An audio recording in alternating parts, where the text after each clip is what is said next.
In his palace inside the bottle, Han Sen's face was looking grim. He was sitting on the floor, frowning as he tried to think. He had never been as embarrassed as he was right then. He had needed a little girl to step in and save his life. If Gu Wanner hadn't stalled God's knife for him, he never would have had the chance to use the 4-sheep cube to escape. And he had even told Gu Wanner not to get in his way. But in the end, this was how things had turned out. He would never forget the expression on Gu Wanner's face when he had to leave her. I must find a way to defeat that crappy knife and bring Wanner back safely. Han Sen calmed himself and tried to think rationally. He knew feeling angry and embarrassed wasn't going to solve anything. He needed to find a way to sort out that so-called God's knife to save Gu Wanner. He needed to take her away from that place. If I use my super god spirit body, I shouldn't be harmed by super space slash. But even if Wanner and my super god spirit body didn't conflict with each other, my super god spirit body wouldn't last long. Couldn't support me long enough to defeat God's knife. So, how can I block super space slash while not using super god spirit body? Plus, on top of that, just blocking super space slash isn't enough. I need to find a way to counter and break God's knife itself. Even old blood dragon lady was unable to destroy its body, and my power will be far weaker than what she was capable of generating. It will be even harder for me to destroy its body. Han Sen wasn't going to give up just because of that, though. He took time to calculate every possibility of what might transpire there. There was still a sliver of a chance he could succeed, one which he calculated to be 1:10,000, but that wasn't going to sway his firm resolve. The immortal dragon had been healing Han Sen's body non-stop, but he had been taking too many injuries. When he was in God's farm, the immortal dragon could only heal each wound partially, leaving his body looking like a spider web of scars. That fight had injured him so much that he hadn't even known how badly he was injured. I can't change the past, so dodging is impossible. Unless I can erase the past. At that thought, Han Sen's eyes brightened. Maybe I can try the Alpha Sit and Forget Sutra. The Sit and Forget Sutra is about looking for a way for the body to disconnect from the universe, so the user can reside in a space that is outside of time and space. If a person's power is disconnected from the universe, then the blood demon will be unable to see me in the past. That abides by the rules of the universe. Han Sen thought this was something he could try. He had the experience of the Alpha, so it wouldn't be difficult for him to practice the Sit and Forget Sutra. But even if the Sit and Forget Sutra could break Super Space Slash, Han Sen still had no way of destroying God's knife. This would only allow him to avoid losing for an indeterminate amount of time. Han Sen couldn't think of a way in which he could destroy God's knife, but for now he had a plan. First and foremost, he had to practice the Sit and Forget Sutra. He needed to see if he could break Super Space Slash. Because he didn't have the very high sense as a base, Han Sen could only use his Under the Sky as a base. He put the Sit and Forget Sutra into a part of the Under the Sky knife skill. It had been 2 weeks, and Han Sen hadn't set one foot out of the palace. Ever since the old blood dragon lady appeared, Han Sen's body had no longer grown any scales, and the blood coral hadn't so much as twitched in all that time either. If Han Sen hadn't seen it become the old blood dragon lady, he would have thought it was just an ordinary lump of coral. It looks like the drop of the old blood dragon lady's blood that I have wasn't enough to support her full rebirth. But that is fine. I don't know if she is a friend or foe, and so this is likely the best result for now. Han Sen looked at the chunk of blood coral next to him, and then he walked outside of the palace. For the past 2 weeks, he had been trying to let the Sit and Forget Sutra melt into his Under the Sky knife skills. But he had encountered a few problems he had been unable to overcome. He needed an idea or two, but there was nothing inspiring about that bottle palace. It was hard to come up with ideas. Han Sen walked around the palace in circles. He still didn't understand, and he felt a bit annoyed. Although he understood that he had to be calm right now, the thought of Wanner and her situation was driving him insane. He couldn't keep calm. He brought out the siren bottle and summoned the siren virgin. He spoke to her, hoping to get some ideas from her. The results were very disappointing for Han Sen once again, though. The siren virgin had never seen the Super Space Slash before, so she couldn't think of a way in which he might be able to break it. After the Siren Virgin spent half a day spouting useless crap that he didn't need to hear, Han Sen had to put his foot down. He sent her back into the bottle and tossed her into storage. There was no one in that bottle palace to give Han Sen advice. After hesitating for a while, he eventually decided to enter Destiny's Tower. He was going to see Ancient Devil, who had been trapped there for the longest time. Currently, Ancient Devil was the only prisoner that Han Sen was keeping in Destiny's Tower. All the other creatures he once kept there had been sent to Purgatory Heaven a long time ago. Only Ancient Devil seemed too dangerous to be allowed to leave Destiny's Tower. "You need something from me?" Ancient Devil had been trapped there for a very long time, but he didn't look angry or restless like the average prisoner. It looked like he was on vacation, rather than trapped in an inescapable prison. Han Sen had to admire his attitude. If Han Sen had been trapped in there for so many years, he didn't think he would be so chill. "I have encountered a creature that wields a super space/power. I don't know how to break it." Rather than trying to hide anything, Han Sen laid out what had happened as plain as could be. Ancient Devil's intelligence was remarkably high. He wasn't someone you could fool easily with a few lies. So Han Sen didn't even bother trying. "That is easy. If you promise to let me go, I can teach you how to break it," Ancient Devil answered calmly. When he spoke about the conditions for his aid, he didn't sound excited about the prospect. "Your powers are at the lowest tier of this universe, and my opponent is one of the most powerful beings in this reality. Do you really think I'm going to believe you?" Han Sen asked coldly, staring at Ancient Devil. "Yes, that is why you came, isn't it?" Ancient Devil paused, and then went on to say, "Plus, strength and knowledge don't go hand in hand. Time and space in this universe are the same as time and space in other places, after all. They work the same here as they do in the sanctuaries. Super space/ works the same as well. The reasoning behind it is the same. If you understand that, you can find a way to break it." "Then tell me, how would you break super space/?" Han Sen asked. "Agree to my conditions first," Ancient Devil shot back. "You have to at least prove to me that you can really break the super space/power," Han Sen said, while looking expressionlessly at Ancient Devil. That Ancient Devil guy was too dangerous. Han Sen wouldn't let him out unless he had no other option. This had nothing to do with Ancient Devil's strength. The man was simply too scary. Even if he was just at a barren level, Han Sen wouldn't give him the chance to escape. Ancient Devil looked at Han Senator. He smiled and said, "You just want to trick me. You want me to give you the solution, and then you can abandon your end of the bargain and keep me here. I don't think you're going to get what you want. Tell me something I have never heard about first," Han Sen said, his face unchanging. Ancient Devil was quick-witted. He did not keep saying that Han Sen wouldn't provide him his freedom. He fell silent, then said, "According to theory, there is only one way to break super space/." "What way is that?" Han Sen said quickly. He had expected Ancient Devil to continue refusing to answer, but the man had replied startlingly fast. "It is to kill yourself." Ancient Devil looked serious, and Han Sen could tell that the man meant what he said. But this was an answer that confused Han Sen. "Are you serious?" Han Sen thought Ancient Devil was playing with him. He couldn't imagine how killing himself would solve anything.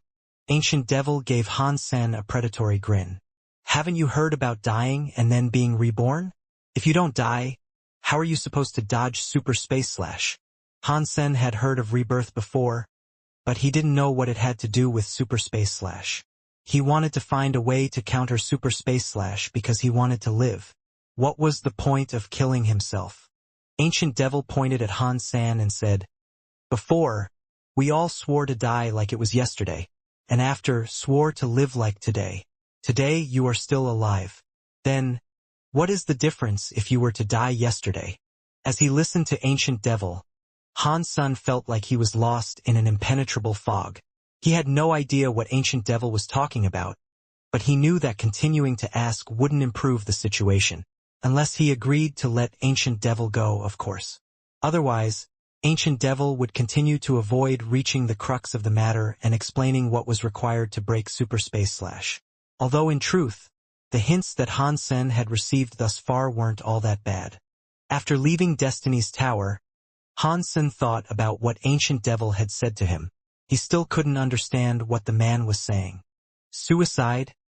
And dying yesterday, being alive today. What is Ancient Devil trying to tell me? Hansen spent a long time thinking the matter over, but he couldn't quite figure it out. It felt like the concept was just beyond reach. Suddenly, an invisible shockwave rolled through the air. Two shadows emerged from a quickly gathering mist, and they landed on the plaza of the palace. Exquisite and Likir are finally here. Hansen exulted. Once he looked closer to confirm that it was them. Ever since he had been locked up in this bottle world, he hadn't seen hide nor hair of Likir or Exquisite. As both of them walked before him now, Hansen didn't say anything. He knew Exquisite and Likir were only youngsters among the very high. They wouldn't be allowed to make any important decisions. Even if they wanted to free Hansen, they didn't have the authority. The scales across your body are gone, Likir gasped, looking Hansen over. Yes, I don't know why, but the scales just vanished. Can you ask the leader if I can leave now? Hansen said. Exquisite and Likir looked at each other. It was as if they wanted to tell him something, but they were hesitant to actually say it. In the end, Exquisite ended up saying, "The leader still wants you to stay in the bottle. Does that mean he's going to keep me bottled up in here forever?" Hansen said with a frown. "Don't worry," Likir assured him. "We will try our best to show everyone that you aren't a threat. We will try to get your freedom back as soon as possible. My body no longer possesses the scales. Doesn't that help erase any suspicions they have about me?" Hansen pointed out, but his voice didn't sound particularly hopeful. Exquisite sighed. "If the scales had been removed by my people, of course, they wouldn't remain suspect. But now it seems that the scales have simply disappeared by themselves. I'm afraid the leader and the elders won't believe that the scales just vanished of their own accord and went away for good. That means I'm still to be trapped here?" Hansen's mind had become placid once again. He didn't expect the very high to let him go. He would have to escape using his own power. Likir tried to provide comfort by saying, "We will try to help you in any way we can. You just need to hold out a little longer. Okay?" Hansen wasn't a rookie who had only just started adventuring.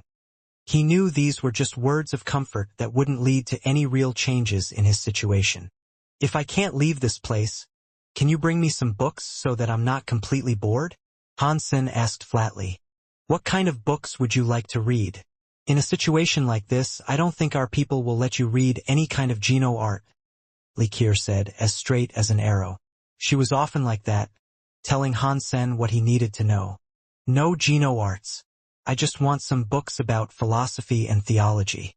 Something about life and death would be best."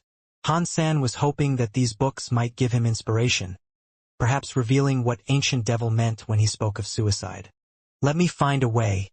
We will try and get these books for you," Likir answered. "Thanks a lot." Hansen smiled. "You're our silkworm. This is what we should be doing." Likir trailed off halfway and fell silent. Hansen's situation now was different. He wasn't really their silkworm anymore. But Hansen seemed to be doing better than they had expected. The way he casually spoke with them, he didn't sound as if he was going to be locked up forever. Before they left, Exquisite told Hansen, "I will tell the leader that the scales have disappeared. They will most likely send someone to examine your condition. But I don't think there is a high chance of you leaving. So, do not put too much hope in getting out soon." "I understand," Hansen said with a nod. He knew Exquisite had no authority in this matter, so the final say-so wasn't her decision to make. Not long after they left, a very high True God elite appeared before Hansenator. He checked Hansen out and asked Hansen some questions.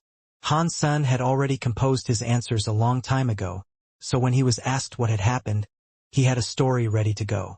The explanation wasn't entirely perfect because Hansen kept trying to avoid talking about certain things. The Very High Elder couldn't tell what was going on. After the Very High Elder left, no one came to see him for a few days. Hansen spent the entire time practicing the Sit and Forget Sutra. Time passed rather easily.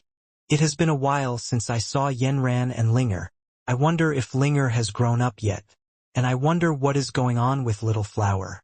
Mom and Dad said they wanted to spend some time traveling. I wonder if they have come back yet. Sometimes, Hansen would get distracted as he thought about how much he missed his family. The Sit and Forget Sutra is completely different from Under the Sky. One of them is about entering the world, and the other is about exiting the world. Combining them will be hard. And I have never practiced very high sense before, so I have to use Under the Sky as a base. If I start from the beginning with my practice, I don't know how long it will take for me to learn the Sit and Forget Sutra.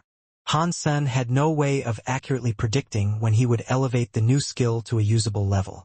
The Sit and Forget Sutra and Under the Sky were similar in structure, but according to the theory, they operated on different wavelengths. They were practically polar opposites. Even though he had managed to obtain the Alpha's experience in mind, he couldn't combine the two techniques. While Hansen was stewing in his own frustration, a shadow appeared through the mist surrounding the palace. It was an old, very high man Hansen wasn't familiar with. The old man didn't speak. He only tossed something at Hansen, then turned around and left. Hansen raised an eyebrow, having no clue what the old man had just done. He picked up the item and looked it over. It was a mini laptop about the size of a person's hand. Hansen turned on the computer. He couldn't connect to the internet, but there were many ebooks inside it. Now Hansen understood. This was probably Li Keir and Exquisite's delivery. Hansen browsed quickly through the titles, and he realized that ebooks really were the only things that the computer contained. Most of the books were about philosophy and theology. There wasn't anything about GenoArts at all. Hansen hadn't really expected to find a GenoArt.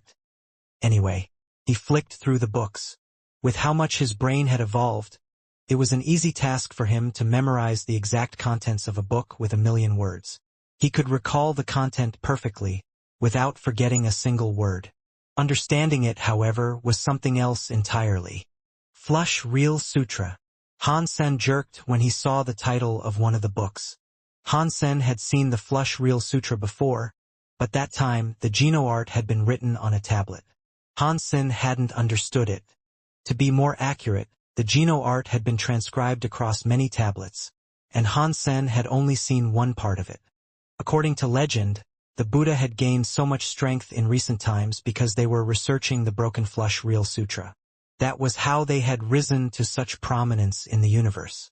Many Buddha GenoArts had been developed from the Flush Real Sutra. Even the shape-shifting skill that Burning Lamp Alpha once used to turn Hansen into an ant had originated in the Flush Real Sutra. This book must just happen to have the same name. This isn't the actual GenoArt, is it? Hansen opened it to take a look. He scanned through the text, but it didn't seem to be a GenoArt. It was just a treatise involving concepts of theology and science. It was just like an ordinary theology book. The Flush Real Sutra had so many vague and deep passages. It was difficult to even determine a correct interpretation of the GenoArt's contents. But Hansen had a head start in understanding it. After all, he had once put a great deal of effort into studying the Dongshan Sutra. Now, that hard work was paying dividends. Hansen continued paging through the book, searching for something noteworthy. Nothing important jumped out at him, and the more he read, the less interested he became. After a while, the content became so boring that Hansen was about to move on to a different manuscript. At that moment, Hansen found an article that triggered his interest. It talked about there being more than one universe in existence. It was trying to say that the universe didn't exist alone. It was actually a part of a fabric containing many different universes. It was possible for creatures to travel between these universes. The concept was difficult to understand. It was like Hansen was standing on a train, and the universe he inhabited was the carriage around him. However, if he walked forward into a different carriage, he would be in another universe. People weren't locked into the universes that they were born in. Throughout their lives, they flowed seamlessly from one universe into another, and most of the time, they didn't even realize that anything had changed. The divisions between universes weren't as obvious as a train that was partitioned into carriages. Universes were separated from each other by rules of time and space. The space you were in during one particular second would be different from the space you occupied in the next second. Based on this multiverse theory, it was logical that a person could go back in time or forward into the future. If there was only one universe, then a person would be locked into a single moment in time, and the past and future would remain forever out of reach. But if reality actually existed as a multiverse, then time could be altered. If a parallel universe existed in the past or the future, then it would be possible to go there. Of course, the Flush Reel Sutra didn't give any clear instructions on how Han-sen could go forward and backward in the multiverse. But the theory did provide Han-sen with some inspiration. According to the theory, Super Space/'s power could slash through one universe and reach the next. So, even though Han-sen could see a knife light, he couldn't block the knife light. Therefore, he couldn't dodge it. That was because the attack was actually landing in a previous universe, and Han-sen was only being injured as a sort of after effect. If I use my body to block God's knife's power in the last universe, then I won't get hurt in the present. Like when I use Super God's spirit body. No matter what time or universe I might be in, God's knife's power cannot hurt me. But the problem is, the Super God spirit body is limited right now. Even if I could use it, I'd just end up in a stalemate with God's knife unless I could find some way to destroy it. When my time with Super God's spirit body expired, the fight would be over. I'd lose. Han-sen continued talking to himself. It isn't like there is no other way. My body cannot withstand God's knife. But Super Space/'s power doesn't seem to be complete. Cannot choose which universe it slashes into. He can only slash the universe 1 second before. If I could only predict the creature's attacks a second before they land, I could block. But God's knife continues to grow, and its attacks might no longer be limited to a second before. It would be immensely difficult to predict where an attack was coming from, and if God's knife continues to develop, it will become even more difficult. Plus, God's knife can see where I've moved in the following second. No matter what my defense is, the beast can choose to avoid my defensive position and target whichever weak point of mine it wishes to attack. If I can learn the Sit and Forget Sutra, I can cut off my connection to the past. Even if the me in the last universe was killed, then the me in the present wouldn't be affected. That would be the best-case scenario. But the Sit and Forget Sutra and Under the Sky are in conflict. They cannot be practiced together. So, if I want to block Super Space/, I have to predict the attack's direction a second before it is unleashed. Maybe I can use the shield of the Medusa's gaze to block the attack? That would be difficult, but it isn't as if I cannot do it. Judgment and formation talents are what I am best at, after all. Under the Sky is the top Geno art for those who excel in those skills. Maybe I can really predict 1 second before, but now, the biggest problem is how to allow God's knife to see my movement and still keep it from hitting a vulnerable point. The Sit and Forget Sutra couldn't be combined with Under the Sky, and he couldn't understand what Ancient Devil was talking about. Instead of worrying about both problems at once, Han-sen focused on practicing Under the Sky to see if he could predict the actions of someone 1 second in advance. God's knife could predict what would happen 1 second in the future, and so Han-sen had to learn the future that God's knife already knew. Somehow, he had to force his opponent to attack his shield, rather than his vulnerable flesh. It was an incredibly difficult challenge. Ordinary people couldn't fathom doing such a thing. But Han-sen didn't believe it was an impossible task. Super Space/ was only one skill. It must be breakable. The fight would be something like a game of chess. Every time Han-sen moved, it would alter his opponent's response. Checkmate was achieved by pushing his opponent into a place where none of his options were good ones. But that thought led to another difficulty. In chess, a player had to attack their opponent's weakness. In order to limit his opponent's options, Han-sen would need to threaten him. If the threat level wasn't high enough, God's knife could just ignore Han-sen's provocation. God's knife is so durable. Even old Blood Dragon Lady couldn't destroy his body. I don't have a strong enough weapon, and my personal power hasn't reached such a godly level. But even if I can't kill God's knife, if I can just rattle it, I might stand a chance. Han-sen was so excited thinking about this. He finally had an idea. Han-sen's strongest skill was Super Spank. In addition, he had Break 6 Skies and Heart Connection. The levels and powers of each skill were different. Super Spank wasn't powerful enough to shatter the substance chains of God's knife. So, right now it wasn't useful. Heart Connection's penetration power was strong. But against God's knife's strong body, it would be useless. The explosive power of Break 6 Skies, however, was perfect for Han Sen's situation. In the days that followed, Han Sen didn't eat or drink much. He spent all his time modifying Under the Sky and Break 6 Skies. Under the Sky wasn't very compatible with Break 6 Skies, so Han Sen would have to use his dual pistols from spell to channel the power. And Break 6 Skies had to be modified as well. He might not be using the Geno Art's full destructive capability, but the explosive power had to be sufficient to annihilate God's knife. Only by doing that could Han Sen perform his 1-second judgment into the past. This was a very big project. Han Sen focused all his attention on modifying the skills. He wanted to make the technique as perfect as possible. God's knife was such a scary being. If there was the slightest flaw in his plan, Han Sen would lose the fight and die. But Han Sen was confident that he had what it took. Sooner or later, he'd make it work. Now that I have sorted out how to deal with the super space slash problem, I must move on to the last problem that is standing in my way. How can I actually destroy God's knife? While Han Sen was practicing, he mulled over this next task. If he was unable to destroy God's knife, blocking super space slash was pointless. Reaching a stalemate would be the same as losing. Gu Wanner would remain trapped either way. But with Han Sen's current resources and power, he couldn't defeat God's knife. If I can't break it, then I must find a way to trap it. Maybe Turtle would be a good choice for that, but I just don't know if it will work on God's knife. Han Sen realized that his imagination alone wouldn't be enough to solve the problem. Whether he was attempting to predict his opponent's attack vector or trying to determine the effectiveness of Turtle, he needed to perform real-world tests.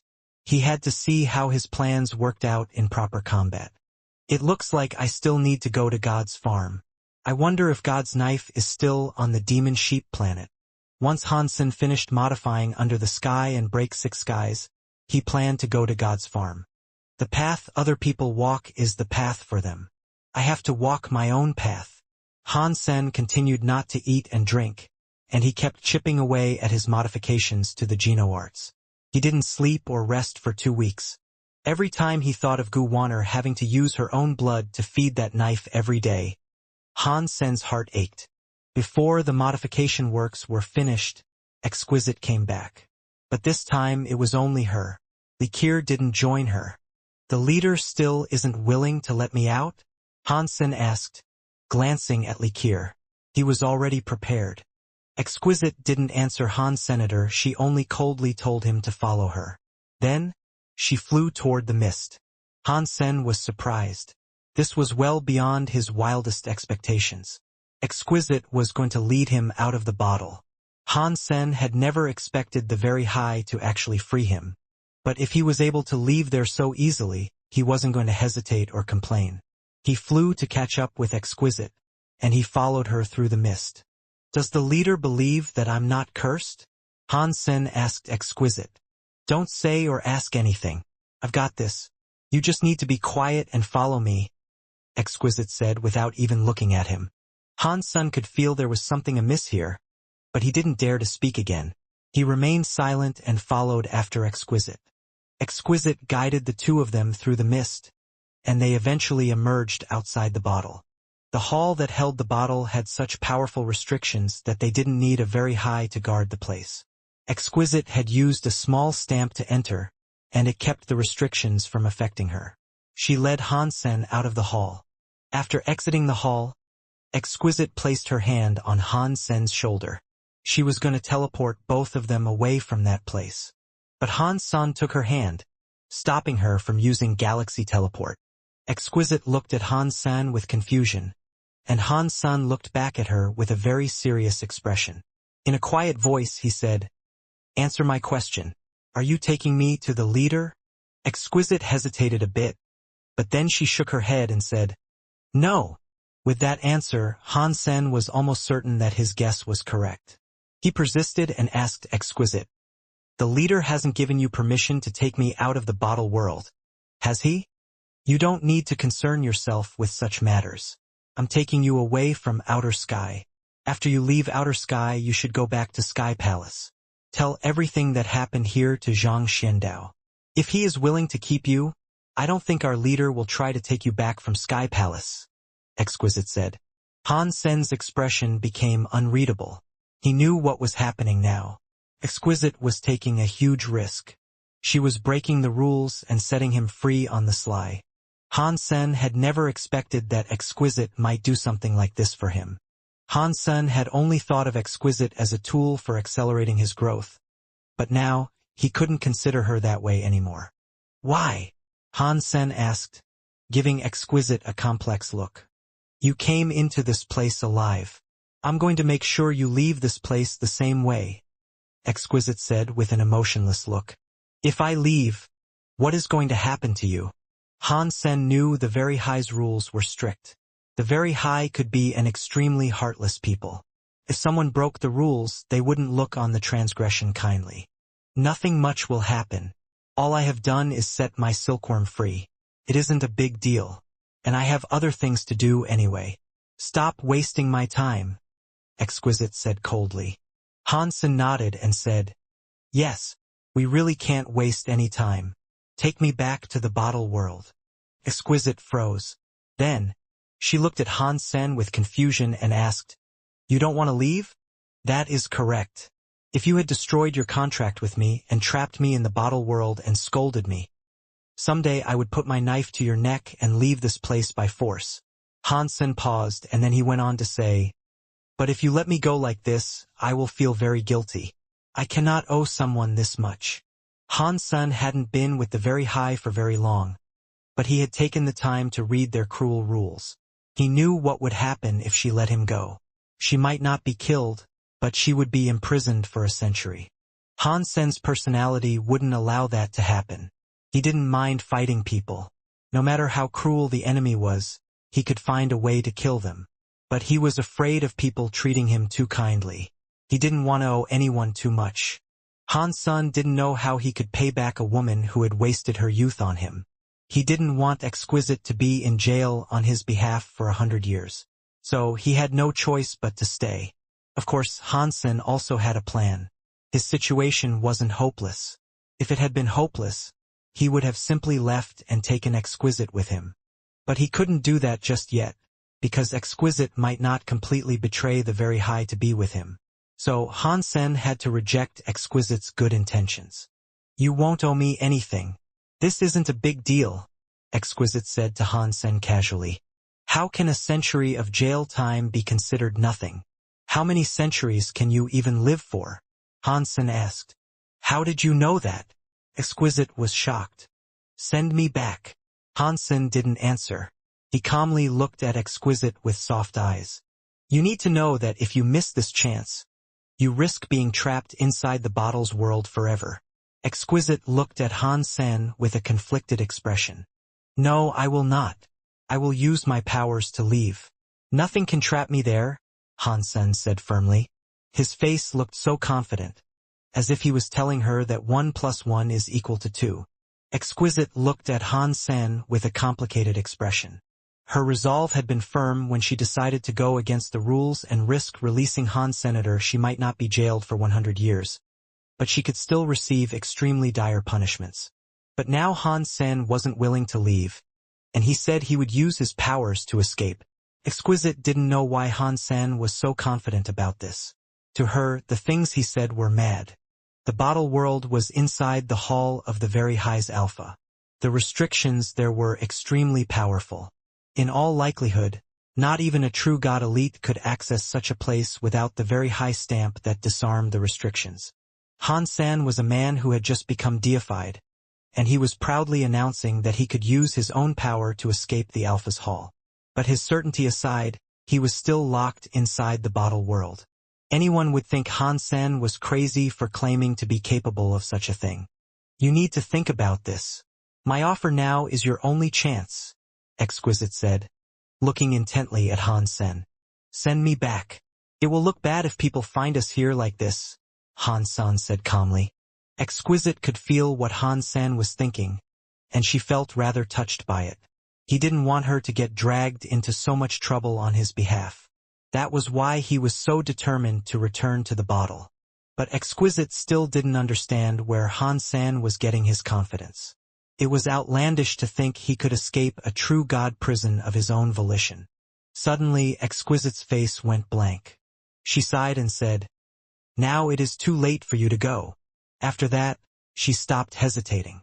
She took Han Sen back to the Alpha's hall and returned him to the bottle world.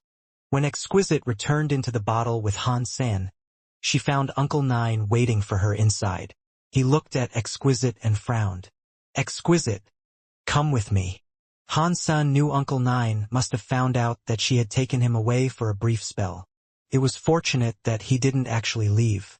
Otherwise, the Very High would have considered Exquisite to be a criminal. Exquisite looked at Han Sen with a complex expression.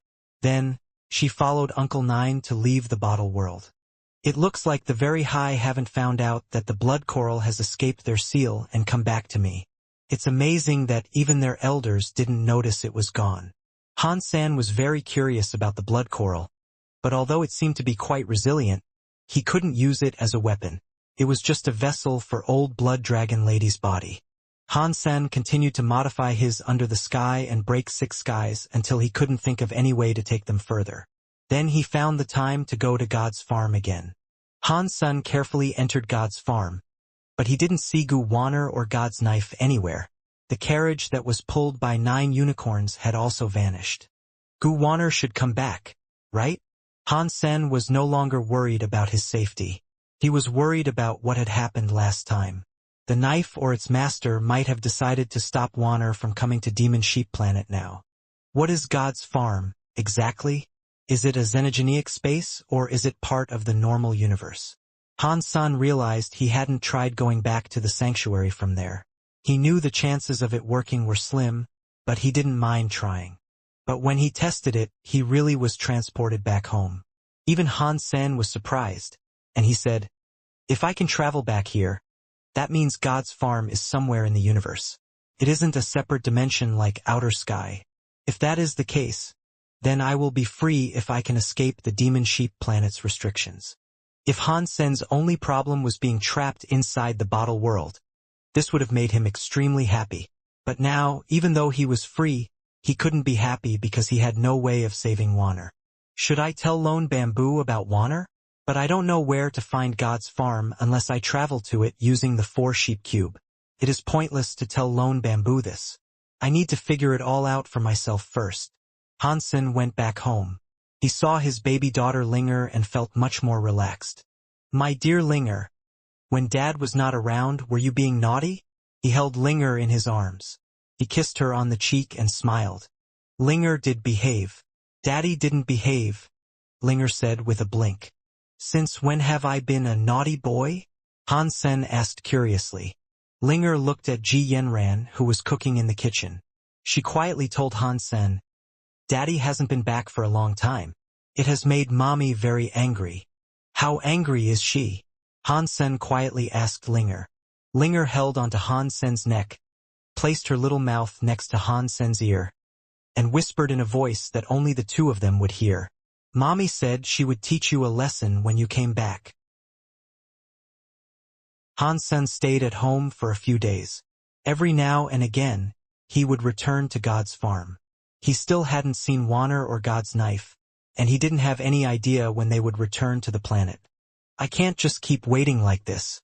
I guess it's time to see if I can break the defenses of Demon Sheep Planet."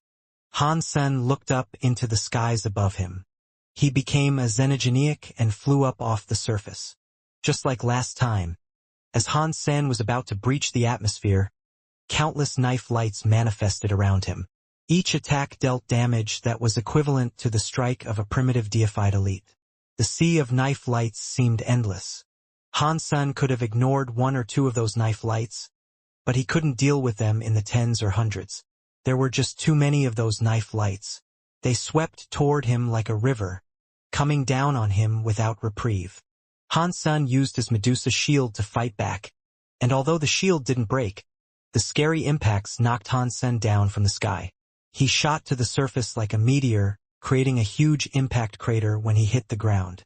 Han Sen made several attempts to get past the planet's defenses, but he realized he couldn't escape the planet using brute force. Even larva-class deifieds wouldn't be able to break through the defensive net. If my super god spirit body wasn't being affected by Wanner, I could escape. I haven't been able to use super god spirit body for the longest time, though. It only stays active for a few seconds, and I don't know if that would be enough time for me to escape. Now that he had exhausted his other options, Han Sen knew he'd have to give it a try. He lifted his shield and flew into the sky once more. When his body could no longer take the impact of the knife lights, he lowered the Medusa shield and activated his super god spirit mode. While he was in his invincible mode, Han Sen teleported. This attempt worked out much better than Han Sen had expected.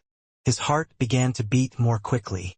He needed to teleport as far as he could in order to escape the planet's defenses. But when he teleported again, he lost track of how far he had traveled. When he emerged from the jump, he found himself in a strange part of the cosmos. After a while, he noticed located Demon Sheep Planet behind him. It was so distant that it appeared to be the size of his fist. It looked like little more than a small moon from here. His super god spirit mode came to an end. It had only lasted long enough for him to teleport once. As Han Sen looked around, he saw a group of people flying past. He looked closer, and he noticed a particular destroyed amongst them. It was Bar. Dollar, why are you here? Bar noticed Han Sen and recognized his Dongxian armor. If I said I was lost, would you believe me? Han Sen asked. Bar raised his eyebrows at the answer. He gave Han Sen a weird look and said, "You are lost out here? What is this place?"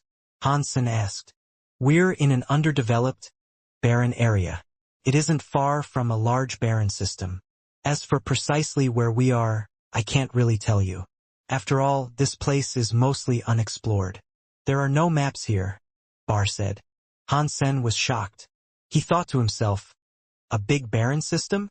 That means it most likely belonged to Sacred in ancient times. It is an entrance to the sanctuaries. This was the place that Old Cat brought Little Flower. "What are you doing in such a dangerous place?" Han Sen asked Bar. "This place isn't a large barren system, so it isn't too dangerous. It is just a poor system with few resources, but a small race here discovered a xenogenic space. They claimed they found something awesome here.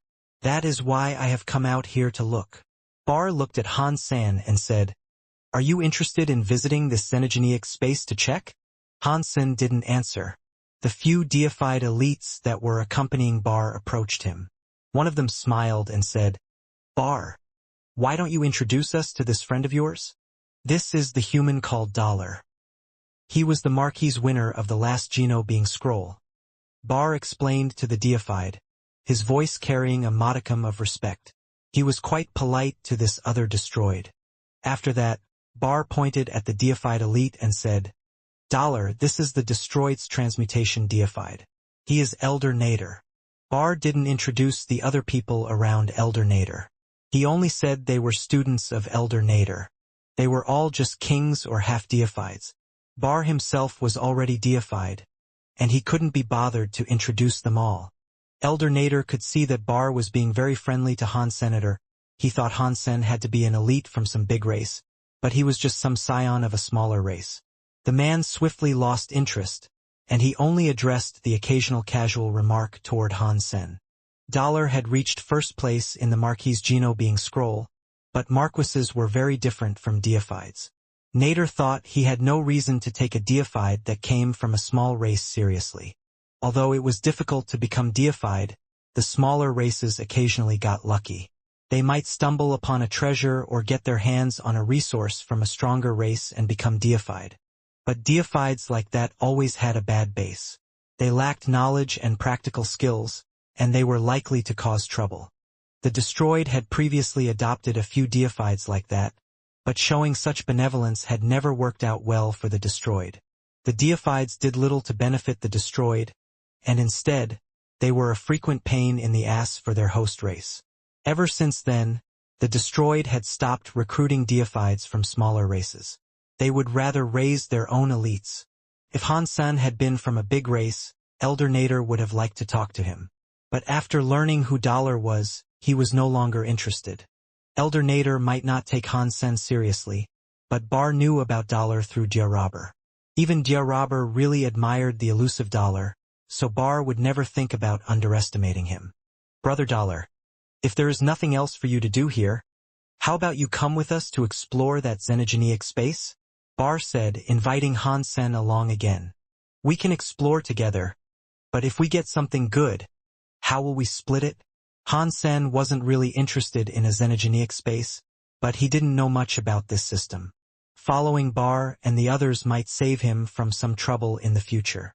Elder Nader is a transmutation deified. He has the most power here. He will take 60% of the goods. How about we split the other 40% between you and me? Bar suggested after a moment of silence. Elder Nader wasn't very happy about that proposition. In his eyes, Dollar was just a primitive deified.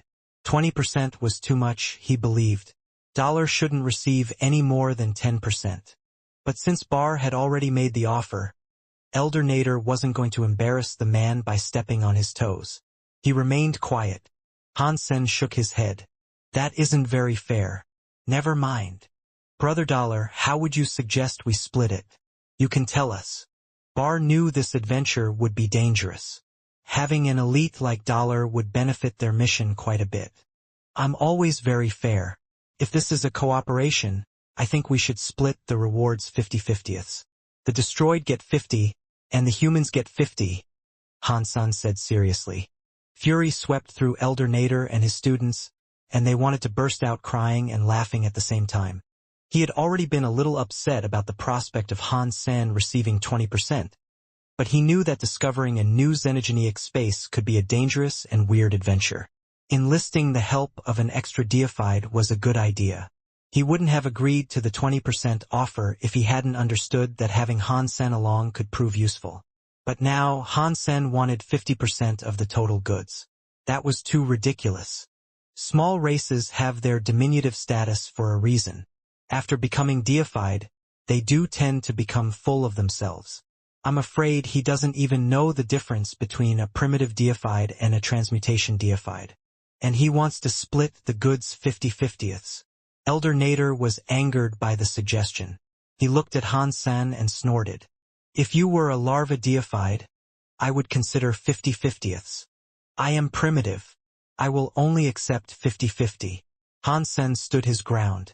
Even though he was only primitive, his body was incredibly strong, and he had studied many genoarts.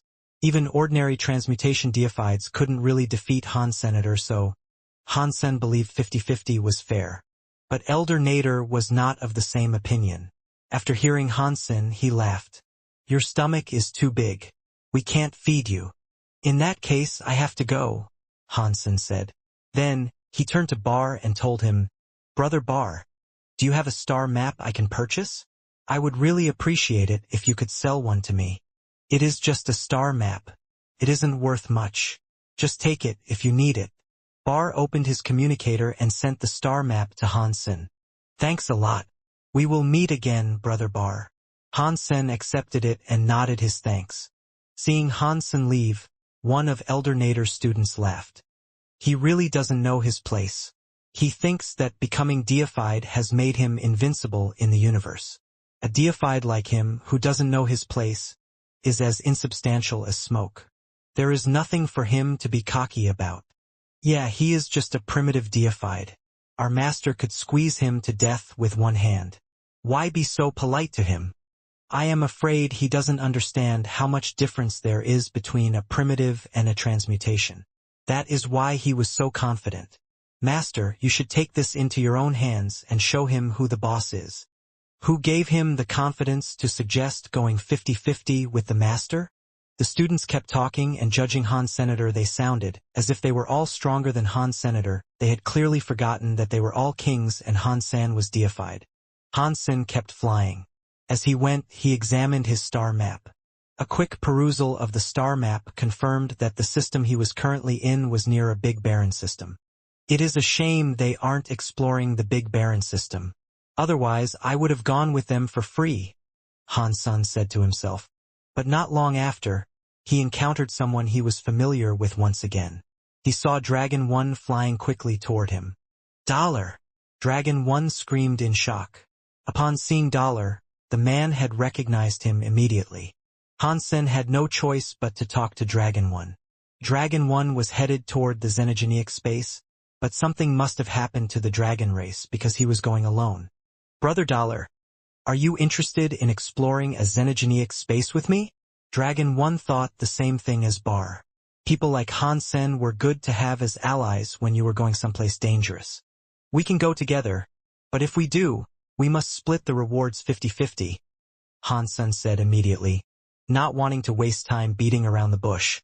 Dragon 1 didn't hesitate. He smiled. Of course. Once Dragon 1 had agreed to Han Sen's request, he explained the situation inside the xenogeneic space. Because it was near the Big Barren system, and it was largely unexplored, not many of the high races went there. So, this place had been taken over by a lower race known as the Red Rats. The Red Rats were a small race, and the strongest of them were only king class. They didn't even have a half-deified in their midst. There weren't many xenogeneics in that system, so they had always been fine. But in more recent times, a star had exploded in the system. The explosion had turned out to have important ramifications for the Red Rats. After the star exploded, the Red Rats discovered, to their shock, that the star had hidden the entrance to a xenogeneic space. The Red Rats were happy about this, and so they sent people to explore the xenogeneic space. But then, something happened. 100 million Red Rats had gone to explore that xenogeneic space, but only one Red Rat made it back. The other Red Rats perished someplace inside. According to the Red Rat that survived, the xenogeneic space was a very spooky place. It was like there were countless suns hanging in there. The xenogeneic space was very hot and scary. They tried to get close to one of the suns, but the sun suddenly exploded. Millions of the Red Rats were turned into dust. Only that one Red Rat made it back. But it didn't even know why it had been spared. By all logic, it should have died in the explosion like the other Red Rats. The survivor was only a small viscount, too. It wasn't any stronger than the 100 million Red Rats that had died. Since no marquises had survived, it was hard to imagine how he managed to make it out. And then, a few days later, that lucky Red Rat evolved. It went from Viscount to Earl, and then it continued leveling up. This sudden evolution was shocking for everyone. When Dragon 1 arrived, the creature had just become king class. The situation was so weird, and the strange Red Rat had garnered the attention of every race. They wanted to figure out what spurred the creature's swift evolution. They wondered what sort of benefit the Red Rat had managed to get his hands on inside the xenogeneic space. He had been evolving at an unbelievable rate. Many races had sent their low-level people into the xenogeneic space, but none of those teams had been heard from again. So all the races were now forced to send their deified elites to check the place out. After hearing Dragon 1 explain all this, Han Sen's curiosity was piqued. He also wanted to know why the Red Rat had evolved so quickly. Its evolution speed was something of a miracle in the Geno universe. Han Sen and Dragon 1 raced to the entrance of that xenogeneic space. On the way, Dragon 1 had been thinking quite a bit. He glanced at Han Sen, who seemed content to travel silently beside him. He couldn't help but cough and say, "Brother Dollar, aren't you interested in how I leveled up to deified so quickly? Is becoming deified something special?" Han Sen looked at Dragon 1 with confusion. Dragon 1 didn't know what to say. The speed with which he had become deified made him one of the best of the dragons. Han Sen had made it sound like something average and expected. That depressed him a little. He had intended to show off and maybe brag a little, but he couldn't do that now. After they reached their destination, Han Sen couldn't keep the surprise off his face. The entrance to the xenogeneic space was a black hole.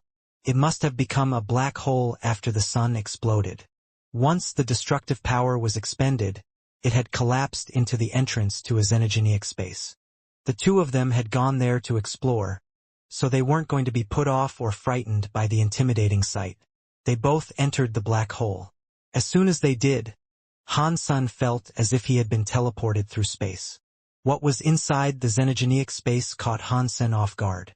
Dragon 1 had said that the place was filled with suns, so he had thought the xenogeneic space was in space. After getting there, he realized it was a large landmass. The land stretched into the distance, seemingly without end. There were mountains, boulders, and trees everywhere that Han-sen looked. But it was different from ordinary lands. The mountains, boulders, and woods all looked like charcoal. It was like this whole world had turned into ash. Everything in sight was painted in shades of black and white. The scene wasn't colorful like a normal landscape should have been. All of the surrounding land and mountains were a monochromatic pitch black. Some of them even had burned charcoal-like crystals. The air was frighteningly hot. Felt like the whole place might catch fire any second. Han-san raised his head to the sky, and there he saw what Dragon 1 had told him about. Several enormous suns hung in the sky. There had to be at least a dozen of them. What do these suns do?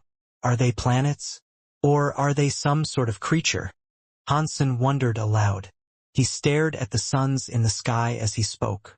He was so far away that he couldn't feel the presence of the suns.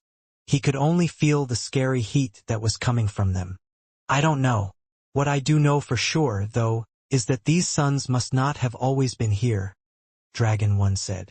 Why do you say that? Han-sen looked at Dragon 1 with confusion. Dragon 1 pointed at a nearby mountain that was black and crystalline. It was all burned, and he said, "Look over there. There is a building next to that mountain. That means there used to be life there." Han-sen looked to where Dragon 1 was pointing. He saw that, in the middle of the burned mountain, there was a tower. It seemed to have 7 floors. But just like the mountains, boulders, and trees around it, the tower was as black as charcoal. Could have easily been mistaken for a lump of coal. The two of them flew toward the tower, and when they reached it, they found many other charcoal buildings as well. They stumbled across an old, charcoal city. Although they saw no creatures, judging from the size of the city, there must have been at least 100,000 creatures living there at one point. But for some reason, the old city was just like the landscape around it. It had become charcoal in the course of a single second.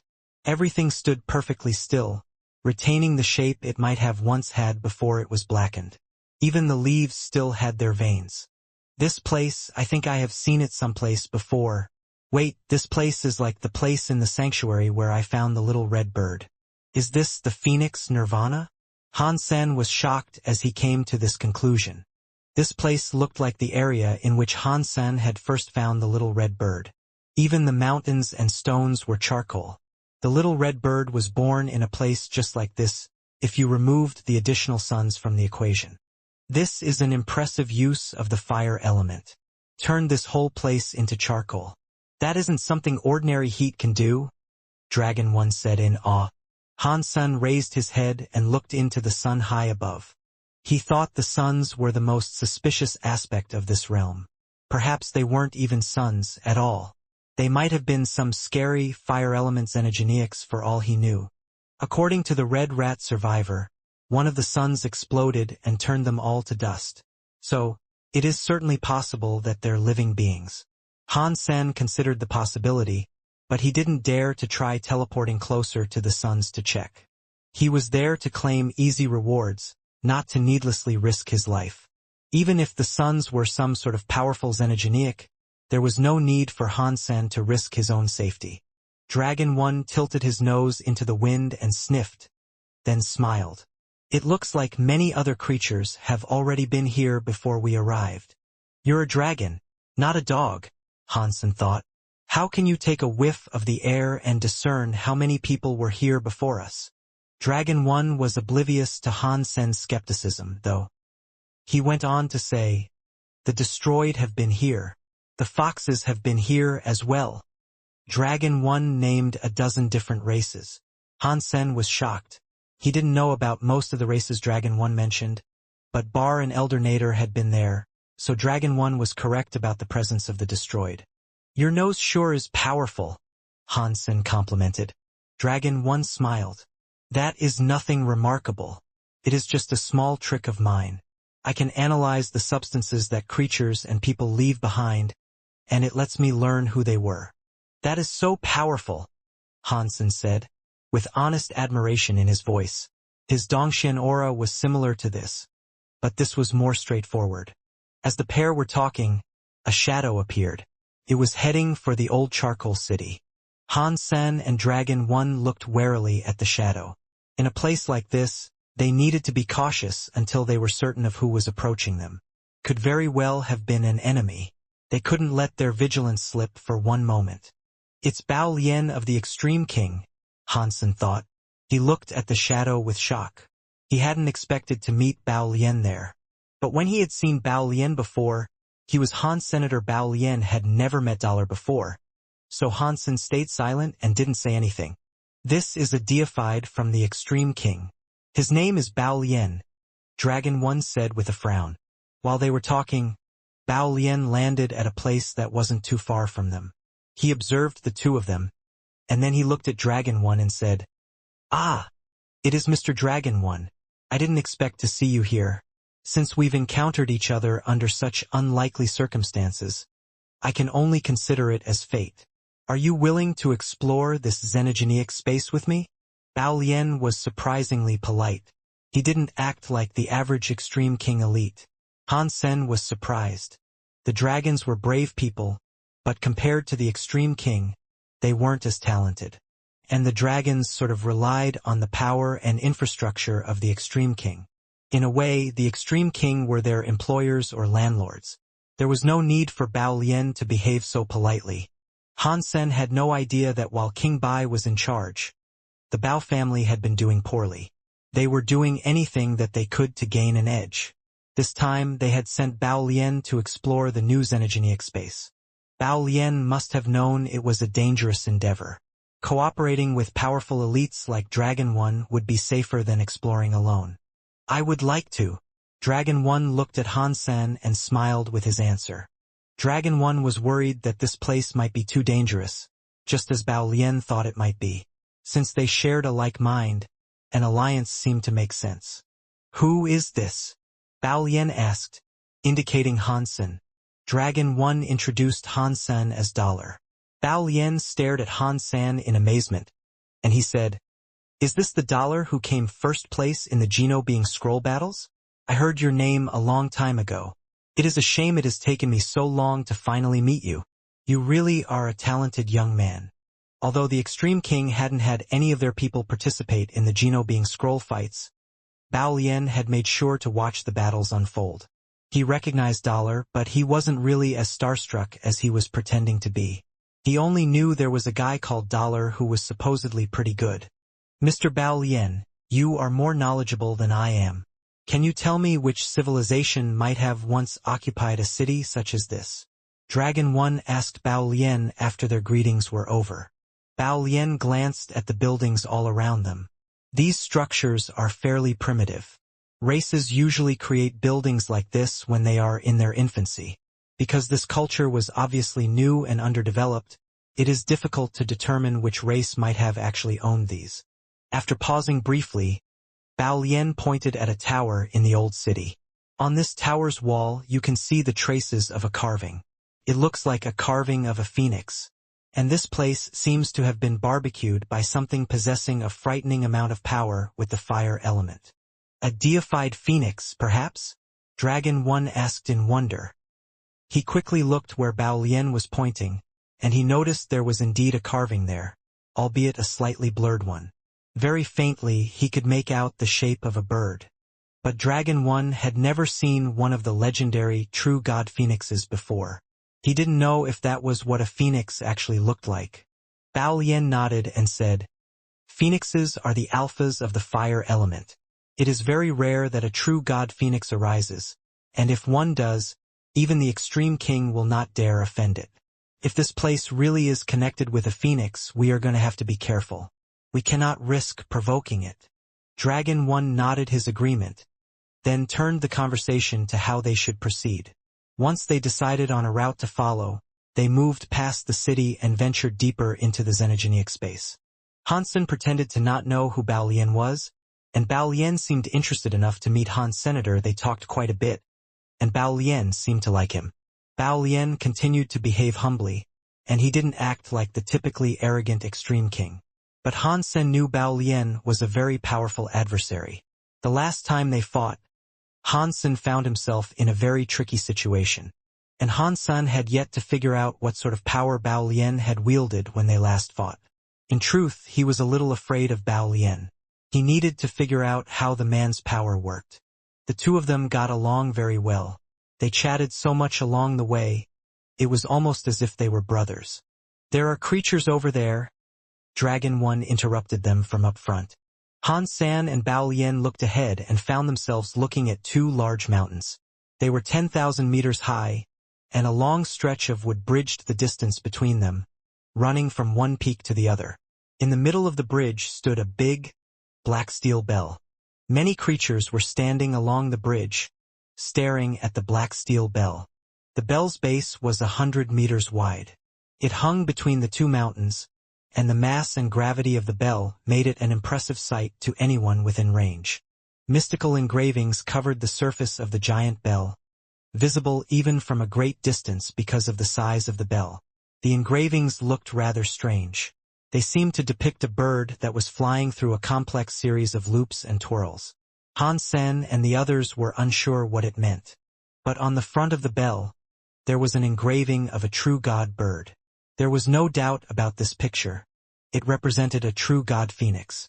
Many creatures stood across the bridge, looking up at the black steel bell. But for some reason, none of them were fighting over it. They simply stared up at the object, enthralled. Han Sen noticed Bar and Elder Nader among the creatures standing on the bridge.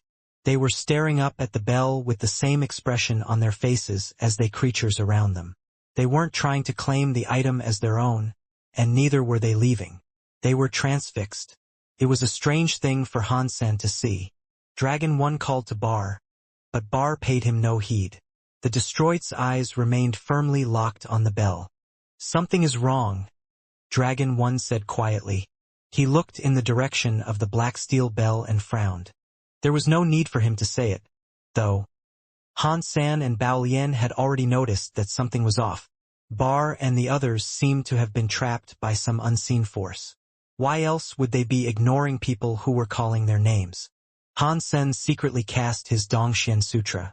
He focused his attention on the two mountains, the wood that bridged them, and the black steel bell, hoping to discern a clue or two from them. As he stared at them, he did notice something.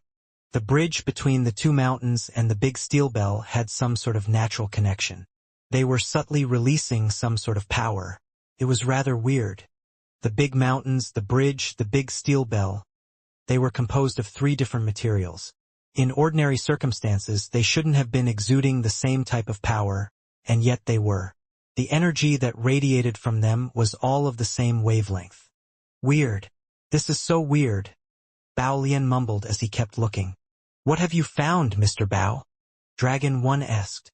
Bao Lian pointed at the 2 big mountains and said, "Don't you think these 2 mountains look rather unique?" "Unique? What kind of unique are you talking about?" Dragon One looked over the 2 mountains again and didn't seem to be anything too special about them. "It's their shape. Don't you think those 2 mountains look like 2 giant apes?" Bao Lian asked in a strained voice, pointing at the 2 big mountains. Han Sun had been looking at the 2 mountains for some time, but he hadn't noticed that. Now that Bao Lian had pointed it out, Han Sen noticed that the 2 big mountains really did look like 2 apes holding up a bridge of wood. They supported the weight of the black steel bell, which looked as if it was going to fall any second. Han Sen had many questions about what they were seeing. He was curious about the design, but he didn't come to any conclusions. Dragon One looked at it for a while, and before long, his eyes widened. 2 apes holding up a bridge of wood. Does that mean we're actually looking at the legendary 2-Ape Mountain? No way. 2-Ape Mountain belonged to Sacred, and it was destroyed long ago. Why is it here? This might not be the genuine 2-Ape Mountain. For all we know, it just looks similar, Bao Lian said. But he couldn't seem to tear his eyes away from the 2-Ape Mountain. It was hard to tell what he was thinking. What is the 2-Ape Mountain? Hansen had never heard the term before. He looked at Bao Lian and Dragon 1. In the legends regarding sacred, tales tell of a very famous mountain, Dragon 1 explained. Originally, Two Ape Mountain was just a pair of ordinary mountains. They were nothing special. But later on, Sacred Leader and his trusted partner played chess for 7 days and 7 nights. Eventually, the game ended in a tie. So, the Sacred Leader decided to build a bridge between those two mountains and construct a pavilion at the center of the bridge to play chess. That way, he could continue playing chess with that forever trusted partner. The two big mountains looked like old apes, and after the bridge and the pavilion were built, it looked like the two old apes were carrying a carriage. Therefore, Two Ape Mountain is occasionally called Two Apes Holding Up a Carriage Mountain. Bai Lian carried on with the story, saying, in the legends, that pavilion was used for many chess matches between Sacred Leader and his trusted partner. It is a heavenly topic for those who love chess. But in the legends, when Sacred was destroyed, Two Ape Mountain was also destroyed. The bridge and the pavilion went missing. What we're looking at here might appear similar, but it isn't actually Two Ape Mountain. Dragon 1 went on to say, although moving mountains isn't difficult for deified elites, the most important part of Two Ape Mountain was the chess records located inside the pavilion. Since the pavilion containing those records is missing, who would have gone to the effort of relocating Two Ape Mountain all the way out here? The pavilion has been replaced with a big steel bell. I highly doubt that this is the Two Ape Mountain that came from Sacred. Hansen didn't really know anything about this, so he had nothing to add to the conversation. He merely listened to them explain the history. A person who could play chess with Sacred Leader? I bet Sacred's partner was very famous. What was his name, and what race did he hail from? Hansen inquired. Dragon 1 shrugged and said, that's all I know. It is documented in the history books of our race, but I've never actually read them myself. And the books never did state who Sacred's chess partner was. Back then, Sacred Leader ruled almost the entire universe. He had many strong subordinates. He had 4 holy beasts and 10 generals. All of them were amazingly powerful elites. It would be hard to find out which of them played chess with him, Bao Lian said. Han-san started to ask something, but he suddenly heard a loud ringing noise. Although the air around them was still and devoid of wind, the black steel bell started to chime. Every time it moved, it unleashed a loud bell chime. The sound that the bell produced seemed entirely ordinary. There was nothing special about the acoustics. It didn't seem to possess any special kind of power. But the next second, Hansen, Bao Lian, and Dragon 1 froze. As the bell rang, the charcoal appearance of the trees and the mountains suddenly faded away. Color began to seep back into the black and white world. The charred appearance of the trees vanished, and healthy shades of green and brown swept over them. New leaves sprang into existence as Hansen and the others watched. The vegetation around them was coming back to life with startling speed. Across the two ape-like mountains, small shrubs and grass rose around and between the rocks. What Hansen saw was very weird. It was like a dead man coming back to life. A second later, the world around them was full of greenery. Life was spreading to cover every surface, flourishing in unchecked glory. The two mountains started to look green as well. Everything in sight seemed to be radiating a life force. The landscape looked completely different than it had looked before. The only thing that hadn't changed was the black steel bell. It looked exactly as it had before it began to chime. The noise of the bell died down, and it remained where it was, very still. The bridge itself began to sprout branches, and Bar and the others snapped out of their daze. They all sought to fly away from the growing limbs, but as soon as they started to move, branches came at them from all directions. Bar was a primitive deified elite. With his full power, he could devastate a planet with a single punch. But he couldn't resist those branches that reached out and began to wrap themselves around him. The branches tied him up like a cocoon, with only his head poking out above the leaves. Bar wasn't the only one to be caught. Even the transmutation class Elder Nader was unable to escape. He released his power in a massive surge, but under the force of the branches, his power was like snow melting under a spring sun. His attempts to protect himself dissolved into nothing, and then the branches bound him firmly. No creature upon the plank bridge was exempted from this. They were all tied up in cocoons of various sizes, and soon they were all dangling helplessly from the bridge. As Hansen looked at them, he was struck by how much they looked like caterpillars. He had often found those insects hanging from the trees near his old house. They would hang from the branches, motionless unless a wind caught them and waved them back and forth. The sight before him was eerily similar. Hansen kept observing the captured creatures, falling back as he did. Even Elder Nader had been unable to resist the ensnaring branches. Hansen didn't think he was much stronger than Elder Nader. If he got close, he might end up suffering the same fate. He didn't want to end up snared by the branches, too. Dragon 1 and Bao Lian seemed to share his opinion. They all made sure to retreat with haste. The squawking of a bird sounded clearly throughout the sky. Within a second, Hansen felt a very frightening presence descending on the strange realm. It rushed down from the sky in a blur, moving too quickly for them to react. It was like watching a plane crash. Although the bird itself remained in the sky, the weight of the bird's aura hit the ground, instantly crushing anything on the surface. Hansen found that his body had been slammed down into the dirt, and he couldn't get up. The scary pressure was slowly pushing him into the ground like it was made of quicksand. His face had almost been crushed. He couldn't get out. Hansen's face was on its side, trying to discern where the sound of that bird came from. Far away, up in the sky, he saw a large bird burning with a white flame. It was soaring through the air, and the very scary pressure came from its body. Hansen couldn't be certain what kind of bird it was. It looked elegant, proud, gorgeous, majestic. It was like a god from the sky. It was like the legends that described the god Phoenix. But Hansen had never seen a real phoenix before, so he couldn't be sure if he was seeing one now. The big bird was soaring casually over the mountain.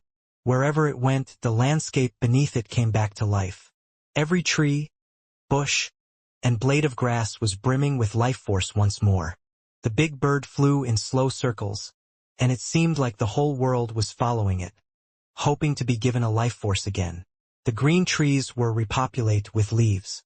Flowers were popping up out of the ground. Wherever the bird went, new life followed behind.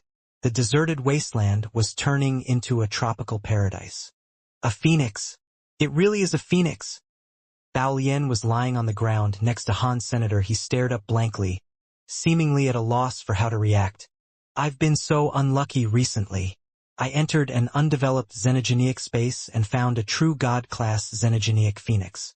The chances of that are lower than winning the lottery, Hansen grumbled in his heart. Fortunately, the phoenix wasn't flying toward them. It flew to the plank bridging the two-ape mountain. It glided slowly forward on its huge wings until it reached the bridge. After circling the bridge 3 times, the phoenix with its white flames descended onto the wood.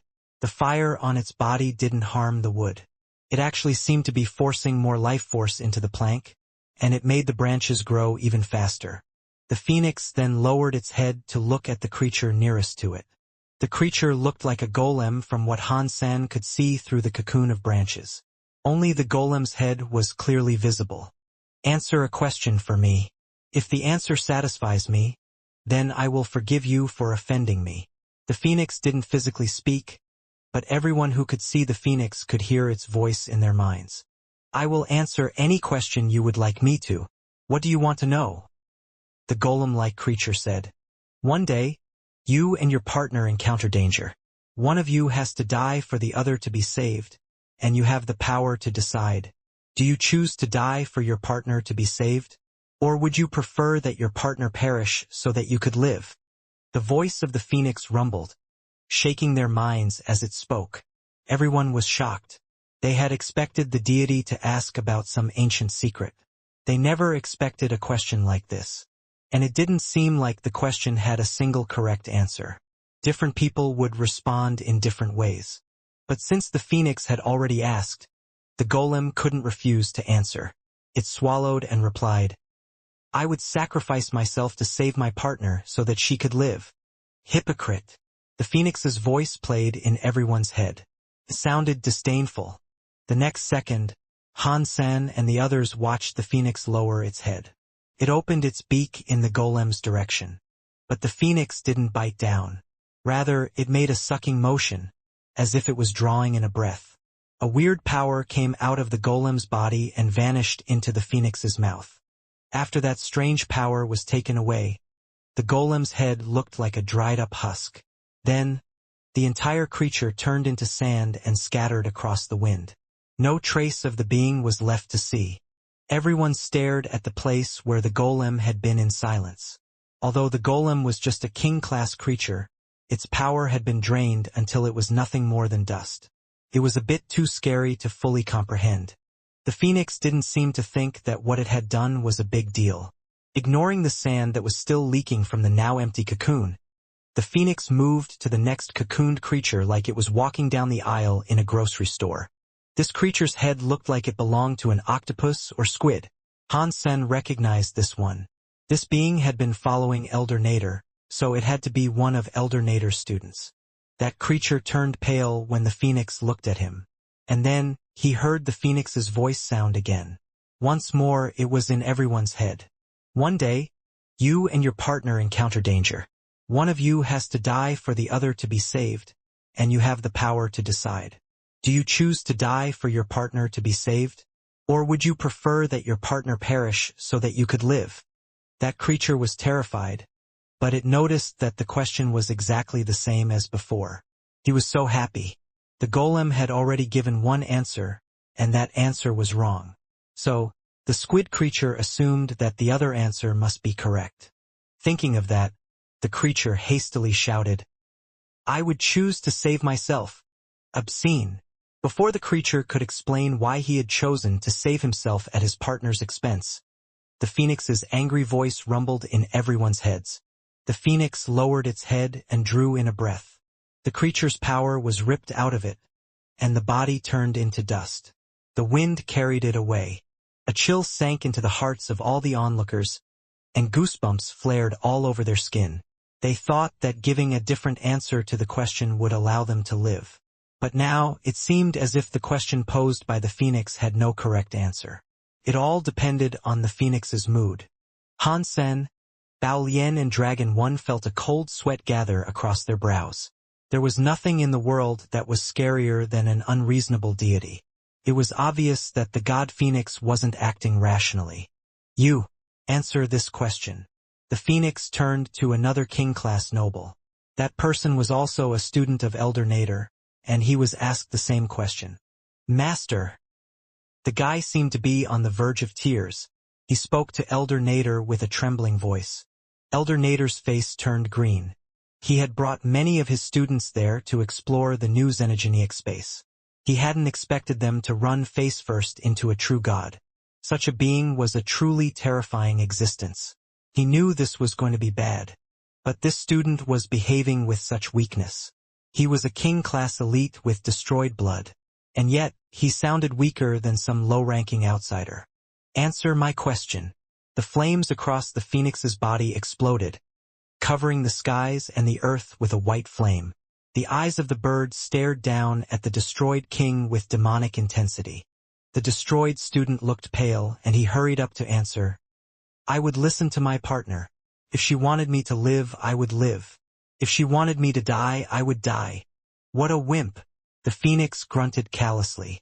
It opened its mouth and drew in a breath. Just like the other two creatures, the destroyed king's body was reduced to nothing but ash. Every person's heart sank. It was obvious that the phoenix was playing with them. No matter what they answered, they were going to die. If you want to kill me, kill me.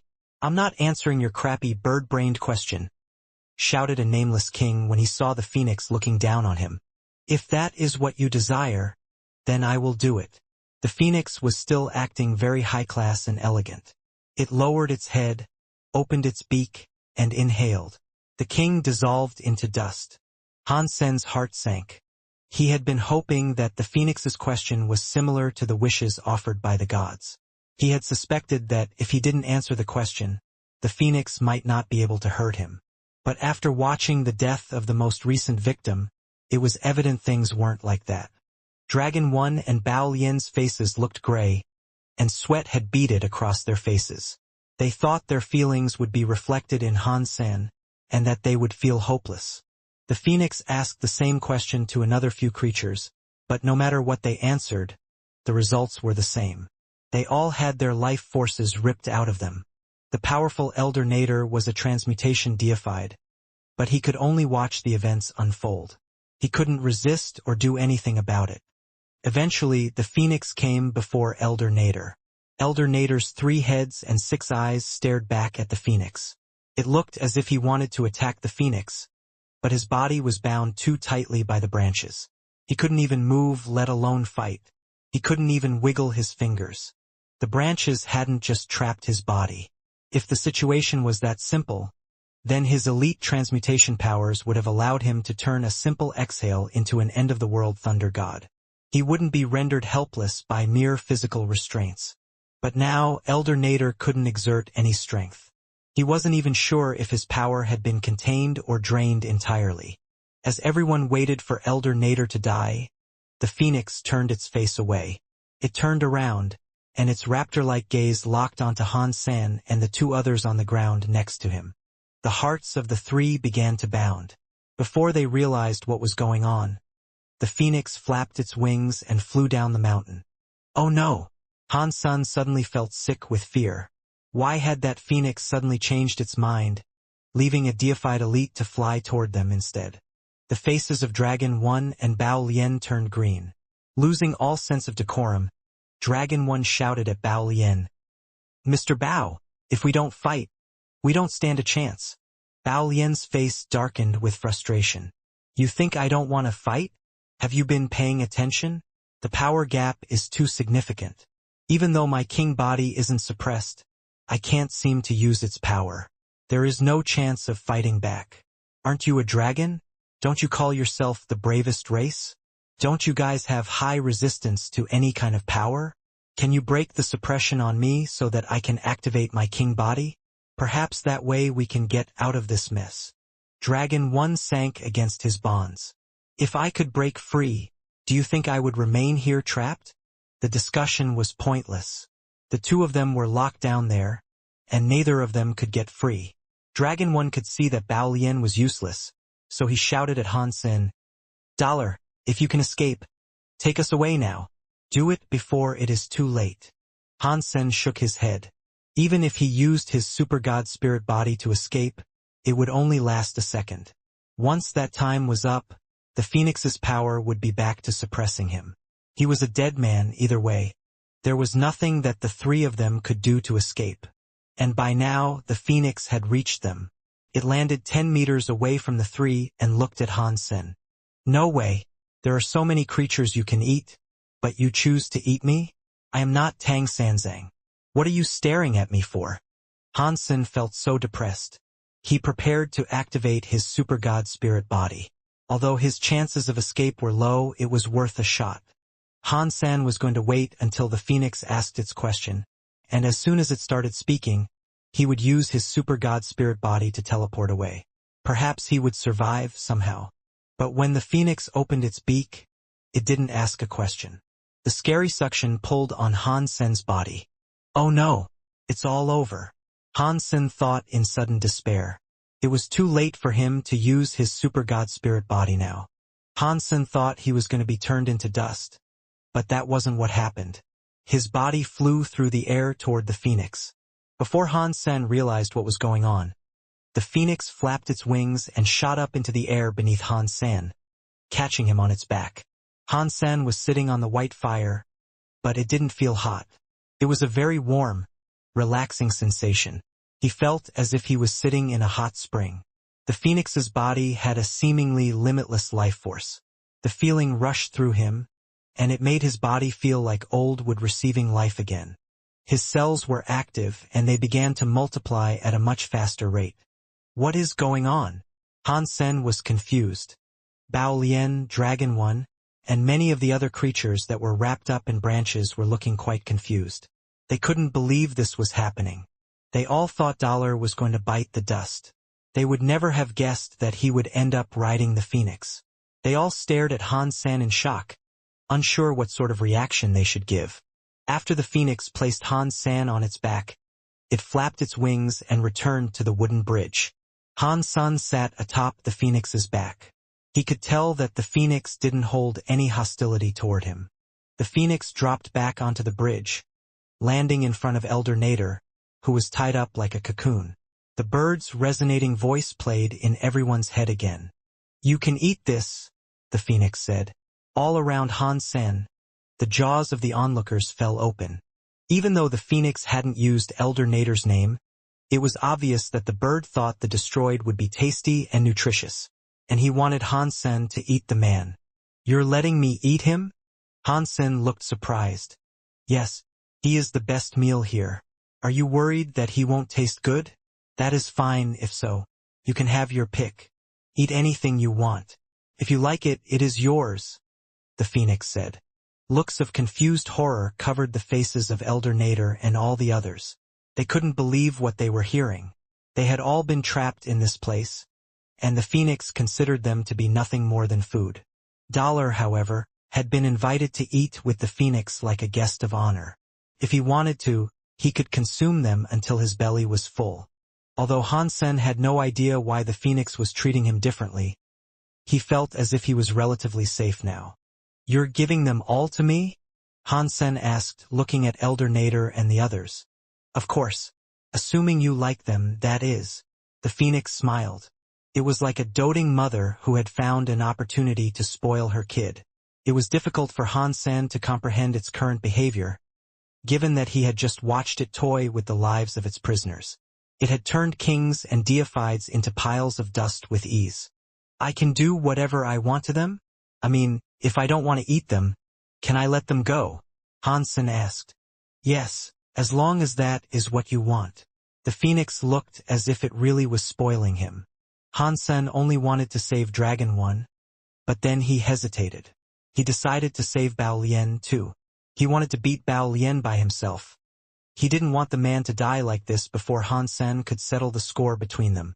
"Then let those two go." Han Sen pointed at Dragon One and Bao Lian. When the phoenix heard Han Sen's request, it didn't move. But Bao Lian and Dragon One, who were being pressed into the ground, suddenly felt the crushing gravitational force lift from their bodies. "Brother Dollar, I really appreciate this," Dragon One declared, his face looking rather shaken. Immediately after he finished speaking, he flew away. He didn't dare stay any longer. "What you've done here today will be paid back in full. I owe you one," Bao Lian said, and then he left with Dragon One. "Mr. Dollar, help?" Many elites that were bound to the bridge had seen that the phoenix agreed to free Dragon One and Bao Lian at Dollar's request. They were shocked, but hope quickly dawned in their eyes.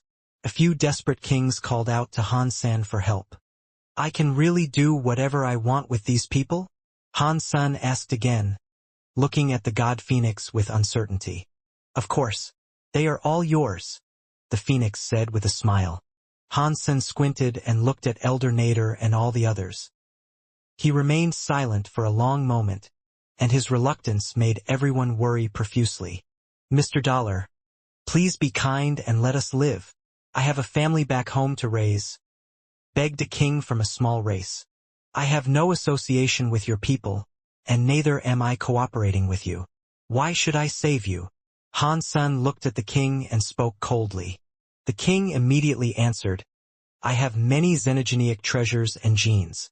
I can give them all to you. I just want to live. I will owe you so much. Are you truly willing to do that?" "I haven't forced you," Han Sen said with a blink. "Of course, I'm willing to. I will be eternally thankful if I'm allowed to live. You will be my savior for all time, and I will work my hardest to pay you back," the king quickly said. "Mr. Dollar, I am willing to offer you all my treasures and xenogenic genes. Mr. Dollar, please take mine." Suddenly, many kings were fighting to be the ones to give Han Sen treasure. They pleaded with Han Sen to show mercy and let them live. "If you guys are being this nice, I won't decline your offers," Han Sen said, his voice slightly awkward. He quickly collected the treasures and xenogenic genes from the kings, and then he asked the phoenix to remove the restrictions binding them. The kings were delighted. After they thanked Han Sen, they were quick to escape that place. "Brother Dollar, this is all I have. Is it enough to spare my life?" Bar said. Bar never saved up much. The only thing of real value that he possessed was a deified sawblade. And it was only at the primitive level. "If Brother Bar is willing to give that up, then I will accept it."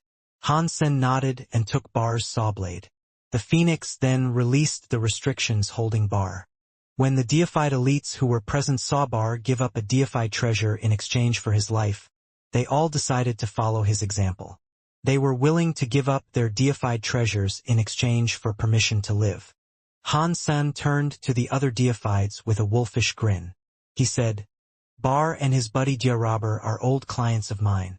That is why he is getting special treatment. If the rest of you would like to purchase your lives, deified treasure alone is not enough." Amazement swept through the deified prisoners. That was especially true of Elder Nader. His face kept warping, shifting from green to white as his emotions vacillated between nausea and rage. Before, he had thought of Dollar as a useless nobody. He refused to team up with Dollar. Who would have known his life would end up in this man's hands? He wasn't optimistic enough to believe that his chances of being saved were 50-50. He probably wouldn't be allowed to live, even if he gave Han Sen everything that he had. As he watched Han Sen scam the other deified elites, Elder Nader's first impression of Han Sen grew deeper. This was a greedy man. Those were the 5 words he would pick to describe Han Sen. This guy is so greedy. No wonder people call him Dollar. Now that the other deifieds were being forced to give up all their prized possessions in exchange for their freedom, they also realized what sort of person Han Sen really was. But losing all their money was better than dying there. It might have been unpleasant, but the deifieds paid up rather quickly. None of them were bold enough to try to bargain with Han Sen. A short time later, Han Sen was a much wealthier man, and all the elites that were bound by the bridge were released. Only Elder Nader remained, and he hadn't said a word thus far. Elder Nader couldn't even move his head to look away. His face was turning a deeper and deeper shade of red, but he didn't say anything. "I don't believe you will release everyone from all these races, yet dare to kill me. Killing me in front of all these witnesses is like declaring war upon the destroyed." Elder Nader thought to himself, but still he did not speak. "Mr. Phoenix, thank you for your kindness and generosity. The rest of these people are useless to me. You can have them all." Han Sen bowed to the Phoenix. Elder Nader's mouth fell open, but before he could protest or say anything, the god Phoenix opened its mouth and drew in a breath. Elder Nader turned into clouds of dust. Everyone stared in mute silence. They were terrified by the fact that a transmutation deified had been murdered in an instant, but they were also happy that they had made a smarter decision. If they hadn't coughed up Han Sen's ransom demand, they would have ended up like Elder Nader. Elder Nader stayed at home for too long. He must have forgotten how dangerous the universe is. Even to the moment of his death, he was just thinking about preserving his reputation. Bar shook his head casually, then chuckled a little. Although the destroyed were powerful, they didn't have many deifieds. Losing a transmutation deified like that was a big blow to them. But Elder Nader had been famous for too long. Instead of spending his time fighting for survival in the universe, he had spent the last few hundred years teaching students. He had lost his edge and forgotten how cruel the universe can be. He had taken his reputation too seriously. When everyone was gone, Han Sen bowed to the god Phoenix and said, "Thank you for your help. If there is something you need me to do, I will try my best to help you. If there is nothing else, then I will take my leave." After Han Sen said that, the Phoenix picked him up in its beak. It flew deep into the xenogeneic space. When the god Phoenix departed, the bridge between the two halves of Two Ape Mountain reverted to its former, lifeless appearance. The branches that had sprouted from it retreated, and its surface began to look like charcoal once more. The black steel bell stopped moving, too. It hung motionless and silent. After the Phoenix lifted Han Sen into the air, it rocketed forward with blinding speed. This was nothing like the slow, ponderous way the bird had moved when it first approached Two Ape Mountain. Before Han Sen could say anything, he saw that they were heading toward one of the suns in the sky. The orb glowed with power and heat as they shot recklessly toward it. They were still some distance from the sun, but Han Sen thought that the incredible heat was about to melt his deified body. He didn't know what would happen if he entered that glowing orb, and his heart rose into his throat at the thought. The phoenix flapped its wings, and they shot past the sun, flying deeper into the xenogeneic space. The phoenix accelerated, leaving behind the glowing suns that hung threateningly in the sky. Han Sen looked ahead and saw, in the distant sky, a giant sycamore tree that was growing upside down. Han Sen had seen many strange trees in his life before, but he had never seen a tree growing upside down. The top of the giant sycamore tree was on the ground, but its roots were growing into the sky. The roots were like a dragon's beard, all tangled up like a large bird nest. People say phoenixes live in sycamore trees. Perhaps this phoenix doesn't live atop the sycamore tree, but rather, in its roots. Han Sen looked at the upside-down growing tree with a strange expression. The god phoenix soared up to the roots and landed deftly among them. The creature opened its beak, letting Han Sen fall into a knot of roots that looked something like a nest. Han Sen quickly discovered that the place wasn't like a bird's nest. It really was a bird's nest. In that bird's nest that was composed of the roots of the tree, Han Sen saw a giant egg that was around 10 meters tall. The egg was burning with the same white fire as the phoenix. "Why have you brought me here? You don't think I look like a phoenix, do you? You're not going to raise me as a child, are you?"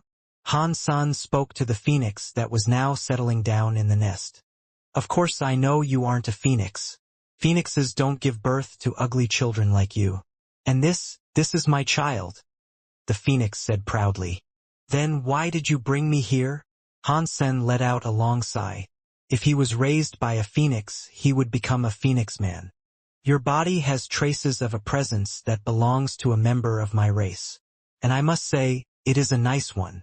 I'm sure you must have been spending a lot of time with a youngster of my race," the phoenix said while looking at Han Sen. "A young phoenix?" Han Sen was shocked. Then he thought of something. With a weird look on his face, he said, "She can't be talking about the little red bird, can she? The little red bird is a hybrid, though. It isn't actually a phoenix." Now Han Sen understood why the phoenix was treating him differently. It was because of the little red bird. "We did spend time together for quite a while, and our relationship is solid.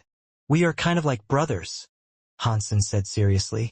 Han Sen wasn't going to tell the phoenix that the little red bird was a hybrid. If the phoenix was racist to the hybrid kind, then his special treatment would vanish. Thinking about how cold and cruel the phoenix appeared when it started eating people, Han Sen shuddered. He sincerely hoped the phoenix wouldn't have a change of heart and became callous enough to dine on him. "I thought I was the only phoenix remaining in this universe. I didn't suspect there was another one of my kind out there in the universe." The phoenix looked very happy, but then it said, "If you can, I hope you will be able to help me. Bring that baby phoenix here. I'm afraid that might be rather difficult. I have been separated from the phoenix for quite a while, and I'm not sure where it is right now, but don't worry. If you want to see it, I will do my best to find him and bring him to you. If you guys are seeking a reunion, I will do my best to make it happen. A reunion with your family will be a beautiful thing." Han Sen could see that the phoenix's expression was growing a little rigid, so he quickly tried to make his voice sound more positive and certain. The phoenix looked very happy again. "Don't just try your best. You must bring him here. Don't worry. I will make sure to complete this request," Han Sen agreed. He wanted to trick the phoenix and leave that xenogeneic space as soon as possible. Han Sen didn't know if the phoenix could accept a hybrid. He wouldn't risk his safety or the little red bird's by actually bringing it there. The phoenix seemed very happy. It extended one of its wings, and Han Sen saw a feather that looked very fiery and white fall through the air. The feather seemed to have a life of its own, and it flew before Han Sen. "This phoenix feather is for you. It is my gift for you. If you complete my request, I will reward you with more," the phoenix said seriously. "You are so kind. I'm more than flattered to receive this," Han Sen said. Then he grabbed the fire-wreathed feather in his hand. It was a true god-class treasure. Even a mere feather from the phoenix would be wildly powerful. The feather was pure white, almost transparent. The whole thing looked as if it was made of fire, but it wasn't like a fire that Han Sen couldn't touch. It was actually solid. This fire feather was a small piece of an actual phoenix, but it was still only 1 meter long. When he held it in his hands, though, it looked like a flaming sword. Han Sen grinned widely. He could use the feather as a weapon. Han Sen was lacking a decent weapon right now. This fire feather was perfect for him. The longer he held it, the more he liked it. A fire element fire feather. This should be quite powerful, Han Sen thought to himself. He wasn't going to try out the sword there in the phoenix's nest, though. After he had examined the gift, Han Sen changed the subject. Why are you looking for a baby phoenix? I think that the baby bird is substantially weaker than you. Han Sen was speaking the truth. This phoenix had pure ancestry, and it was a born deified xenogeneic. The little red bird was just a hybrid, and it had been very weak when it was born. Compared to a true god xenogeneic, it was 180,000 miles behind. The phoenix sighed and said, "Breeding is difficult for our race. There aren't many of us left, if there are any at all. Up until now, I haven't been able to find another of my kind. I can't believe there is a baby bird alive somewhere. For me and my race, this is great news. Once my child is born, they can become a couple. That way, they should be able to breed." Han Sen froze when he heard that. The phoenix wanted to use the little red bird as a breeding machine. It planned for the little red bird to make babies and repopulate the phoenixes. Hang on. I don't even know if the little red bird is male or female, Han Sen thought. If they are the same sex, how will they make babies? Han Sen didn't say that aloud, however. He only agreed to the request, promising that he would bring the little red bird there. If there is nothing else, I will go and search for the little red bird and bring it here. Han Sen just wanted to get out of there now. There is no rush. Before you leave, there is something very important you must do, the phoenix said. Then it spat some fire at Han Sen. The phoenix's white flame wrapped around Han Sen in a flash. It made Han Sen look like a burning torch, but it didn't actually sear him. He felt no pain or burning sensation. While the fire looked scary, there was no heat. But within the burning flames, Han Sen's black Dongxian armor started to turn white. Aside from that, Han Sen felt no changes occurring within his body. His Dongxian armor's power wasn't locked or limited. When the fire went out, the Dongxian armor had turned into a white, semi-transparent crystal. It looked like a dream, like something that couldn't possibly exist in the real world. Han Sen's eyes suddenly widened. He generated his Dongxian Sutra power and realized his Dongxian power was activated. With it, he could harness white phoenix fires. Now that you have the phoenix flame's power, you can make effective use of the phoenix feather, the phoenix said with a smile. Han Sen wasn't overjoyed by this, though. His Dongxian Sutra was already fine, but now his armor was linked to the god phoenix flame. If he used his Dongxian armor, it would trigger the phoenix fire. That seemed like a good thing at first thought. The phoenix fires was a high-class power that most people would admire, but it simply wasn't Han Sen's forte. If the phoenix had placed its phoenix flames on the Dongxian armor, it wasn't likely that the fire's only function was allowing Han Sen to use the phoenix feather. Although Han Sen immediately thought this, he didn't say anything to the phoenix. Go. If you can bring back that baby phoenix, I will allow your people to live here, protected by our race, the phoenix promised. This place is a smoldering wasteland. Who would want to live here? Han Sen thought to himself. The conditions that the phoenix had wrought on the land around it didn't seem to be all that inviting. It seemed to understand what Han Sen was thinking, though. The phoenix continued, explaining, "This is where the phoenix race started. Now only I am left. I don't really need much space anymore. If you can bring that baby phoenix back to me, I will allow you to make use of 1,000,000 miles. You may cultivate it however you see fit. And if an enemy shows up, I promise to help you chase them away." After that, the phoenix looked across the burned world and said, "After bad things reach their lowest point, good things then tend to rise. This is an incinerated land, but it isn't a dead realm. It can yield benefits beyond your wildest dreams. What kind of benefits? Hansen couldn't help but ask. Only the dying can live. Death comes first so that newborns can grow. This xenogenic space has extremely potent powers of life. Any creature, whether it is a plant, animal, or xenogenic, will grow better here than they would in the outside world, the phoenix said. Why don't I feel anything special about this place? Hansen didn't believe what the phoenix said because he couldn't feel anything strange going on inside him. He couldn't detect the life force in this xenogenic space doing anything that the phoenix had just described. Do you have any seeds? The phoenix asked, looking at Hansen.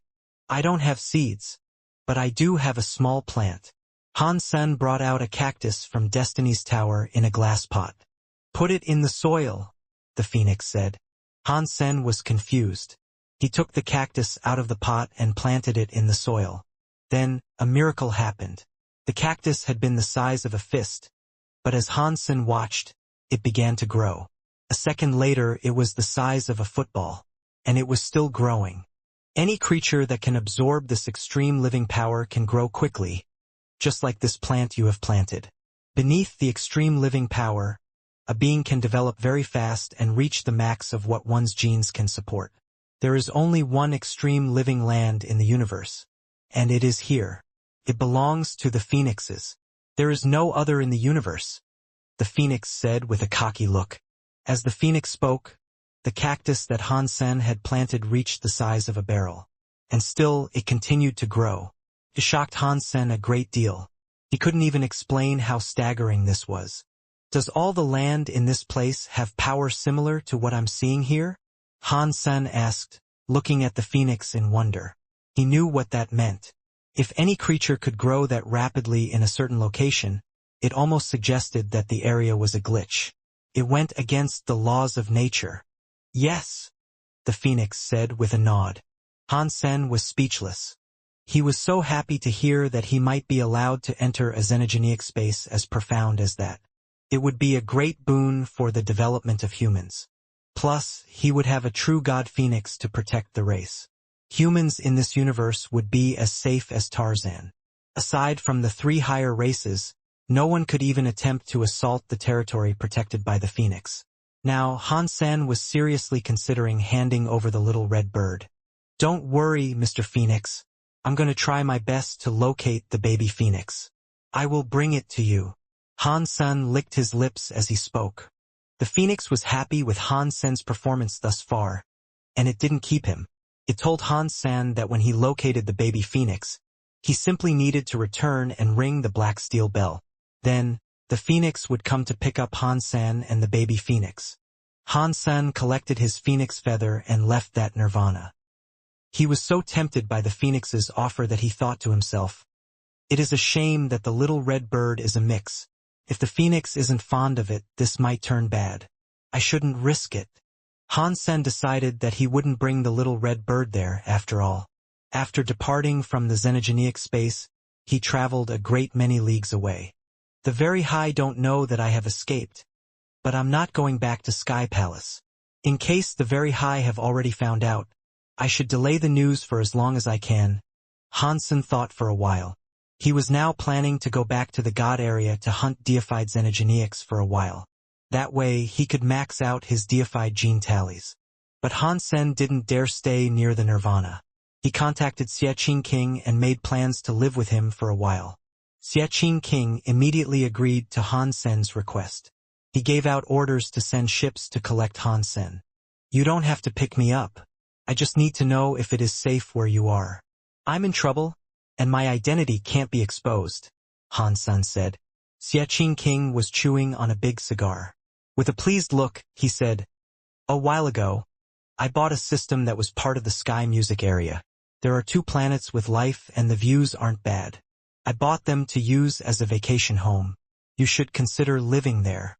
The Sky Music area is part of the 1,000 Treasures. They are in charge of defense and security. Unless there is a universal war, I doubt any petty thieves would risk trying to break in. Holy crap! Do you earn that much money from writing comics? Hansen's eyes were wide open. Xie King had bought an entire system to use as a vacation spot. It was too ridiculous to believe. Call me Teacher Xie.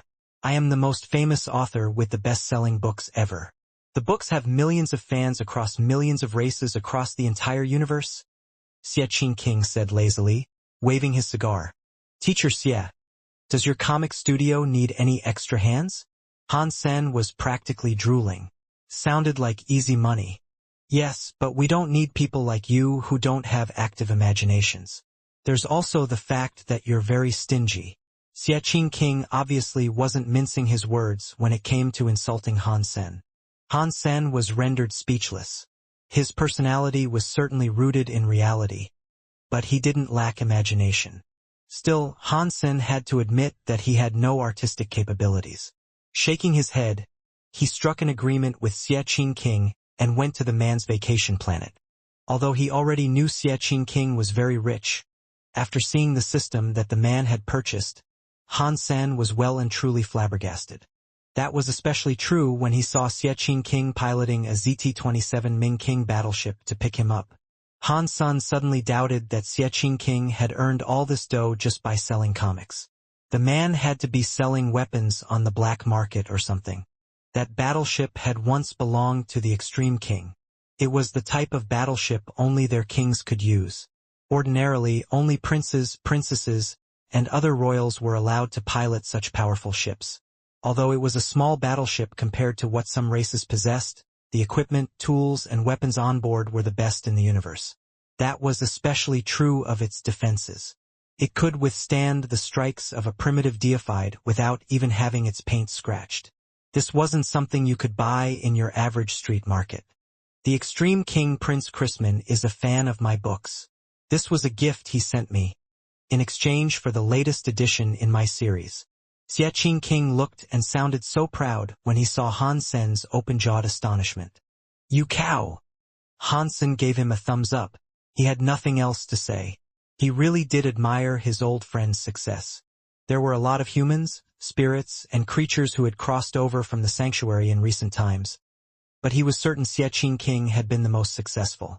But the key for him reaching this monetary zenith was a vast amount of self-determination. He got there himself, and he hadn't relied on anyone. Han Sen admired that. Snowball, who was sitting next to Xie King, had received a complete makeover. It was wearing all sorts of fancy stuff. Even the dog tags on its neck were famous in the universe. It had a small gentleman's hat upon its head, which just so happened to be a high-class treasure. Aside from the word, rich, Han Sen didn't know how to describe the pair. Old Han, have you ever thought about making your own mountain? Xie King tossed an arm around Han Sen's shoulders and passed him a cigarette. What kind of mountain? We aren't some sort of gang. Han Sen rolled his eyes. Xie King's eyes were serious. That is precisely what I mean. Although my work is going well, the more I work, the more empty I feel. In this universe, I don't have a true place to call home. I don't have a territory. Everything within reach is controlled by others. And if I was ever to offend the wrong people, they could take away everything I own with a mere wave of their hands. That feeling sucks. Aren't you rich? Can't you just buy an abandoned system and build it up? Han Sen said. Xie King drew a long breath through his cigar and puffed out some smoke rings. Then he gnashed his teeth and said, that won't do shit. Without enough power to support us, having a territory is no different from having no territory. Then what are you suggesting? Han Sen had actually been planning this for a long time. It had long been his goal to mark out territory for himself in the universe. But there were many issues going on in the universe right now. Even if they were to take over a xenogeneic space, they might not be able to hold it. Xie King seemed to be prepared for that question. He turned on a hologram and revealed a map of the universe. He pointed at part of the map and said, would you like to join me in taking a gamble? If we win, this big place will belong to us. What if we lose? Han Sen asked, looking at that place. Then we will just end up bankrupt and have to start all over, Xie King said with a laugh. Tell me about your plan. Han Sen's eyes were locked on that space. The two words read Space Garden. It was a xenogeneic space in the universe that belonged to the flower god race. The flower gods weren't a high race, and Space Garden was just a medium-sized xenogenic space. In regards to their abilities, the flower gods didn't have the power or resources that the high races did. The flower god people were just good at making genofluids, and making genofluids had given them a higher stake in the greater universe. Even the top 10 high races couldn't replicate the genofluids they made. It wasn't like their genofluid skills were better than those of the higher races. Space Garden simply offered many nutritious genes. The resources that they used could only be obtained in the Space Garden. The Space Garden wasn't very big, but it had very special rules. As long as the flower gods held onto the Space Garden and didn't leave, the 3 highest races couldn't set foot there. While the flower gods made a lot of fantastic genofluids, their combat powers were rather weak. They had been working hard to improve themselves for many years, and at this point, no one knew how many genofluids they had produced and consumed. But there were no deified elites growing amongst them. They didn't have the power to become one of the high races. But the flower gods weren't to blame for their weakness. Fighting wasn't what their genes had been developed for. They just didn't have the right genes for combat, so it didn't matter how many genofluids they consumed. No deified elites would rise amongst them. On top of that, many factions were suppressing them. Again and again, they were stopped from trying to become one of the higher races. Because the flower gods knew they couldn't become stronger, they sought a lot of outside powers to bolster their own. Normally, if a race wanted to start a lantern war, all of their fighters had to share the same blood. If an outsider joined the fight, even if they beat the higher race, the lantern would refuse to light. But the flower gods had recently developed an intriguing genofluid. If one was to use that genofluid, they could temporarily possess the blood of a flower god. If a deified elite used that genofluid, they could be considered a flower god for a while and help the flower gods earn a slot amidst the higher races. The adopted warrior could light the lantern on the flower god's behalf. But such a powerful genofluid could only be used once due to the resources it cost. Even the flower gods couldn't keep producing that sort of concoction. Therefore, they were currently considering which deified elite would be willing to help them become a high race. People were evil. Even deified elites that had been friendly to the flower gods couldn't be trusted now. Therefore, the flower gods were hesitating to make a decision. They couldn't decide which elite to trust. The gamble Xiaqing King was talking about was in regards to the Space Garden. He wanted to get the Space Garden for himself. That was Xiaqing King's scheme. If he was able to claim the Space Garden, then even if the 3 higher races came for him, it would be pointless. As long as the Space Garden was in their hands, no outsider could enter. If the 3 high races cannot take the Space Garden, how can we claim it? Han Sen looked at Xiaqing King and asked. The flower gods aren't talented fighters. They own the Space Garden, which is a nice place. They also have great technology that helps them produce genofluid. Many of the higher races want it. They want to own the flower gods, but sadly, the Space Garden has its special rules. In all this time, none of the higher races have found a way to invade them. After pausing, Xiaqing King went on to say, the puppeteers in the shadows cannot enter the Space Garden, but they do not want the flower gods to become a higher race. They are afraid that if the fitness of the flower gods was improved, their race would become dangerous. So, they are trying to suppress the flower gods every way they can. Although the flower gods have the potential to become a high race, they are forced to remain a low race. That means that if the flower gods want to become a high race, they have to do more than just beat another high race, Han Sen said with a frown. You are right. Otherwise, looking for a deified elite that could help them wouldn't take much time. But looking for one that could sort out all of their issues and not affect the reputation of the flower gods, that is hard. If the elite was too weak, there wouldn't be enough power to help them become a high race. If the elite was too strong, the flower gods wouldn't feel safe. Therefore, the flower gods have been unable to decide which elite can help them. Right now, the pickings are slim for the flower gods, but they are also offering a lot to the person they hire. If someone helps them become a high race, they will share the Space Garden with their new ally. Xiaqing King pointed at the map with a look of excitement.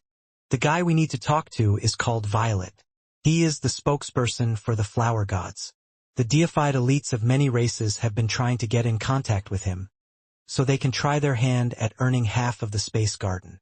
Xiaqing King punched a command into his display to reveal the image of a flower god. Is it a male or a female? Han Sen looked at the flower god in the video. It looked somewhat like a very gorgeous human, but a flower rose from its head.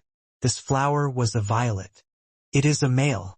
In the flower gods, both the men and women look very beautiful. Don't think that Violet is weak because of his beauty, however. He is actually very strong. He isn't simple-minded or easily influenced. I have contacted him before, and he is a tricky guy to negotiate with, Xiaqing King said. If he was easy to push around, I doubt the flower gods would let him deal with such important matters. After all, this decision will be a pivotal part of the flower gods becoming a higher race. If they fail, their entire race could be destroyed. They need to be careful with such matters. Han Sen paused and then asked, which race do the flower gods wish to replace? I don't know yet. The flower gods are being very careful, and they don't leak information easily. Judging from what others have guessed, they would likely seek to take out the tree men that are next to them. The flower gods and the tree men have been in conflict for a long time, so they are already enemies. Furthermore, the tree men have been doing poorly in recent times. It has been a few hundred years since they had a deified in their race.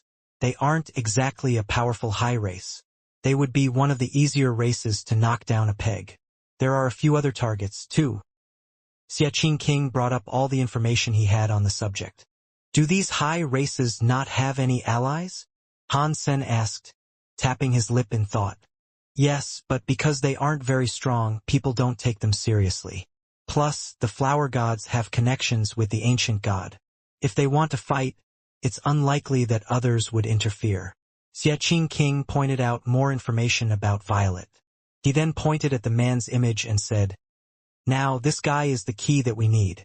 All we need to do is convince him, and then we will be partnered with the flower gods and earn half of Space Garden. Xiaqing King smiled at Han Sen and said, the crystallizers aren't thought of as a strong race. I don't think the flower gods will worry too much about you completely overpowering them. And then, all you need to do is use your power to impress Violet. Why don't you go there on your own? Han Sen didn't seem satisfied. I wanted to go, but I'm not deified yet, Xiaqing King confessed hopelessly. He opened his palms. So, sometimes there are things you can't do yourself? Han Sen laughed. Xiaqing King stared back at Han Sen and said, it isn't that I can't. It's that I can't do it yet. Han Sen stayed on Xiaqing King's planet for a few days. The environment wasn't too shabby. It was almost like heaven. If it was a peaceful period, it wouldn't be a bad choice to retire there for good. Every day, Han Sen used the 4-sheep cube to access God's farm. He was hoping to see Wanner and God's knife again. But even though a lot of time had passed, Han Sen had yet to see them again. It was strange. Han Sen was initially worried that if he used the 4-sheep cube, he would be thrown back to the very high. But now he noticed that no matter where he was, he would travel to God's farm and then return to where he last used the cube. With things like that, it also meant he had no way of returning to the bottle world. If the very high went to visit him, they would learn that he had escaped. In fact, Han Sen's escape had already been discovered. A very high elder had planned to give Han Sen another full body checkup. But when he went into the bottle world, he was unable to find Han Sen. This surprised the very high a lot. Han Sen had escaped from their alpha hall without anyone noticing. As far as they were concerned, this was very bad. But the very high now believed someone must have helped Han Senator otherwise. How could he have escaped? Exquisite was initially their prime suspect, since she had done it once before. But after a thorough investigation, they realized that it couldn't have been Exquisite. After confirming that it wasn't Exquisite, matters became more complicated. They believed there was a traitor in the very high that their investigation had failed to uncover. He really escaped. Exquisite was more shocked than any of the other very high. She hadn't believed Han Sen when he insisted that he would get out on his own. But a short time after she had last seen him, Han Sen had done as he promised. This was quite unbelievable. Han Sen had been imprisoned by the very high, the top race in the universe. Not even true god elites could escape from the Alpha Hall once they were trapped there. She couldn't imagine how Han Sen had managed to do what he had done. The very high tried to predict where Han Sen might go, and they used some special geno-arts of deduction, but they were unable to catch his trail. They hadn't the faintest trace of a clue as to where he had fled. That made the very high even more certain that there was a traitor in their midst. If there wasn't a traitor, Han Sen would have been tracked down by now, they believed. Han Sen, in the meantime, had just been introduced to Violet of the Flower Gods. The guy looked just as he had in the hologram. The man was so pretty that he could make a country fall. But a pretty face like that didn't influence Han Sen much. He felt like Violet was too soft, and it gave him the impression that the man was actually a toxic snake. Soft on the exterior, but filled to the brim with evil and poison. The prettier the snake is, the more toxic it is. I wonder how dangerous this Violet truly is. Han Sen wondered to himself. You said Violet hosted a banquet and invited many deified elites from all sorts of races? What does that mean? Han Sen lowered his voice to ask Xie Qingqing next to him. I don't know. Xie Qingqing fell silent, and then he said, maybe he wants to put the cooperation up as an auction, and have deified elites compete with each other. See who comes up with the highest price and whatnot. No way. That would be ridiculous. This decision will decide the fate of the whole race of the flower gods. They can't host an auction for something this serious unless the people in charge of the flower gods are absolutely nuts. Han Sen shook his head. In that case, I don't know. Aside from that, I can't really think of a reason that they would bring so many deified elites together. Contacting them via private means would be more beneficial. Xie Qingqing really didn't understand much about politics. Han Sen looked around. He saw a few people he already knew. There was Dragon 1 from the Dragons, and Dia Robber from the Destroyed. Bai Wanjie from the Extreme King. Even Lone Bamboo was there. And there were many other deified elites Han Sen did not know. It looks like the Space Garden is a juicy morsel for a lot of races. There were so many competitors, Han Sen didn't think he would be the one to be contracted. These big races are like hungry wolves circling prey. The Flower King might not want to cooperate with them. We still stand a chance. Although Xie Qingqing said that, seeing people like that all around, he knew how important the Space Garden was to everyone. It had exceeded his expectations, and he knew it wouldn't be an easy prize to win. I'm sorry to have asked everyone to convene here today, but I'm afraid the flower gods have a problem. I regret to inform you that our plans have changed. To prevent everyone from thinking the flower gods are not reliable, we have asked everyone to come here so we can explain things in person. Violet's words were shocking to everyone in attendance. What happened to the flower gods? Is there any way in which I can help? Extreme King Prince Bai Wanjie quickly said. He had just become deified not too long ago. He was only primitive, so he definitely wasn't the highest-ranking deified that was present. Far from it. He was a crown prince of the Extreme King, however. He was one of the most qualified emissaries who had come to this meeting. Thank you for your concern, Crown Prince. Our race needs a favor. I want to invite you all to enter the Space Garden so that you can help my people. A stunned silence descended over the meeting. The flower gods had never let outsiders into the Space Garden. They wanted to keep it for themselves. People only knew that the Space Garden was full of high-level genofluid resources. As for what it looked like inside, hardly anyone other than the flower gods had ever seen it. Across history, only a few outsiders had been allowed to enter the Space Garden, and they were very close with the flowers gods. But the elites who had come to this meeting barely had any connection to the flower gods. Despite the fact that they were practically strangers, the flower gods were inviting them all to spend time in the Space Garden. The whole situation was quite strange. Violet seemed to know that everyone would think of this as suspicious, and so he quickly said, "The talents of my people aren't the only reason that we are able to create such unique genofluids. The primary reason, in truth, is that the Space Garden provides us access to resources not available to any other race. Therefore, no one has been able to copy the genofluids that we make." Are you saying that something has happened to the resources that you use to create your products? Dragon 1 asked Violet, tilting his head to one side. Upon hearing that, everyone thought what Dragon 1 said made sense. If there wasn't some issue with the resources of the space garden, Violet wouldn't be speaking so openly about the secrets of the flower gods. Violet nodded and said, "There is a very serious problem, and if we do not sort this out, I'm afraid the flower gods will no longer be able to create the special high-class genofluids that we are famous for." "What is the problem? You can tell us. There are many elites here, and even the Extreme King's crown prince. We can help you," Robber said. "Yes, we will find a way to help you, together. We will not allow the genofluids of the flower gods to go extinct. That would be a great loss for the entire universe." Everyone was trying to show earnest support, but more than anything, they just wanted to learn the secrets of the genofluids. They were only offering aid because of the benefits they would receive. No one would help the flower gods for no reason. Violet sighed and said, "I really want to tell you all so that we can sort out this problem quickly, but this information is a matter of national security to the flower gods. The leader has commanded us not to tell anyone. Otherwise, we could be exiled." "Violet, what is that supposed to mean? You asked us to come here, but now you're not telling us anything. In that case, how are we supposed to help?"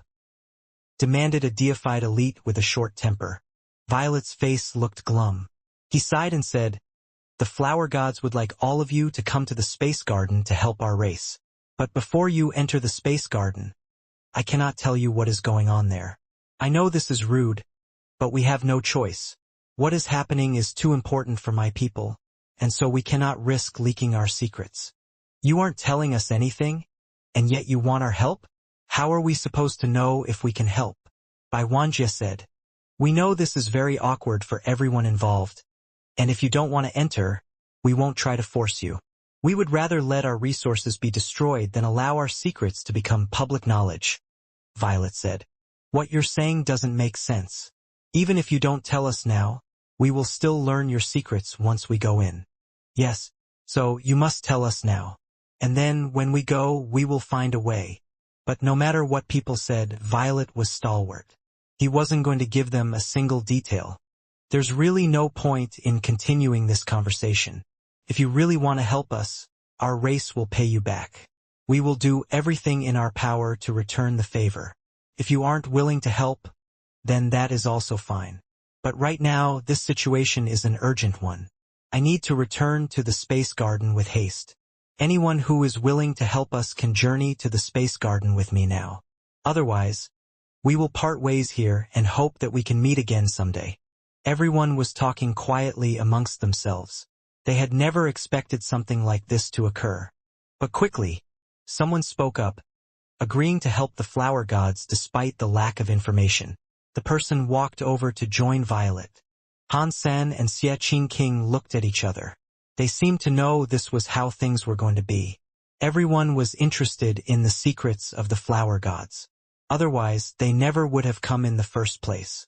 Now, there was a chance for everyone here to see the secrets with their own two eyes. No one would miss out on a chance like this.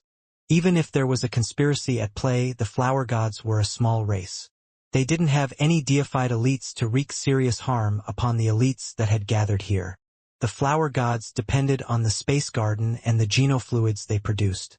That was their only claim to fame. The elites who had come to this meeting were mostly deifieds, so they weren't afraid of anything the flower gods might do. Even if the flower gods were planning something devious, the elites believed that their powers would be enough to escape whatever mischief might befall them. "Are we going?" Han Sen asked Xie King. "Since we are already here, it isn't like we can simply leave. Let's follow and have a peek, so we can see what our future territory might look like." Xie King shrugged his shoulders as he spoke. "You are right." Han Sen nodded. But now he was playing the role of Xie King's subordinate. He couldn't speak out of turn, and so he had to let Xie King do the talking. Violet wasn't turning anyone away. He was more than happy to accept anyone who was willing to go to the space garden with him. Kings and deifieds alike were joining the crowd that was preparing to leave. Before they headed out, Violet told them that the trip would be a very dangerous one. They needed to think this through carefully and make sure that they wished to come. However, in the end, every elite that had come to the meeting decided to follow Violet. They all entered the Flower God's battleship and left the planet that belonged to the Thousand Treasures. Han Sen and Xie King were inside, as well. Because there was a mix of high races and low races, it was a real melting pot. All that diversity also meant that Xie King and Han Sen didn't stand out too much. As Han Sen and Xie King were getting a bite to eat in the battleship's restaurant, Jia Robber approached. He seemed excited to see Xie King. "Are you the author of Overbearing President Love Luov? Teacher Xie?" "I am Xie Qing." Xie King had gotten used to this sort of thing happening. He smiled amiably as he spoke. "It really is Mr. Xie. This is great. I have finally met Teacher Xie. I am a big fan of your comics." Jia Robber passionately grabbed Xie King by the hand. Han Sen was frozen. Jia Robber was the future of the destroyed. He was a guy who could kill people with a wave of his hand. He was also a fan of Xie King. It was hard for Han Sen to wrap his mind around. Is this guy for real? Han Sen wondered. He never would have thought that someone like Jia Robber would like comics. The destroyed was probably just looking for an excuse to get close to Xie King. "Teacher Xie, can I have your signature?" Jia Robber asked, whipping out a pen and paper and holding them out so that Xie King could jot down his signature. "Of course," Xie King said in a friendly tone. He grabbed the pen and started to write his signature. He wrote his name like a dragon and a phoenix that were flying together. Why did his signature look like a dragon and a phoenix dancing? Han Sen couldn't tell what words they were supposed to be, or if they were even words at all. They were jumbled and looked conjoined. No one could have read what Xie King had written. Jia Robber looked as if he had found a treasure. He took it very seriously and carefully hid the notepad back within his clothing. "Mr. Xie, unless it is truly necessary, I suggest that you do not go to the Flower Gods," Jia Robber suddenly said to Xie King with a hushed voice. "Why is that?" Xie King glanced at Jia Robber with a raised eyebrow. Since the battle powers of the Flower Gods are extremely low, they focus their efforts on protecting their space garden. In all the time that their race has lived here, very few outsiders have ever been able to access the space garden. Now it seems like they're letting everyone in. Don't you think that is a little suspicious? Jia Robber said as he sat down. It really is quite suspicious. Do you know anything about what is going on? Xie King asked with some curiosity. Jia Robber shook his head. Not really, but from what I have experienced in the past, I am inclined to believe that this will be a very dangerous trip. Teacher Xie, you are a man of great knowledge. There is no need for you to risk your life. It is fine. It is fine. There are some places I wouldn't dare to go, but with him protecting me, going to the Flower Gods should be okay, Xie King said, tipping a thumb toward Han Sen. Jia Robber could see the confidence Xie King had in his guard, and so he looked at Han Sen and asked, I have never formally met you before. Who are you? This is my bodyguard, San Mu. He is such a skilled fighter that he can battle 2 or 3 deifieds at once. Xie King was bluffing and hyping Han Sen up already. San Mu, if you have earned the admiration of Teacher Xie, you must be a very powerful person. I wonder where you are from, Brother San Mu. Jia Robber didn't use a Geno art to analyze Han Sen, but he noticed that he couldn't feel or discern Han Sen's presence. That surprised him. I'm just from a nameless race. You wouldn't know them, so it wouldn't matter even if I told you, Han Sen muttered, his voice dismissive and short. Xie King looked at Jia Robber and laughed. Don't worry about it. He has a bad temper. He's always like that, I'm afraid, even to his boss. There is nothing that can be done about it. It's fine. People with power can get away with more than most. Just like Teacher Xie said, if Brother San Mu can beat 3 enemies at once, then it's understandable even if he is a little abrupt. Jia Robber let out a slight chuckle. Even though you say he is good, I think he is just good at bluffing and being a dick, said a provocative voice behind them. The 3 of them looked over to its source, and they found that the voice had come from another table. There were 2 extreme kings, one of whom was the crown prince by Wuxia. The other person was a young girl. She had a very intriguing and powerful presence, but judging from her age, there was no way she could have been deified already. She was the one who had spoken. Han San and the other two at his table had experienced a lot in their lives. Unlike ordinary young people, they weren't easily riled. They weren't going to argue with a little girl. They just pretended not to hear her and resumed talking. The little girl, upon seeing that her declaration received no response from Han San, grew bored with the thought of taunting them further. She stopped trying to rile others up. Because Violet had needed to cram everyone into a small battleship, there were a lot of deifieds in one place. It was only natural that arguments might arise. Fortunately, everyone had assembled there for a singular purpose. Until they reached the space garden, no all-out fights would break out. Han San tried to memorize the route to the space garden so he could recall how to get back there if he ever needed to. But the battleship was moving too quickly. After a few space jumps, Han San lost track of where he was. Once they entered the xenogenic space of the flower gods, Han Sen finally understood why the place was called the Space Garden. What Han Sen saw was blankets of flowers covering sprawling meadows. The flower fields looked like stairs rising between the clouds. There were loads of weird flowers scattered everywhere that Han Sen looked. All of them were xenogenic plants of various levels. It was unbelievably pretty. The ship parked next to the flower fields, and then Violet brought them down. After they left the battleship, Han Sen smelled the scent of all those flowers. While the fragrance was very strong, it wasn't cloying or overbearing. It had a natural tinge to it. "Is this a canna lily?" Dia Robber asked suddenly, looking at a particular flower. Han Sen and Xiaqing King followed Dia Robber's gaze. There was a flowery vine that was half a meter long. A few flowers had sprouted from the vine, and each bloom looked like a little girl practicing ballet. They looked very pretty. "Yes, that is a canna lily. You have a good pair of eyes."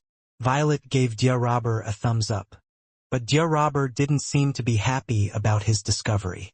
In fact, he looked rather glum. After everyone's focus turned away from Dia Robber to move forward, Han Sen walked over to Dia Robber's side and asked, "What is it?" Dia Robber frowned and said, "From what I can tell, canna lilies should be deified plants. They grow in very unique environments, and their powers are never weaker than a primitive deified xenogenic. The flower gods just grow them randomly on the side of the road. Isn't that a little too strange? It is surprising to learn that the flower gods can grow deified plants with such ease," Xiaqing King said with a frown. Violet kept moving. Han San and the others walked past countless flowers and fields of grass. There were so many varieties of plants, and Han San could only recognize a tiny fraction of them. But judging from the life force of the grasses and flowers, he could feel that they were nothing ordinary. They were all xenogenic plants. None of these plants are ordinary. No wonder the flower gods can create so many genofluids. Han Sen kept looking around him. He didn't know what most of the plants were called, but he could tell from their life force that they were some good stuff. "This is such a nice place. If we can take over this territory, we would never have to worry about resources. The xenogenic plant resources here could feed 100,000 people," Xiaqing King murmured to Han San. Han Sen was thinking about something else, though. He ignored Xiaqing King. Xenogenic plants bear fruit from time to time. As long as the seeds inside a fruit are not damaged, I can take them to the land of the Fire Phoenix to grow. I don't know how much that would reduce their growing time, though. Han Sen couldn't imagine how much he would gain if he could accelerate the growth of plants like this. If he brought a few seeds to the extreme living land, he could reap enormous quantities of xenogenic fruit in a short amount of time. Then he would most certainly become rich. "We are nearing the place where the incident happened. Please be careful." Violet's footsteps slowed. "Don't we need to meet the leader of your race first?" Dragon 1 asked with suspicion. "The leader and the others are already there," Violet said. He kept walking as he talked, so no one slowed down and they all continued following. "Something is wrong. How come we have traveled all this way, but we have yet to encounter a single other flower god?" Xiaqing King frowned and lowered his voice to speak with Han Sen. Han Sen had noticed the same thing. Violet was the only flower god they had seen this entire time. The only other people around them were members of other races. Since being in the space garden, they had yet to see a single other flower god. This was the home of the flower gods. Even if something had happened, they still should have been encountering other members of Violet's race. Everyone had warning sirens blaring in their heads. They followed Violet carefully as they flew through the space garden. But they didn't see anything dangerous around. And there was no sign of a battle either. It looked as if nothing concerning had actually happened. But when they reached the highest flower field, what they saw froze them in place. They saw many men and women with their bodies buried in the field. Only half their heads were sticking up above the soil. Each of them had a flower on their heads. Some of them were peonies, and some looked like chrysanthemums. Each flower was unique, and they all looked like they were opening in bloom. Clearly, the people who looked like carrots in the flower fields were the missing flower gods. "Violet, what is this?" Wuxia asked Violet. The flower gods buried in the ground were still alive, but they were as still as half-buried vegetables. Ever so slowly, their life forces seemed to be waning. "I'm not going to lie to you, Mr. Crown Prince. The whole of the flower gods, myself excluded, are here," Violet said as he pointed at the half-buried heads in the field. Wuxia didn't ask how the flower gods had ended up in such a strange situation. Instead, he asked Violet, "Before you left the space garden, were they already buried this way?" "You are very smart, Mr. Crown Prince." Violet nodded and admitted this to be the case. "So, when you said that the flower gods wanted to become a higher place, it was all a lie? A trick that you used to lure us here?" Wuxia asked, staring at Violet. "Yes." Violet nodded again. He clearly didn't intend to hide anything. Violet and Wuxia just stared at each other. They didn't look away. Violet went on to say, "Although I lied about the cause, I truly intend to offer you the prize that I promised. If any of you can save my people, we are willing to sign a contract that will offer up half of the space garden." "Is that true?" Everyone's eyes brightened. "You guys have seen what has happened to the flower gods. Do you think we have the gall, let alone the power, to break our promise?" Violet drawled. He wasn't in a hurry. "What happened to your people? Can you explain it to us now?" Wuxia looked at the heads protruding from the flower fields. The fields were indescribable. Flower gods were planted in the soil as far as the eye could see. There were millions of them, and with the small flowers rising from each head, they looked so pretty. It didn't matter how pretty they were, though. They were half buried in the soil, which made the whole scene rather disturbing. Violet was no longer trying to withhold information. For the first time since they had met him, Violet explained what happened completely. The flower gods were good at gardening, and they had discovered the space garden long ago. It was a suitable place for many xenogeneic plants to grow. They thought they had lucked out, but they soon found out that there was something wrong with the xenogeneic space. The leader of the flower gods buried himself in the flower fields, just like Han-san and the others were seeing now. The flower gods didn't know why their leader did that, but they eventually figured out what was going on. They needed to appease the garden itself. Every once in a while they would bring sacrifices to the garden. That way the garden would no longer mess with their minds. As long as they kept the garden satisfied, it wouldn't force any of the flower gods to bury themselves. But as time went by, the space garden seemed to become hungrier. It required more xenogeneics to support itself. 2 months ago, the sacrifice that they buried in the flower fields was useless. The flower god leader and many elites suddenly dug holes in the field and buried themselves there. Aside from Violet, every flower god was now buried there. "Why didn't you guys bury yourselves as they did?" asked a small race deified as he looked on Violet with suspicion. Clearly, he didn't believe the tale that Violet was spinning. "I don't know. Only I was okay. I don't feel any danger. And I don't know why this happened. That is why I am begging you all to save my people. We will never turn back on our word," Violet said with a look of seriousness. "Have you tried digging them out?" a king-class elite asked. That question was kind of pointless. The flower gods had been buried there for a while. Violet must have tried everything already. Violet would only have contacted outside deifieds if he had no other choice. He had exhausted all of his options. I can't dig them up. The soil might seem normal, but it is incredibly durable.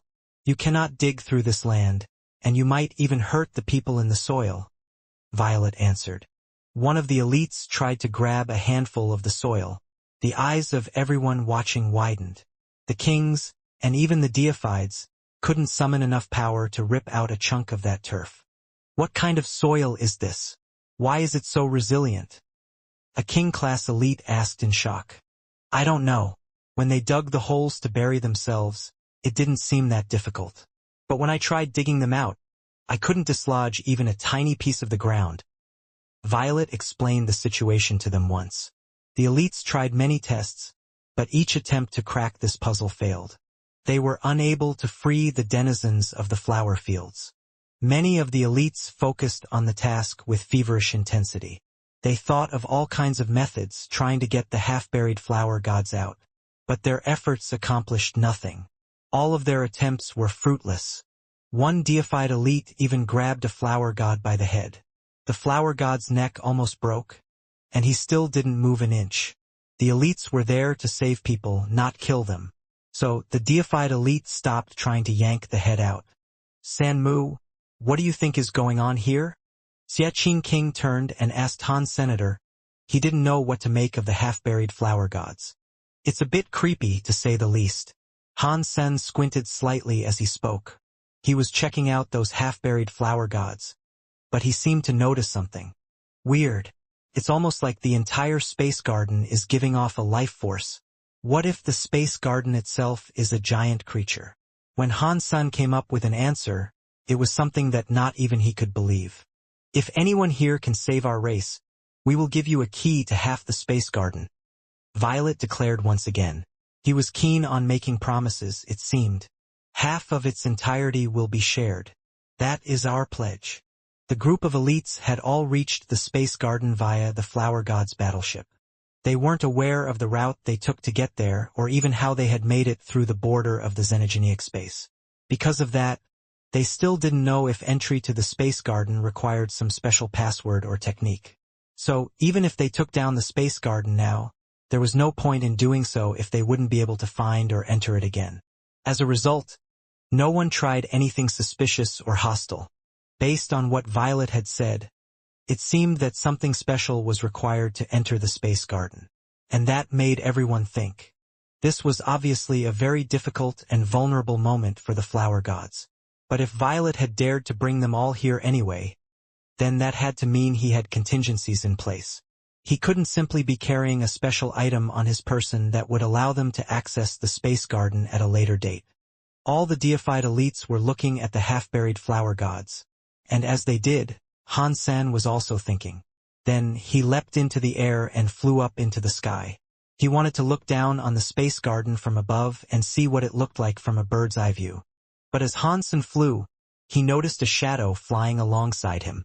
Someone else had obviously had the same thought. That shadow noticed Hansen too. They glanced at each other, and Hansen realized it was the little girl that had been following by Wuxia. They had met briefly in the battleship's canteen. The girl didn't look any older than Bai Wuxia, but the crown prince seemed to respect her a great deal, judging from the way that he treated her. Han Sen couldn't correctly guess her identity. The Bai family had many princes and princesses, and Han Sen had never been able to meet them all. And there were many other members of the royal family as well.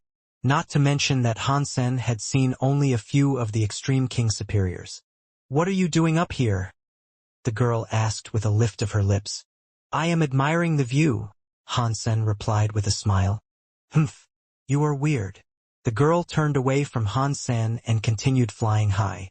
Han Sen knew how to teleport, but if he used it openly, some of the elites might recognize it as God's wonder. He didn't want other people to see it, so he didn't use it there.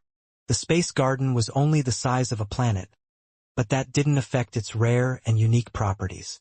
When Hansen flew high enough to see the whole of the space garden, he was stunned to discover that the entire place was like a giant Ganoderma lucidum mushroom with many layers. The flower fields were like steps, and they were all a part of that mushroom. It was put together with an amazing level of detail and complexity. Now, Han Sen was able to confirm his guess. The space garden could very well be alive. Maybe it was a very high-level planet xenogeneic.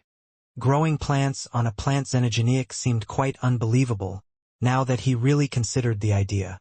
But Han Sen had seen all the beings that lived within the black hole spider before. This was certainly possible. "What do you see?" the Extreme King girl asked, flying over next to Han Sen. "I see a big mushroom." Han Sen smiled. "Humph. You were boasting about your strength when we were on the battleship, and yet you cannot see anything." The girl lifted her lips. "So, do you see what's actually going on?" Han Sen asked. "Of course." The little girl looked quite cocky. She patted herself on the chest. "You are too young to see anything." Han Sen pretended not to believe her. The girl shot him an arch look, and she said, "Being older doesn't mean someone is better. Just like you. You have eyes, but you are still blind. You cannot see anything." "Then tell me what you see," Han Sen said. Full of confidence, the girl said, "Of course, if I see it correctly, the space garden itself is a giant plant. It is a very high-level xenogeneic. Could even be true god class. But its life force is so weak, it looks as if it is going to die soon." Violet said that when the flower gods made genofluids a long time ago, they used a special material that was native to this region. I didn't believe it back then, but I sure am starting to now. If this is a true god-class xenogeneic plant, the xenogeneic plants that grow inside it will adopt its elements. Even an ordinary species that develops here will become different from those on the outside. The girl really did seem to know her stuff. Just like Han Sen, she seemed to think the space garden was one large xenogeneic plant. Han Sen looked at the little girl with shock, and he thought to himself, "The Extreme King really are different. With their knowledge and their power, they really are much better than smaller races." "If you think the space garden is a true god plant, then what do you make of all the flower gods that are buried in the field?" Han Sen asked. The girl really liked how amazed Han Sen was, and she answered, "That is difficult to judge. It could be that the xenogeneic plant knows it is dying, and thus it is trying to collect more energy to keep itself alive. Either that, or the flower gods themselves signed a contract with the xenogeneic plant. Right now, the xenogeneic plant is going to die, so the flower gods must die with it. There are many possibilities, but until we learn more, it will be difficult to tell which explanation is correct. In that case, how do we find out the truth?" Han Sen was truly flabbergasted this time. The Extreme King had many resources, but such powerful materials still took time to absorb. This girl was so young, and so he was surprised that she had so much knowledge. The girl thought for a moment and said, "The only way to learn more is to dig up the flower god people. And then, if we fully examine their bodies, we are bound to learn a clue or two." "That is easier said than done. Didn't you see the power of those deified elites? Even they could not dig up the soil in that garden." Han Sen lifted his lips. He had been infected by the girl's mannerisms, it seemed. He had already adopted her gestures. The girl glanced at the field with disdain. "You underestimate the deified elites. I don't know about any others, but I know for sure that Bai Wanjie is not that useless. If he thinks hard enough, he'll find a way to excavate the flower gods. The only thing that matters, following that, is the fact that whoever we excavate will probably die. With my knowledge of him, I think he is going to strike gold real soon." "Isn't Bai Wanjie your senior?" Han Sen asked when he noticed that the girl wasn't using an honorific when she referred to Bai Wanjie. This weirded him out, and so he felt compelled to ask, "Who told you Bai Wanjie was my senior? That is backward." "I am his senior," the girl said while looking at Han Sen angrily. Han Sen wanted to say something, but he saw Bai Wanjie do something just like the girl had predicted. He started to do something special. As Han Sen watched, the man selected an average member of the flower gods. And then, out of nowhere, Bai Wanjie pulled out a wine cup. He covered the flower god member with it, and then pulled him up. The flower god had been motionless and almost completely buried in the soil, but now Bai Wanjie was pulling him up little by little. His head and his neck were showing. Furthermore, the flower god's body didn't seem to be injured by the pull. He looked fine. Bai Wanjie kept on pulling. Soon after, the flower god's feet popped out of the soil. Many people turned to look at him. While everyone turned to observe the excavated flower god, the flower god opened his eyes. The flower on his head opened, and it exploded with a powerful substance chain. The creature jumped furiously at Bai Wanjie, who was the closest. Weird. I thought the flower gods didn't have deified elites. Han Sen was shocked. That flower god had substance chain powers that only a deified should have possessed. Bai Wanjie's own substance chains exploded. He punched the flower god in the chest. If the power of that blow had been delivered to another deified elite of the same level, the foe would have been severely injured. But when the strike landed on the newly emerged flower god, only the being's clothes were damaged. The creature itself merely staggered backward, then lunged at Bai Wanjie again. Everyone was shocked. They knew what the flower gods were like. Even if they were very good at making genofluids, their battle powers were lame and their bodies lacked strength. There wasn't a single deified in their entire race. Right now, the flower god had been able to absorb Bai Wanjie's strike and remain totally intact. This was a truly frightening thing to witness. Bai Wanjie's body flashed. He swung another fist that brought a black hole with it. He sucked the flower god into the black hole. Everyone nearby could see that the black hole was about to close and exile the flower god into space. But suddenly, a purple flower opened. It appeared in the mouth of the closing black hole and wedged it open. The power of the black hole strained to close itself, but it couldn't make any headway. The purple flower came further and further out of the pit. It looked like a creepy face that was smiling.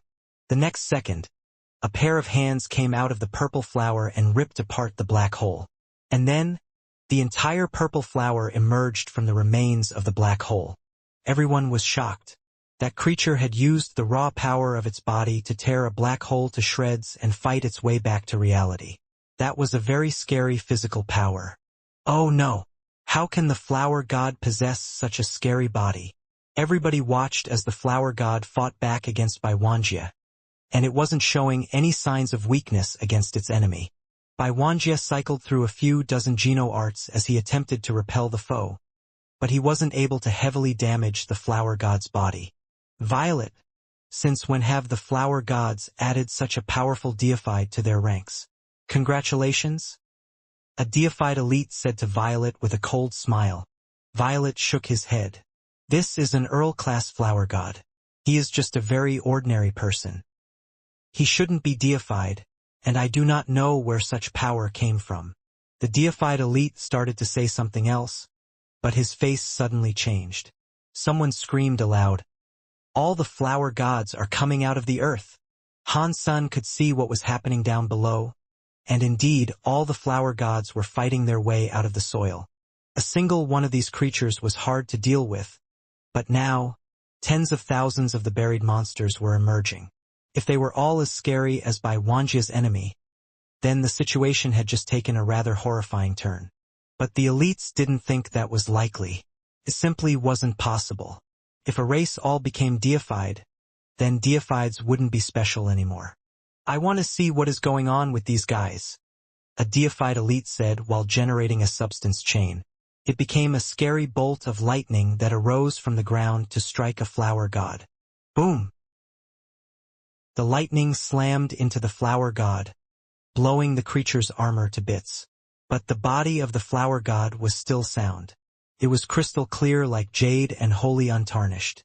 The head of the flower god possessed a flower that appeared to be blooming at just the right moment. This guy, is he deified too? The faces of the elites were growing pale. Dragon 1 and Dia Robber felt like something was wrong. Fall back. Something is wrong with these things. Dia Robber called for his people to retreat. Bai Wanjie was even more certain that they needed to leave. He jumped out of the fray, looked around, and saw the girl in the sky. He flew up to her and shouted at the little girl, saying, "Great Aunt, something is wrong. This is too dangerous. We have to go." But before Bai Wanjie could drag the girl away, the flower god he had been fighting with leapt after him. Arg! A king was torn in half by a flower god woman. His blood and guts were spilled everywhere, leaving a chilling pool of viscera on the colorful field. Right now, the flower gods that came out of the ground all had deified powers, regardless of their age or gender. And they didn't speak after they emerged, either. They were enraged, and they mindlessly attacked anything in front of them. Pang! Xiaqing King punched a flower god man in the face. The force of his blow rebounded, and Xiaqing King was sent shooting away like a meteor. The bones in his hand were shattered. Fuck! What the hell is going on? How can this guy have deified power and speed? His voice was drowned out by other sordid screams. The whole of the space garden echoed with the sounds of terrified cries.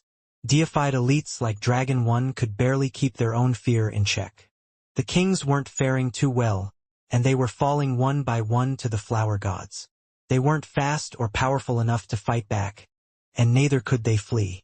The flower god people had all sorts of flowers on their heads. They were killing everyone they could reach. Where is Violet? Han Sen ran next to Xiaqing King. He swung his fist and punched away the flower god that was coming for Xiaqing King. The flower god that was punched by Han Sen, although it flew away with a cavity in its chest, didn't even seem to notice the pain. It was like the creature didn't know that it had been injured. It just got up and started running back at them. I don't see him. He was right here, but now he is gone, Xiaqing King said as he fell back away from the fight. Something is very wrong with the flower gods. We shouldn't stay here, though. We should get out of here as soon as we can. Han Sen pulled Xiaqing King away, wanting to lead him out of the space garden. Pang! Han Sen tried to fly out of the space garden, but he hit an unseen barrier. It bounced him and Xiaqing King back. Oh no! It is a space wall. Without the key to open the space wall, we cannot get through. Brute force won't get us through, no matter how much power we throw at it, Han Sen said with a frown. Damn it! If I became deified, I could punch them all to death and we wouldn't have to flee, Xiaqing King said with a streak of bitter depression. Now isn't the time to whine about what we can't do. We have to find Violet. He's the only person who can get us out of here. Han Sen used his Dongxian area to the max of his abilities. He scoured the whole of the space garden trying to locate Violet. It was a mess down there. Every elite was in a similar situation to Han Sen, and none of them could escape. They had to fight the flower gods or die trying. But the flower gods all held the power of deified elites. They were all so strong. The king-class nobles didn't stand a chance against such powerful enemies. They were being torn apart where they stood.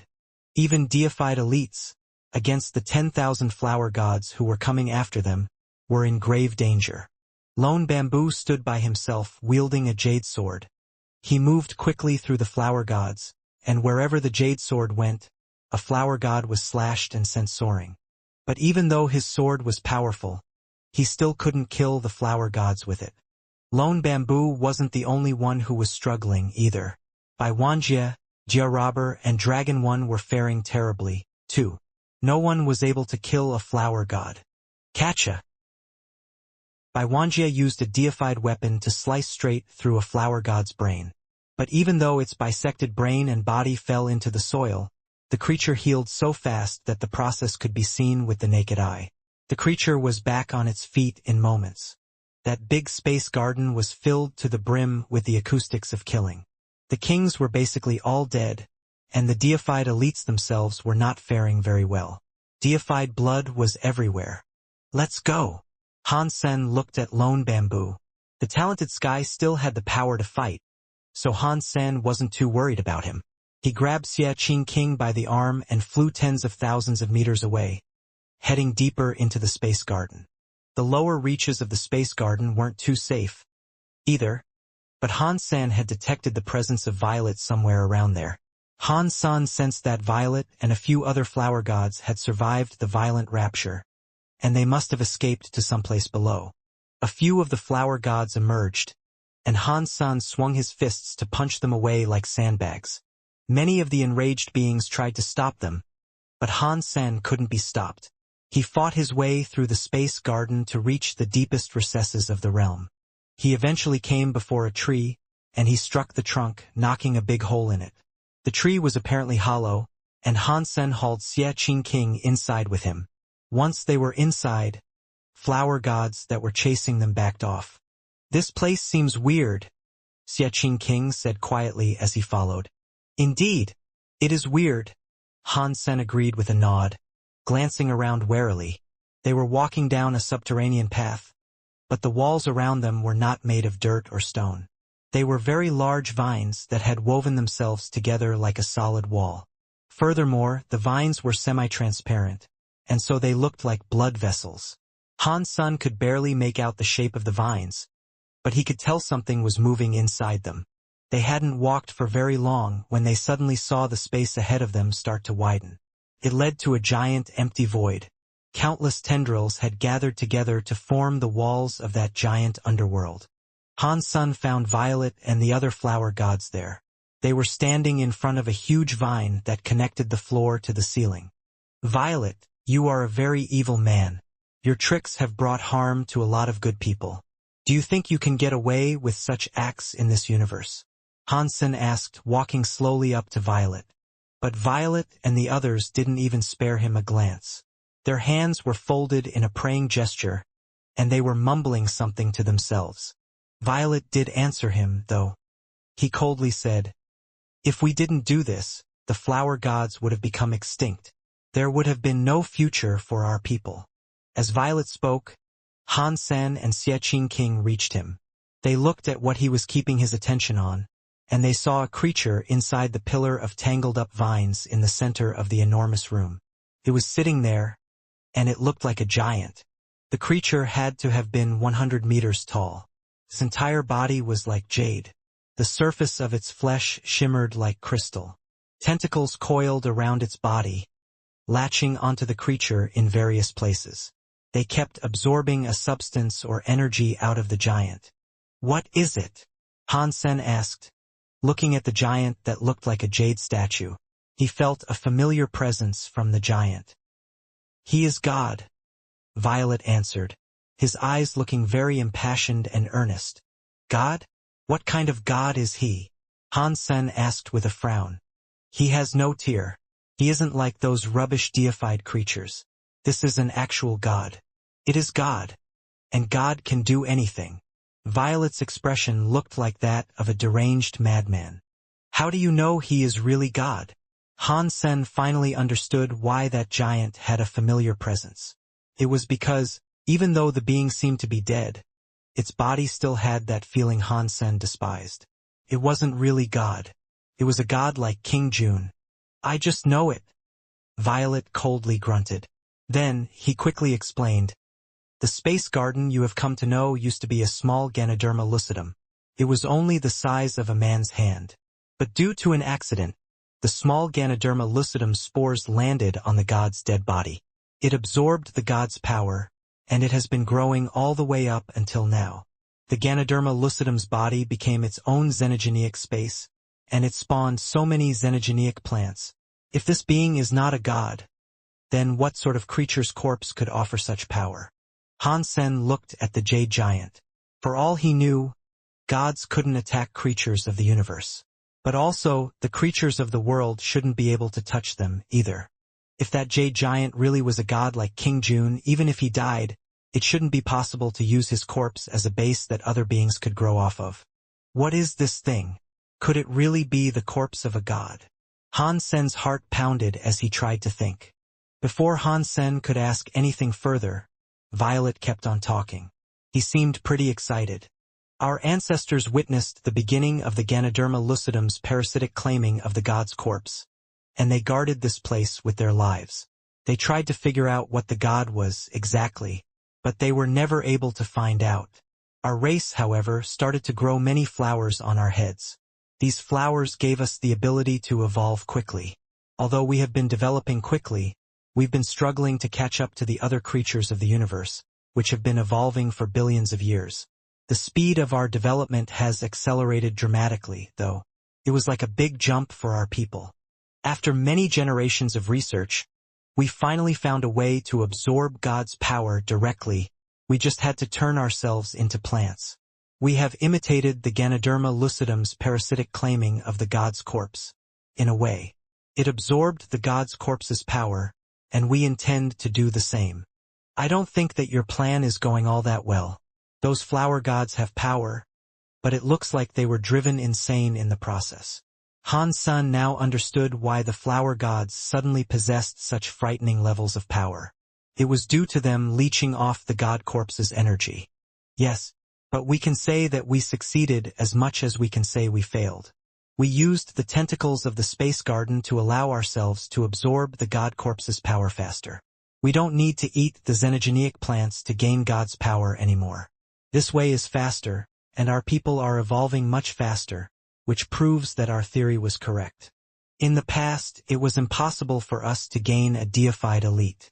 But right now, after directly absorbing the power from the god's corpse, everyone has started to become deified like it was the easiest thing in the world. As he said this, Violet's face was brimming with pride. But it is a shame. Right now, at this time, a complication has shown up in the bodies of most of my people.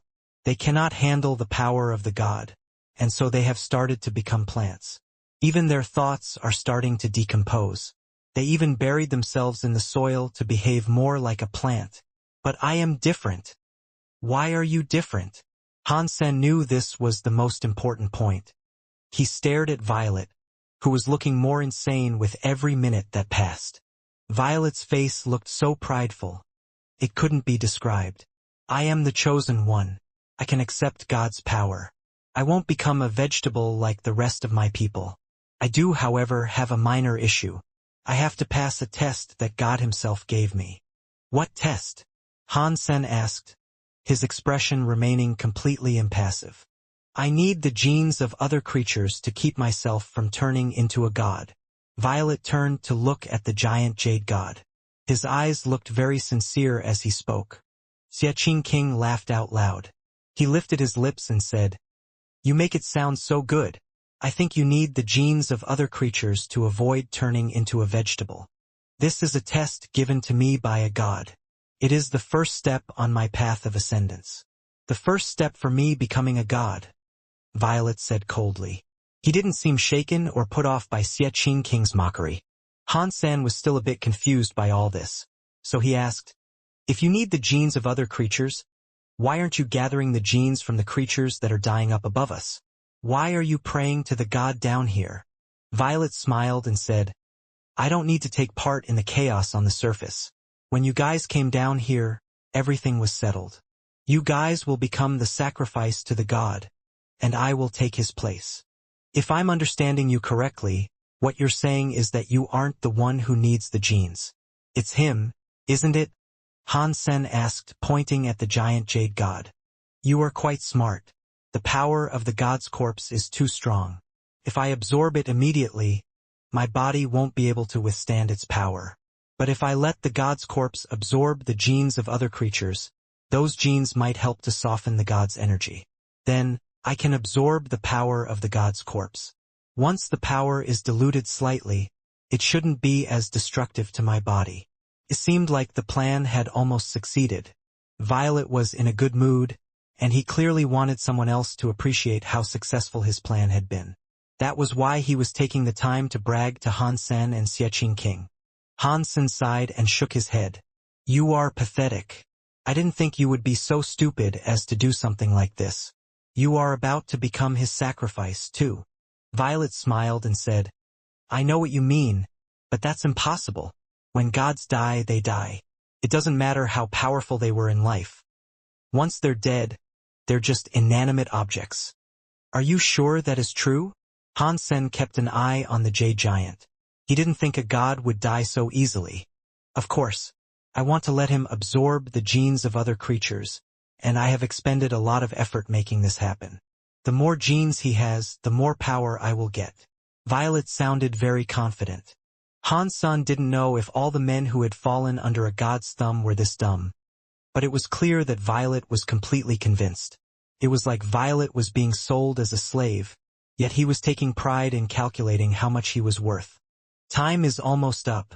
You guys should offer up your power for me to become a god. As Violet was speaking, a jade substance chain rose from his body. The purple flower on his head turned green and sparkled like a piece of crystal. Deified power is nothing special. When I become a god, I will show the universe the true meaning of power. True god deifieds will be eliminated on a whim. The very high, ancient gods and extreme kings will be wiped out. The only high race in the universe will be the flower gods. I will be the leader of the universe. Violet's eyes were brimming with passion. What a naive kid. You should wait until you've become a god to make proclamations like that. Xiaqing King quickly retreated. Then, he shouted at Han Sen, "Brother, I will leave you to deal with this psycho. Get rid of him. I don't want to become food." "Since when did you learn how to fall back?" Han Sen thought that was strange. Xiaqing King had retreated. That had never been the man style before. "It would be stupid to fight when I know the likelihood of my death is very high." Xiaqing King lit up a cigar and clamped it between his teeth as he spoke to Han Sr. "I'm not deified yet, so I will let you perform. Enjoy the moment before I catch up with you. When I become deified, your time to shine will be up." This guy is becoming more and more human. Han Sen looked at Xiaqing King happily. When he was in the sanctuaries, he had been blinded by the need to fight. He would never have behaved so rationally.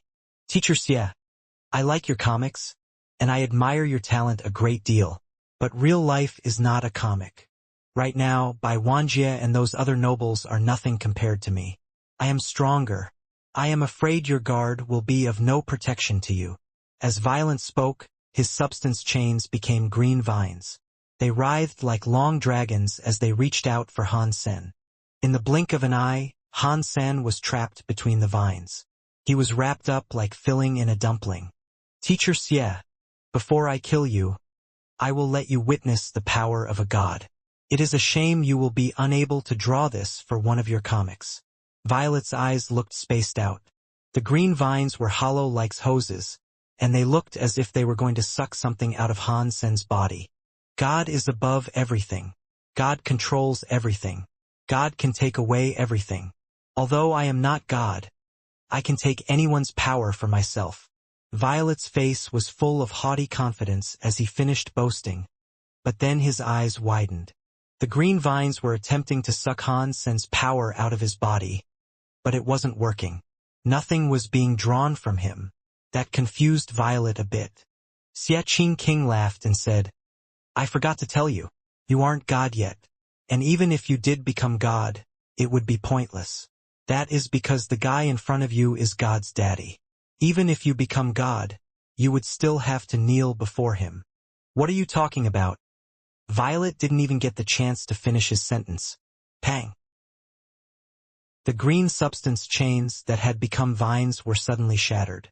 Han Sen walked safely out of their clutches. He looked at Violet and said, "That was the breadth of your amazing god powers? Impossible. Even Bai Wanjie couldn't tear down my powers so easily. But you, who are you?" Violet looked at Han Sen with shock. "God's daddy," Han Sen said simply. He walked up to Violet, and his body was suddenly cloaked in half-transparent white armor. His form was wreathed in a white flame. Violet recomposed his power with the intent of fighting Han Sen. But when he generated his green substance chains, he froze. He was suddenly hanging in the air, and he couldn't move. It was like he had been pinned in space. "You? Who are you?" Violet was shocked as he realized he could no longer use his power. His body and his power were like a volcano that was ready to erupt, but he couldn't quite release an attack. Han Sen kept walking forward. The Dongxian area controlled the universal cogwheels of the encompassing zone. Unless Violet's power was stronger than his, the flower god wouldn't be able to use his universal cogwheel. He wouldn't be able to unleash his power. Violet's eyes opened so wide that they seemed to be on the verge of popping out of their sockets. But no matter how much strength he used, he still couldn't unleash the power that was brimming within him. He could only watch Han Sen approach. Violet tried to shy back from Han Sen, but he had lost all control of his body. Han Sen continued to approach him with the placidity of an all-powerful god. Just as Han Sen was about to reach Violet, the flower on Violet's head suddenly flashed with light. Many green sproutlings surged out of Violet's scalp and wrapped down around his body like jade tentacles. The vines formed a green set of armor. Catcha! Violet's body finally moved. The green air around his body was burning, and he was finally able to unleash his power. His emerald eyes peered through the vine helmet's slit. They were looking right at Han Sen. "Should I call you Violet or God now?" Han Sen asked, stopping in his tracks as he carefully examined Violet in his vine armor. "My name is Sky Vine Radish," said Violet from within his armor. Although his voice hadn't changed, his tone and inflection sounded different. It was just a small change, but it was enough to make him come across as a different person. "You really are a god?" Han Sen asked, raising an eyebrow at Sky Vine Radish. "I guess," Sky Vine Radish said dispassionately. "A god that can satisfy one's wishes?" Han Sen asked again. No, Sky Vine Radish's answer surprised Han Sen. Sky Vine Radish went on to say, "My god body was almost destroyed in a god battle. I don't have the power to fulfill your wishes. Of course, if you guys can help me by making a wish that isn't too difficult to fulfill, then I can give it a shot. I could, for instance, level you up once so you can become a transmutation deified." "You need power to fulfill wishes? In reality, don't those wishes only benefit gods like you?" Han Sen sneered at Sky Vine Radish. Now, he knew for sure that Sky Vine Radish was just like King June. He was an empty god, but he looked damaged. Otherwise, he never would have gotten himself into this situation. Sky Vine Radish's eyes shone with a green light, and he asked, "Who are you?" "I'm the guy who will kill you." Han Sen suddenly exploded with his own power. He cast his Dongxian powers and had them firing on all cylinders. He threw a punch at Sky Vine Radish. The white phoenix flames licked hungrily around Han Sen's hand. Sky Vine Radish didn't show any indication that he intended to step back.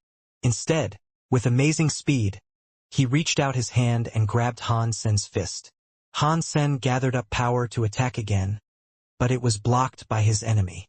"Although I am heavily injured and borrowing a low-levels body, pathetic creatures like you can't hope to compete," Sky Vine Radish proclaimed in a cold, distant voice. But the next second, Sky Vine Radish let go of Han Sen's fist as if he had been electrified.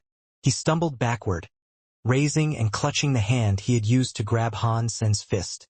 His hand was burning with a white fire. "Phoenix flame. Are you a phoenix?" "No, obviously not." Sky Vine Radish looked at Han Sen in shock. His face was wrought with confusion. The phoenix flame refused to be extinguished, and it burned farther and farther across the god's body. In seconds, the god's entire arm was covered in flames.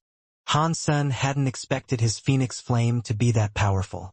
His full power attack had been blocked by Sky Vine Radish, but his enemy hadn't been able to do anything to douse the phoenix fire. The man could only watch his body smolder and burn. "Regrettably for you, you aren't a true phoenix. If you were, this fight would be quite annoying for my damaged body," Sky Vine Radish said to himself as he watched his burning arm. The phoenix fire was spreading all across his body, turning his form momentarily white. It was very strange to see. The phoenix fires were burning brightly, but after they passed over Sky Vine Radish, only the green vine armor was burned away. The body that the god had taken from Violet was left undamaged. When the phoenix flames disappeared, Violet's body was left looking perfect. Not even a single strand of his hair was singed. The vine armor encasing his body, however, was gone. The only thing that was missing from Violet's body was that flower atop his head. Beneath the ravaging fires of the phoenix, even that flower had been turned to ash. Han Sen could feel the presence of Violet's body change. What Han Sen now sensed was different from when Violet had been in control of himself. But it wasn't the presence of Sky Vine Radish, either. Regardless, Violet didn't have his deified power anymore. Han Sen could feel his enemy's power fading and becoming insignificant. He was no longer even king class. Why is the Phoenix's power so strange? It didn't hurt Violet. Is that a coincidence? Or is that how it works? Han Sen's heart mulled over the conundrum. Han Sen didn't have time to think through the matter thoroughly, though. He ignored the currently unconscious Violet, and instead looked at the giant, jade god beyond the vines. Clearly, this was Sky Vine Radish's actual body, which had been damaged long ago. According to what Han Sen knew, gods were unable to directly harm beings of the universe, and the beings of the universe couldn't harm them either. But this god body was clearly some sort of exception to that rule. How about we make a trade? The giant, jade eyes of the being were still shut. Its lips didn't move, but even so, a voice bellowed through the air and rang in Han Sen's ears. "I don't make deals with gods," Han Sen said flatly. Then he threw a punch at the jade giant. Pang! Han Sen's fist struck the jade giant's eye. It made the sound of jade stone being broken. Han Sen had used all his power, but the jade giant's body didn't move. The phoenix flame burned on the jade giant's skin, but it was only a light for a brief time before it was extinguished. It didn't seem to be capable of burning the creature's skin. "If you really were a phoenix, you probably would stand a chance of harming my god body. But you only have the phoenix's flames. As you can see, that doesn't work on me. Why don't we just chill for a minute and talk?" said Sky Vine Radish's voice again. Han Sen paid little attention to what the creature was saying, though. This might be his final chance to defeat a god. Who knew if he would ever get another opportunity like this one? Right now, Sky Vine Radish just wanted to talk things over. He could make himself heard to anyone in the chamber, but he couldn't move. His body was badly damaged, and even after all the years his remains had been here, it had yet to recover. Han Sen kept on punching Sky Vine Radish's body, and the god couldn't so much as twitch in retaliation. However, the only thing that Han Sen's phoenix flame could do was scorch a small part of its skin. "I told you, you cannot hurt my body," Sky Vine Radish said imperiously. "That might not be true." Han Sen retrieved his phoenix feather from Destiny's Tower. He gripped it in his hand like a sword, then slashed across Sky Vine Radish's body. Screech! The white flames formed the shape of a phoenix feather. Han Sen thrust his weapon halfway into Sky Vine Radish's body. The resulting wound showed that Sky Vine Radish's flesh was green like jade, and green blood began to leak steadily from the opened flesh. Han Sen stared with wide eyes at the wound that his phoenix feather had just delivered. Up to this point, Han Sen had completely failed to injure the god. Even his phoenix fires had only burned briefly across the monster's skin. But now, the phoenix feather was able to perforate Sky Vine Radish's indestructible god body. The white phoenix fires ravaged the wound. This injury was so small that it clearly mattered little to Sky Vine Radish and his god body, but to Han Sen it was a very important step on the path to taking down Sky Vine Radish completely. If he was unable to harm the god body at all, how could he even think about killing a god? Han Sen had now focused his awareness on the phoenix flame that the phoenix had given him. He had originally wanted to get rid of it, but he hadn't expected that the phoenix flame used in conjunction with the phoenix feather would unleash such devastating power. It was able to slice open a god's body.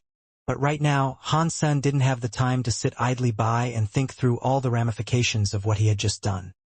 He continued to swing his phoenix feather with the ferocity of a furious storm cloud. Sword lights flew everywhere, slashing here and there across Sky Vine Radish's god body. As Han Sen cut Sky Vine Radish again and again, the flow of blood increased. "Stop or I will bury you," Sky Vine Radish bellowed angrily. Han Sen ignored the warning. He kept slashing Sky Vine Radish's god body without relenting. He let the god blood splatter him. "This is blasphemy against God. Your sons and your grandsons and the rest of your filthy race will be cursed now and forever. Great disaster will fall upon you." Sky Vine Radish released an enraged roar into the sky, but over time, it slowly turned into a scream, and still he couldn't move. Han Sen continued to slash the god body like a madman, although each slash only cut a little bit into the god's flesh. After Han Sen slashed his enemy 1,000 times, then 10,000 times, he was able to open Sky Vine Radish's flesh to the bone. God blood poured out. "Catcha!" as Sky Vine Radish's voice kept up an unending stream of curses and profanity. Han Sen lost count of how many times he had slashed the god. But before long, he was able to lop the god's head off. That big jade head fell to the ground, creating a big crater in the earth when it landed. The jade skull's face was turned up toward the sky. The eyes that had been closed were now finally open. They glared at Han Sen right before the head shouted, "Gods can never die. Today you have destroyed my god body. But I will ensure that your sons and your grandsons pay me back millions and billions of times more. All the women in your race will become whores, and all the men will become slaves. Catcha!" Han Sen thrust his feather sword into the god's eye, blinding it. God blood sprayed up like a freshwater spring, splattering all over Han Sen's body. Han Sen had nothing to be afraid of.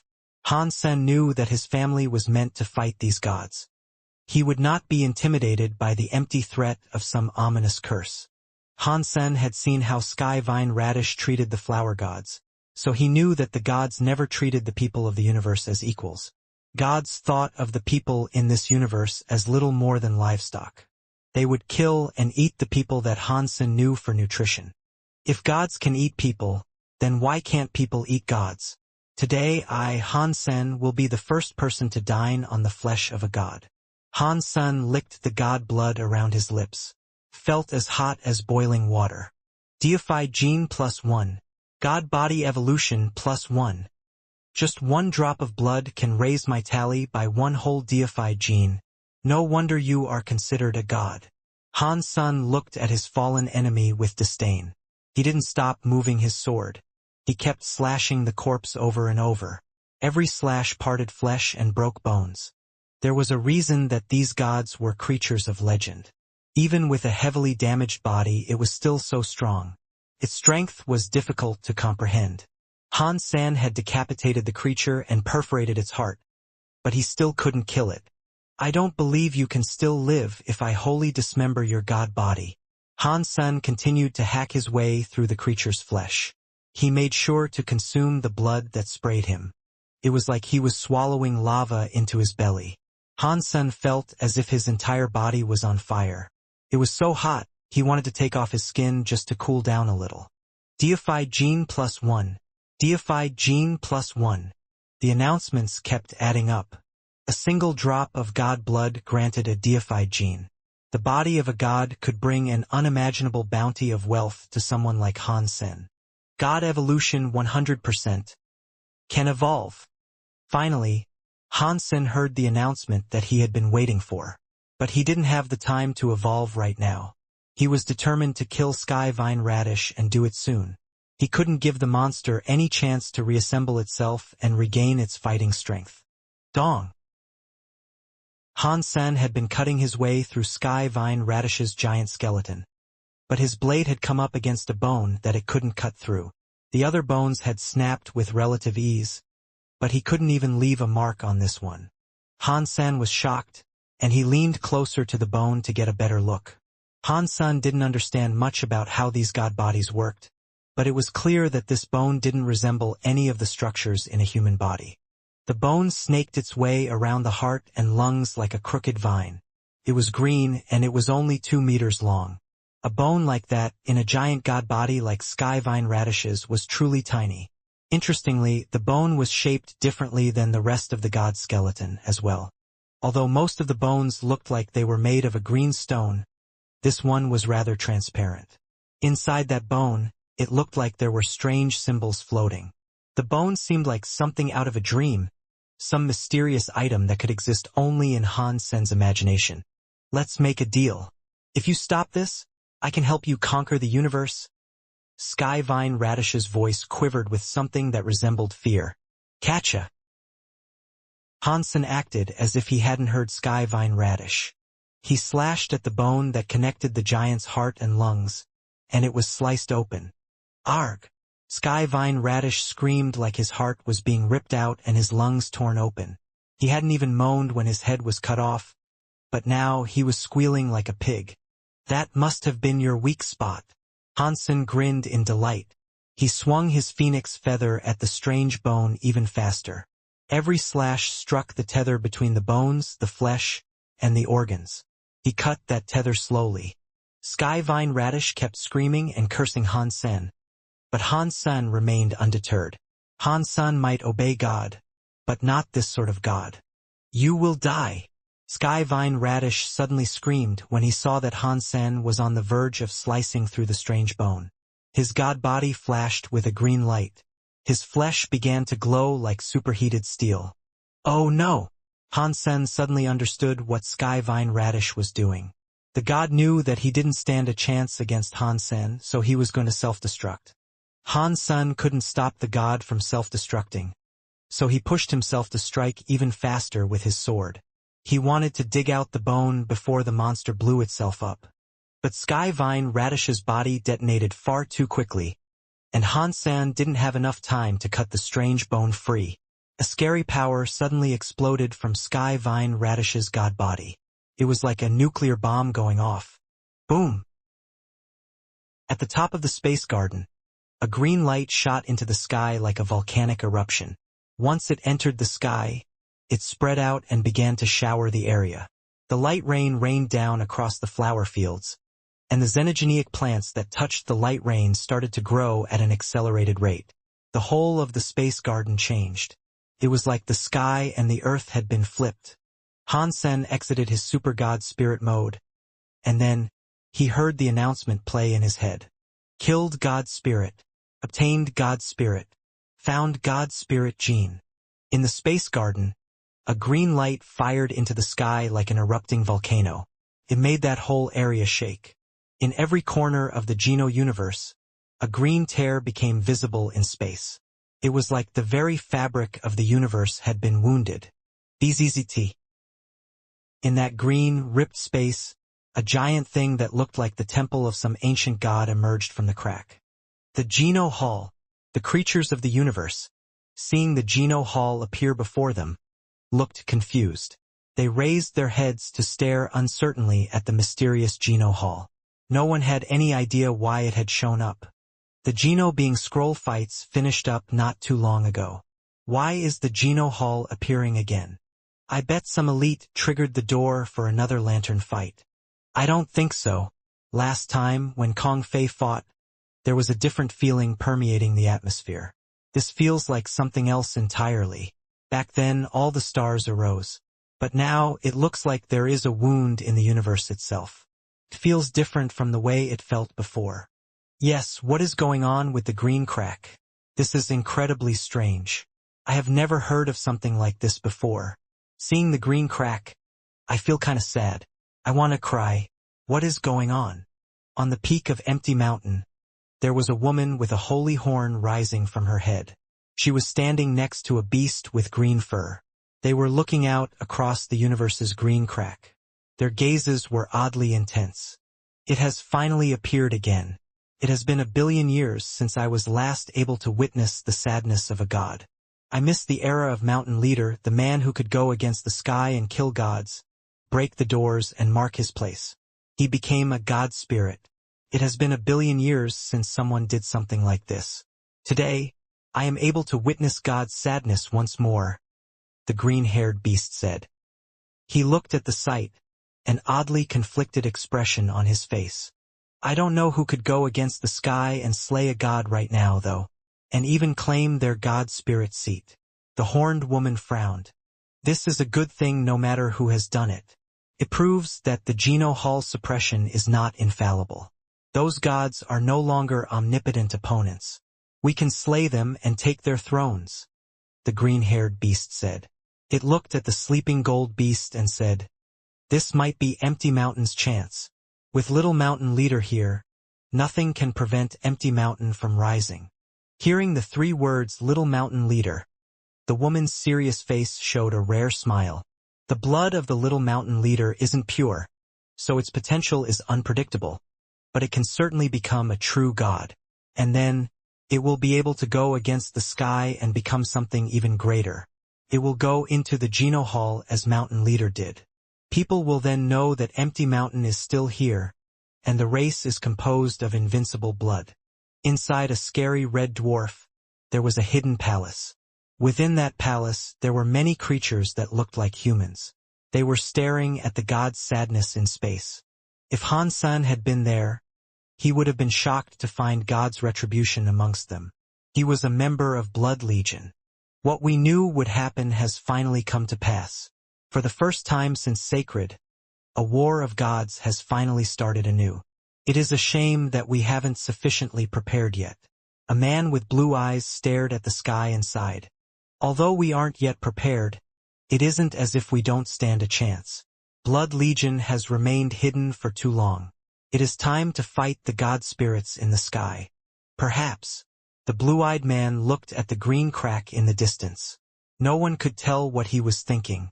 On a small planet that belonged to the Thousand Treasures, an old man who was holding a cloth flag frowned and looked up at the green crack in space. He spoke to himself, saying, "This shouldn't be happening. Time isn't yet up. The Geno Hall's bindings should still be in place. Was someone able to kill a god right now? Weird. That shouldn't be possible." On countless mysterious places in the universe, scary elites stared at the green crack and the Geno Hall that was slowly appearing. All of them were thinking about different things. Some were very excited. Some were suspicious. Some of them were only watching. They were watching in the hopes of finding out who had managed to kill a god spirit and take the god spirit's place. The Geno Hall had completely revealed itself now. The whole universe went pitch black, and only the green light shone in space with its beautiful vacillations. The door of the ancient, mysterious Geno Hall looked like it hadn't been opened for a billion years. Today it was finally opened again. This was different from Kong Fei's lantern fight. And it was different from ancient water gods' fight to break through the door. This Geno Hall's door was completely open. Any creature from any corner of the universe could see what was inside the door now.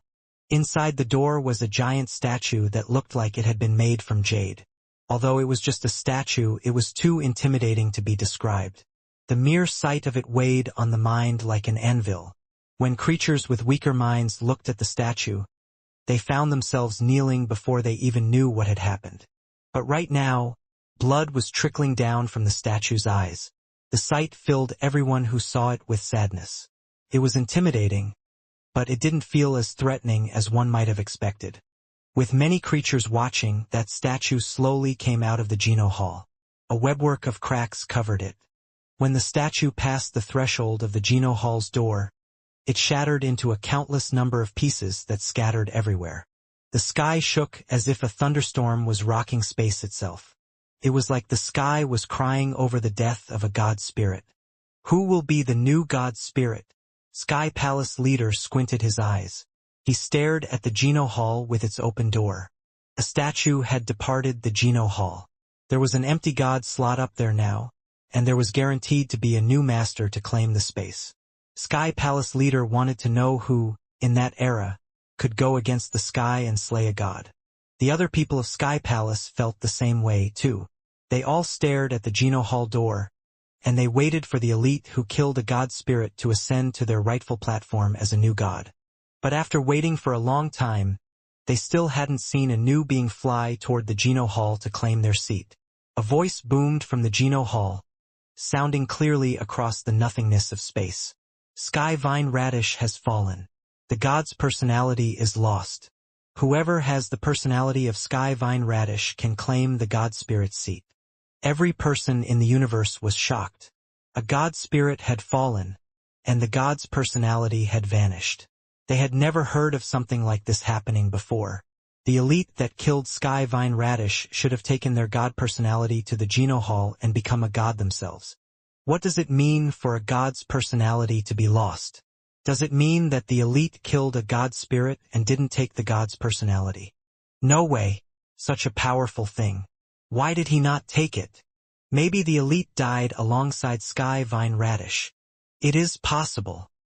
The hearts of many people were pounding in their chests.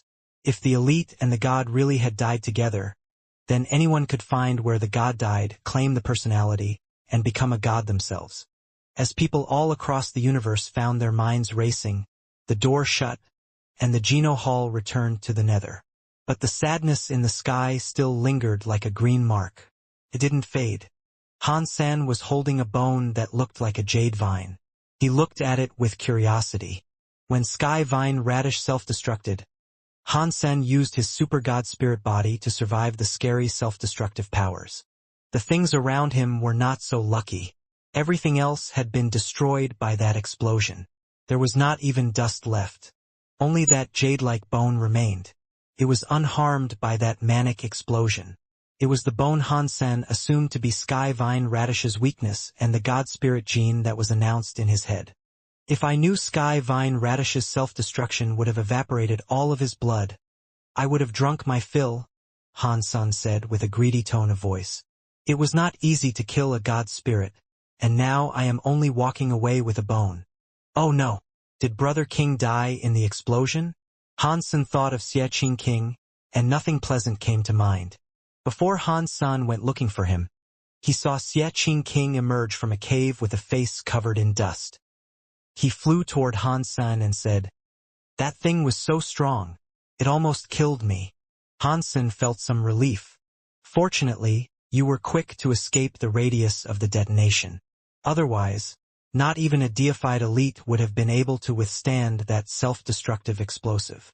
Seeing that Xie King was fine, Han-san now had the time to check out his Sea of Soul. There was a giant spirit body that looked like jade. It was similar to Sky Vine Radish's god body, but Sky Vine Radish had a solid body. This was just a spirit body. When ordinary xenogeneics die, they leave behind beast souls, Han-san said while he examined the spirit body's information. Sky Vine Radish left behind a god spirit.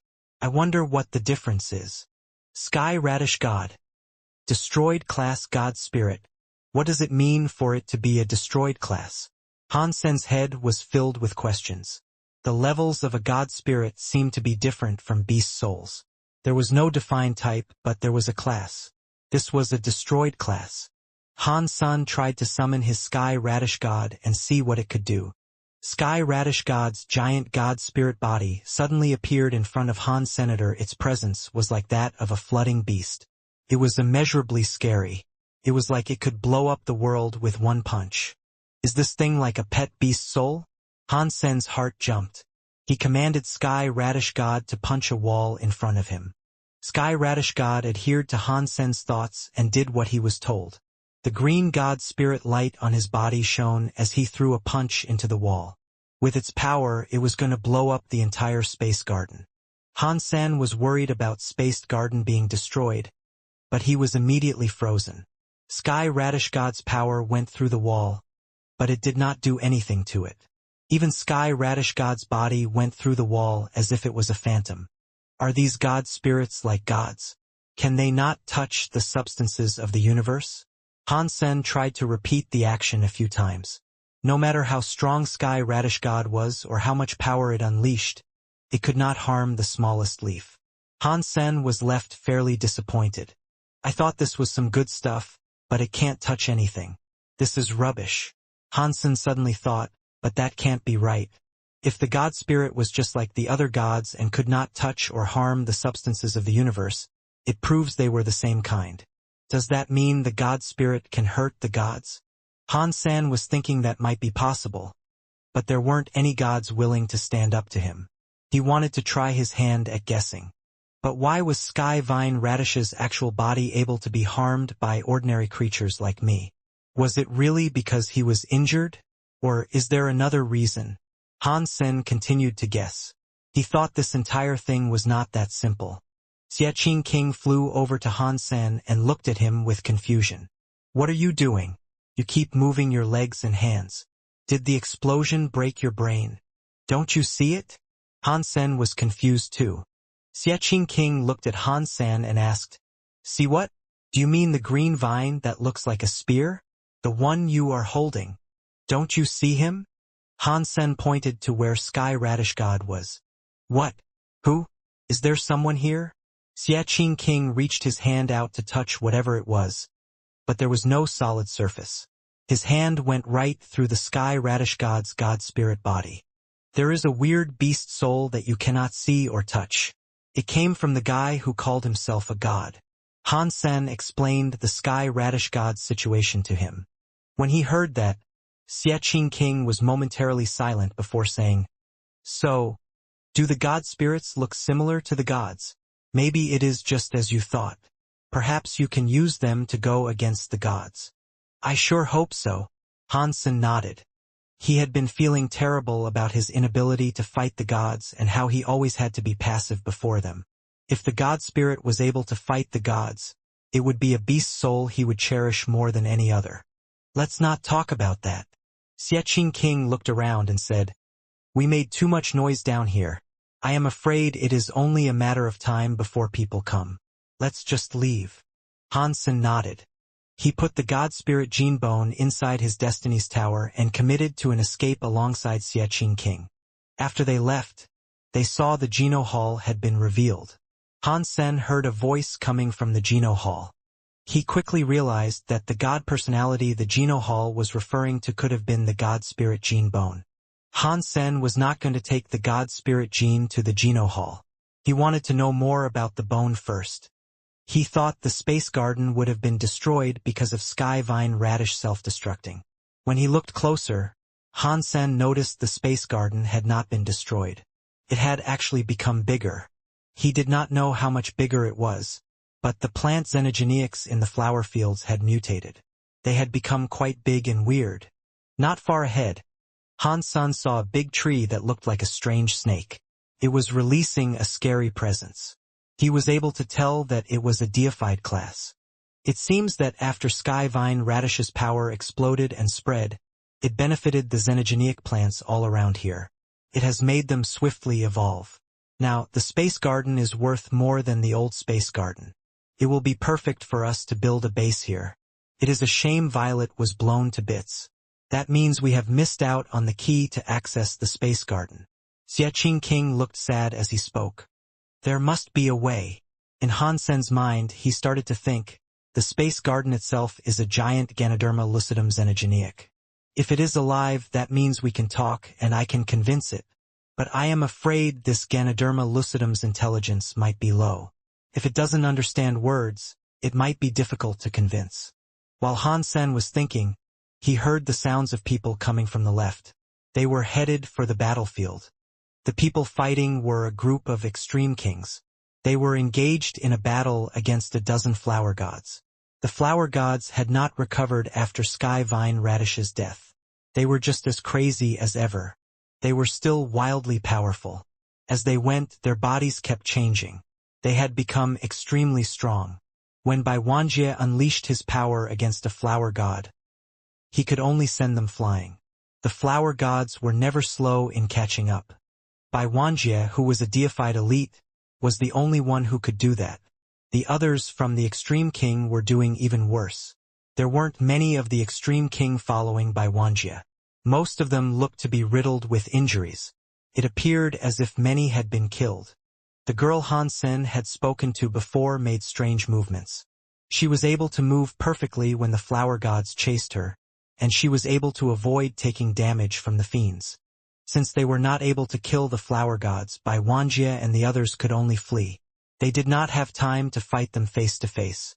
Hansen did not have much reason to be interested in their struggle. Plus, they were people from the Extreme King. Hansen and the Extreme King had a deep-seated grudge with each other. Hansen considered himself nice enough for not making things worse for them. Either way, he was certainly not going to make an effort to rescue the Extreme King's crown prince. When Bai Wanjie and the others walked past them, a few of the flower gods noticed Hansen and Xie King, then went to them. Bai Wanjie and the girl saw Xie King and Hansen, but they did not bring the flower gods to them on purpose. Bai Wanjie did not believe people could kill those flower gods, so he did not expect Hansen would be able to do much of anything. They didn't draw the flower gods to them on purpose. When the few flower gods noticed Hansen and Xie King, they went after them. The girl shouted in Hansen's direction, "Why are you frozen there? Hurry up and run." She had just finished shouting when she saw Hansen throw a punch toward one of the flower gods. She could not help but shout, "Is this guy crazy? If he is trapped here and has a burden, he cannot even hope to escape." Pang. While the girl was thinking, Hansen's fist powered into the face of one of the flower gods. The strong power blasted the flower god a few hundred feet away. It broke through many trees before collapsing to the ground.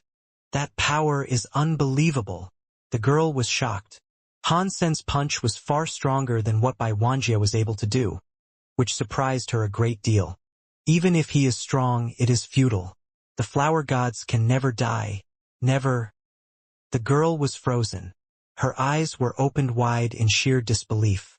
The flower god that had been punched away by Han Sen was burning with a white flame. The flower gods had been fighting against them for a while. They knew the bodies of the flower gods were obscenely strong. Even if they were hurt, they quickly recovered. They did not seem to know the meaning of pain. Bai Wanjie had used many different Geno arts to punch them away. He had done this several times. All the different powers used hadn't been effective on them. He had not been able to make a single one scream. Now the flower god was screaming and rolling around on fire.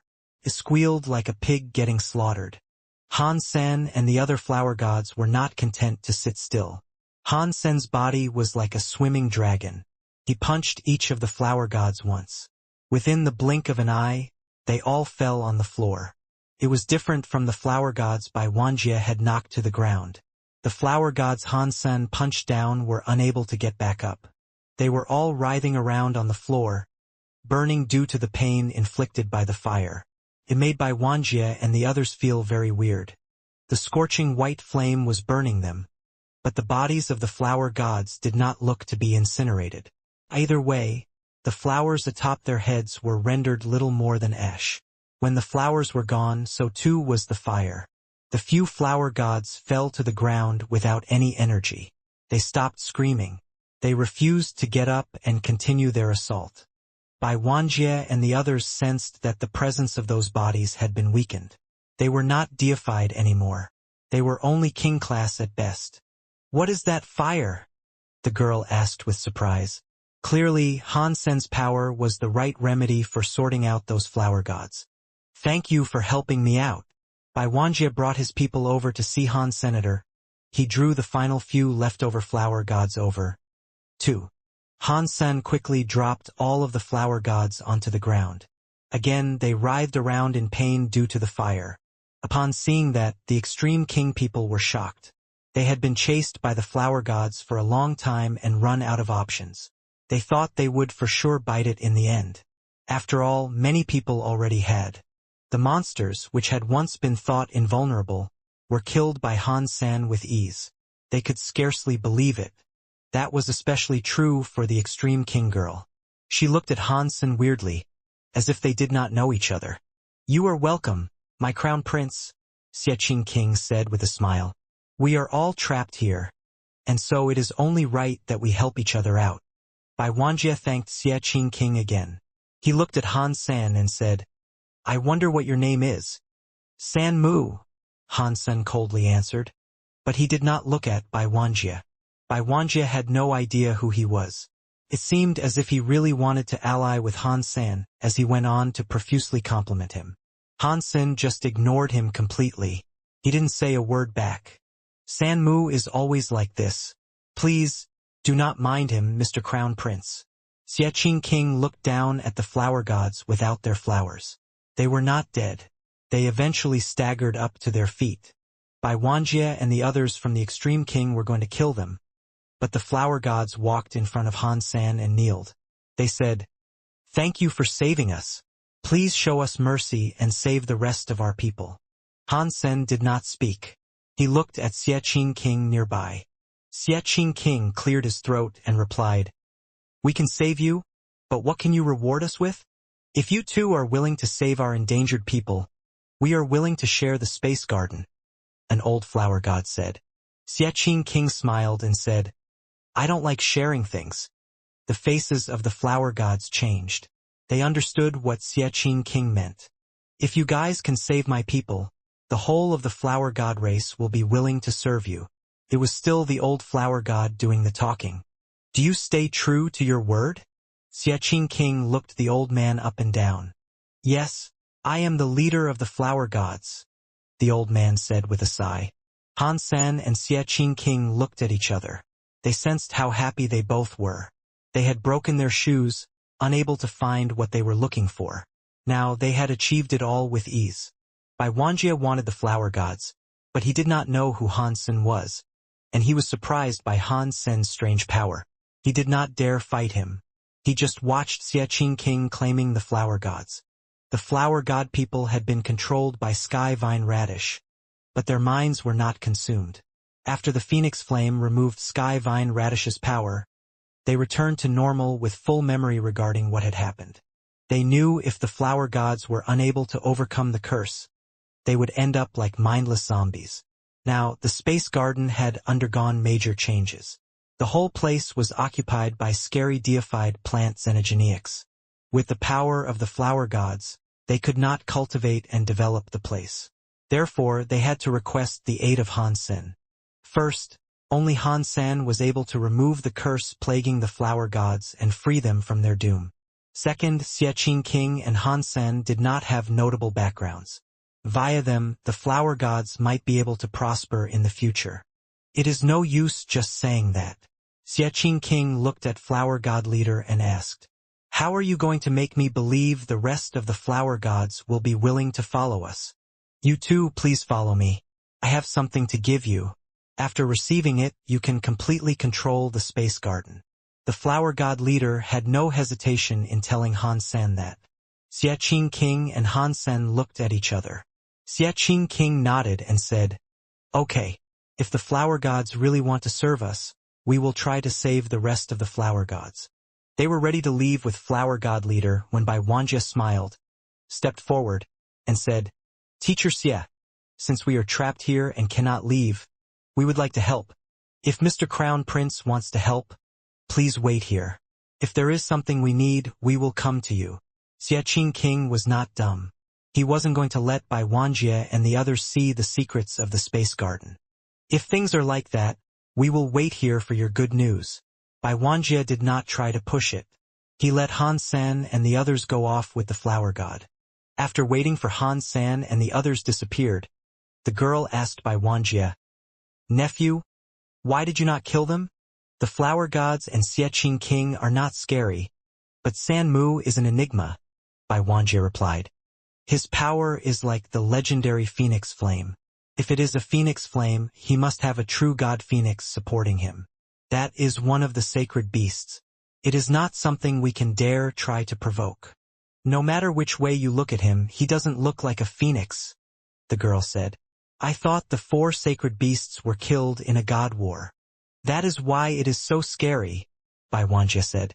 "The 4 sacred beasts and 10 generals were killed in all the legends. These days, they seem to keep appearing again and again. Just now, a god spirit was killed. We should be careful. We do not want to get dragged into this grand, frightening conspiracy." "You talk so much, but I think you're just scared of San Mu," the girl said with a smile. "I guess. After all, he is a scary bloke. If he has the legendary phoenix flame, I do not think I can fight him." Bai Wanjie was fine with being honest. "Humph." The girl coldly grunted and said nothing. The space garden was 10 times bigger than they initially believed. Although the landscape had not changed much, there were many changes in the details. The scariest thing about all of it was the fact that the ordinary plant xenogeneics in the flower fields had all received a large boost in their growth. Some of them were now deified. As they traveled across the flower fields, they saw the fields had a xenogeneic with the upper body of a witch and the lower body of a big flower.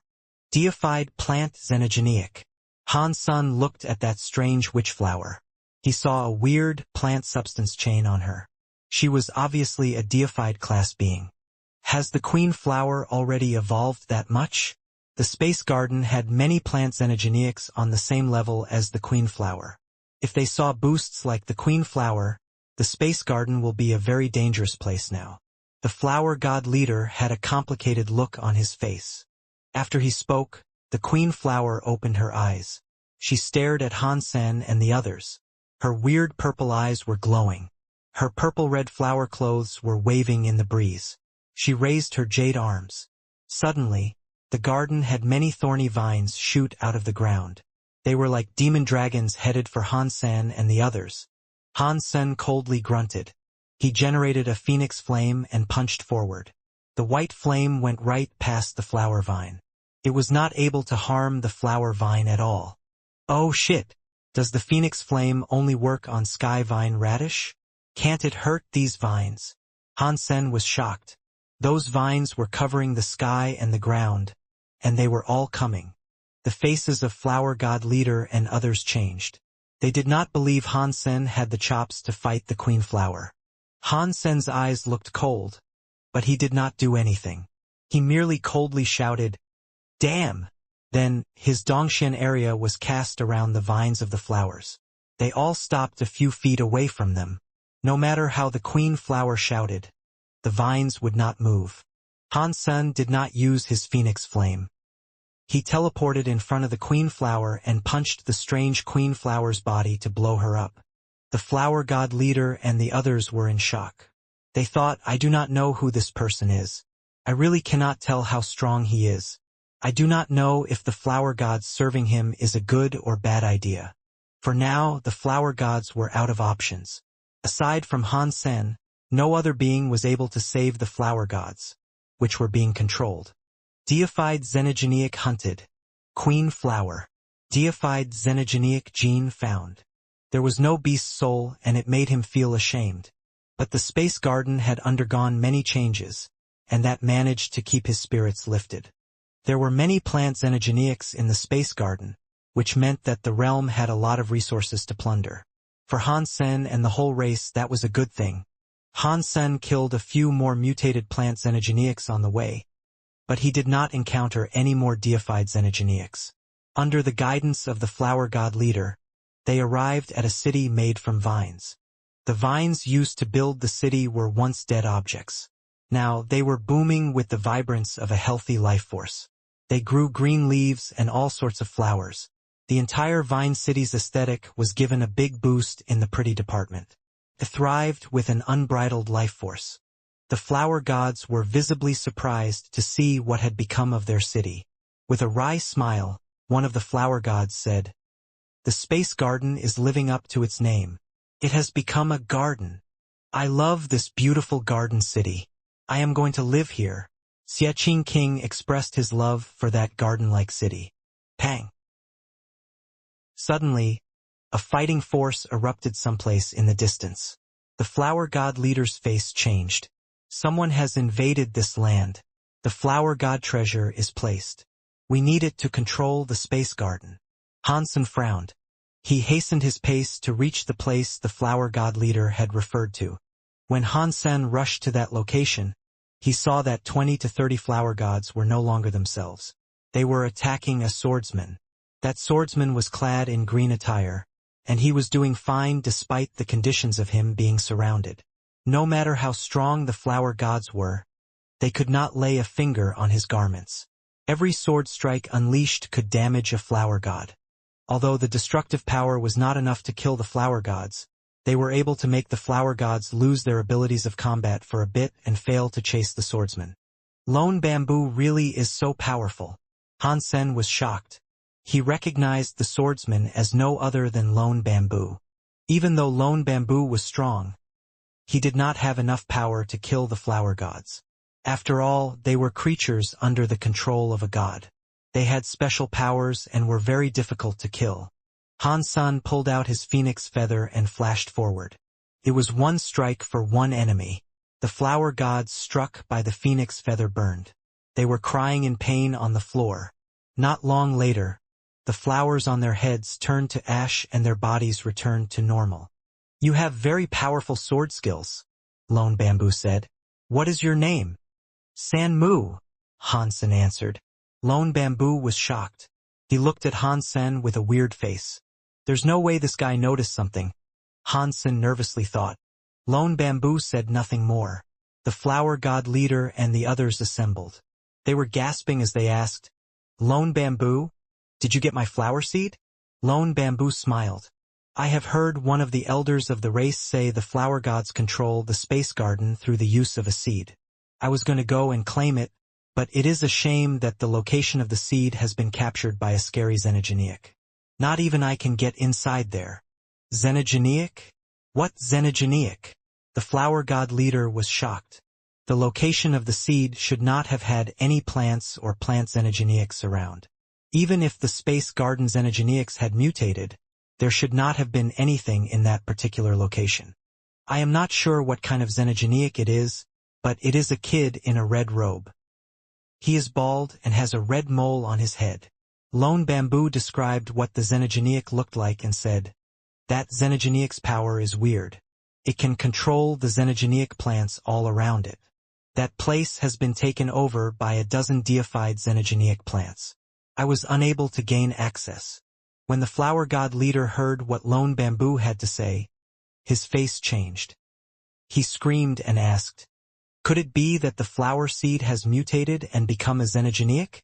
If that is true, then that is most terrible." "What is the flower seed, anyway?" Xiaqing King asked. The flower god leader knew there was no point in hiding things. He replied, "According to the records of my people, when the Ganoderma lucidum spores landed on the corpse of the god, it absorbed the god corpse's nutrients and transformed the space garden. As a matter of fact, the space garden is one giant Ganoderma lucidum xenogeneic. That flower seed came with the Ganoderma lucidum spore, but it did not grow. Even so, it had a weird connection with the Ganoderma lucidum. If you possess the seed, you can make the Ganoderma lucidum adhere to your commands. If the flower seed has mutated, we cannot control the Ganoderma lucidum xenogeneic anymore. It will not just be the space garden that falls. There is no telling if we can make it out of here alive. In that case, it is worth going to check out what exactly happened." Han Sen was not worried. Even if the flower seed had become a xenogeneic, he still had a chance to claim it. The flower god leader looked worried as he led the way forward. Not long later, he saw the city ahead of them had already been taken over by plant xenogeneics. The flower vines looked like serpentine dragons, and the flowers looked like giant butterflies. The giant flower trees had many women on them. Their lower bodies were like slithering snakes. This area was like heaven for monsters. There were so many weird plant xenogeneics gathered there, and they were very scary. On a vine tower that had a xenogeneic atop it, there was a child clad in a red robe. Its eyes were wide open as it checked out Han San and the others approaching. When the flower god leader saw the red-robed child, his face turned pale. He said, "That is it. That is what the flower seed has become. Its presence is just like the seed but stronger." Ah! Han San wanted to ask something, but the red-robed child stood atop the tower pointing at Han San like a madman. No one was able to discern what its meaning was, but they saw a xenogeneic with many butterfly flowers on it approaching. The trees began to move. Millions of butterfly flowers turned into real butterflies, and they came at them like the rush of a tide. "Oh no! Everyone, go back!" Lone Bamboo shouted. "This deified butterfly tree's radius is far too wide. I am afraid this is not something you and I can go against." "It is fine." Han Sen's heart jumped as he cast his Dongxian area. He was able to control the cogwheels of the entire universe in that portion of space. As he cast it, he saw all the butterflies in the sky appear to freeze. They were like stars that could not move. "You guys wait for me here. I am going to go check out that red-robed kid." After speaking, Han Sen went in the direction of the vine tower. The butterfly tree did not do anything, and the red-robed kid kept making noises. Han Sen saw the plant xenogeneics around the vine tower start shining with a godlight. All kinds of power were coming toward him. Han Sen did not care for them. He kept going toward the red-robed child. Sky Vine Radish had only just exploded. All of its genes had scattered across the space garden, and it had made the plant xenogeneics mutate. The time was too short, and the plant xenogeneics were still mutating. They needed time to digest the Sky Vine Radish's genes. Therefore, their levels were not yet too high. The xenogeneics that had become deified were only just primitive. Han Sen used his Dongxian area at the maximum level. He used it to stay the assault of every hostile power. The many scary plant xenogeneics that got close to him lost their power. Everyone saw Han Sen walk past the scary plant xenogeneics. Wherever he went, the plant xenogeneics fell back. Their scary powers were reduced. Han Sen walked past many scary plants all the way to the vine tower. This person? Who is this person? The flower god leader was in shock. No one was able to believe Han Sen was merely Xie Qing King's bodyguard. A primitive deified had used his power to suppress many scary xenogenics alone. That sort of power was something not even the extreme king or very high could muster. No high races produced individuals that intimidating. It does not matter who he is. All you need to know is that he is on our side, Xie Qing King said. His eyes were burning. Han Sen's power made him want to become deified too. The red-robed kid saw Han Sen approaching and that the scary plant xenogenics were absolutely useless before him. He got annoyed and stared at Han Senator. His body produced a strange red light. Han Sen did not know who the red-robed child was. He saw his body flash with a red light. It was flickering like a police car's siren. He did not walk forward. He just stopped and looked at him. He wanted to see what sort of power the child wielded. It was wild to be able to control the powers of a plant xenogenic, but the space garden was not populated by high-level xenogenic plants yet. The primitive deifieds had all been summoned there. After looking at Han Sen, the red-robed child suddenly developed a strange smile. Han Sen then saw the plant xenogenics all around gather power. They were not going for Han Senator, they were going for the red-robed child. There was a sword tree full of old swords. It was becoming a scary sword light. It created a rain of swords that stormed down on the red-robed child. The witch-like flower vines were lashing out on the red-robed child too. All kinds of scary powers were mustered, and they were coming out from the sky and ground. They did not cut the red-robed child any slack. What is going on here? The plant xenogenics are attacking him. Han Sen was not the only one confused by this. Xie Qing King and the others were too. It was difficult to understand what was going on and why the plant xenogenics were suddenly attacking the child. Han Sen frowned and looked at the red-robed child. The red-robed child looked back at Han Senator. He had a weird smile on his face. He did not look as if he was going to come under fire by a massive amount of plant xenogenics. Seeing the scary power descend on the red-robed child, the sword lights were going to strike his skin. It was at that moment the red-robed child's body exploded with a red light. It was like a hole full of bugs.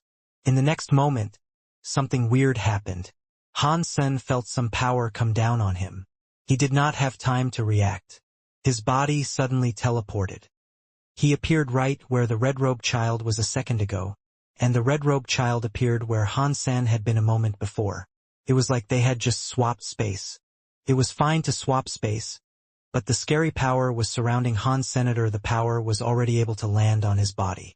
It disabled him from being able to use Dongxian area in time. Boom!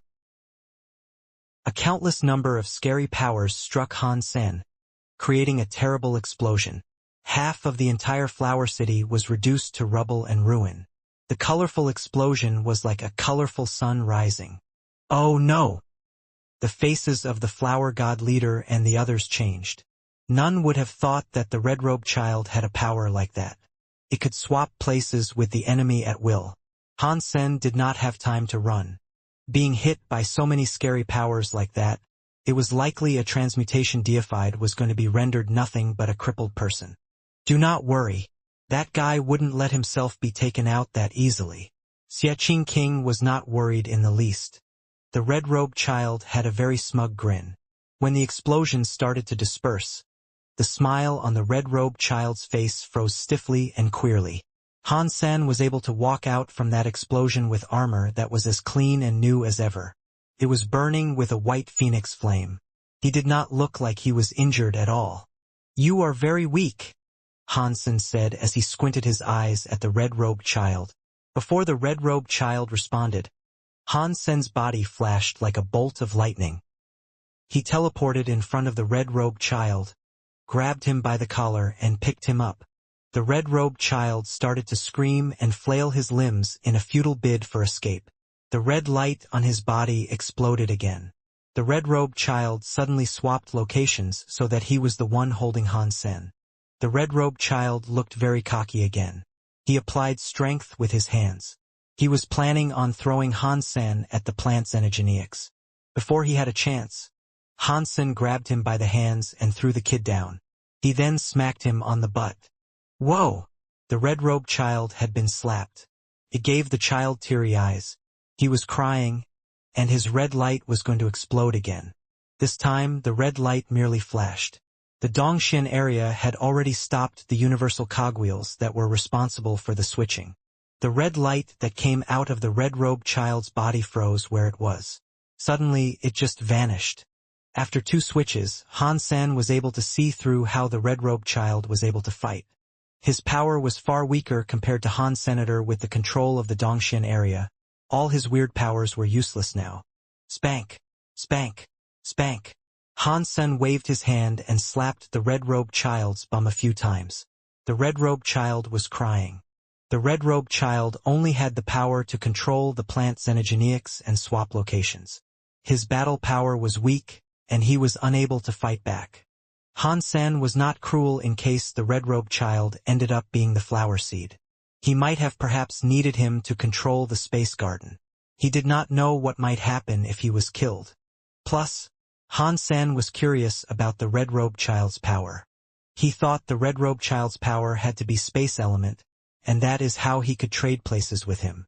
The second time the red-robed child used that power, Hansen stopped the space universal cogwheels around from running. Yet, the red-robed child was still able to swap places with him. Therefore, it was not solely space powers in his employ.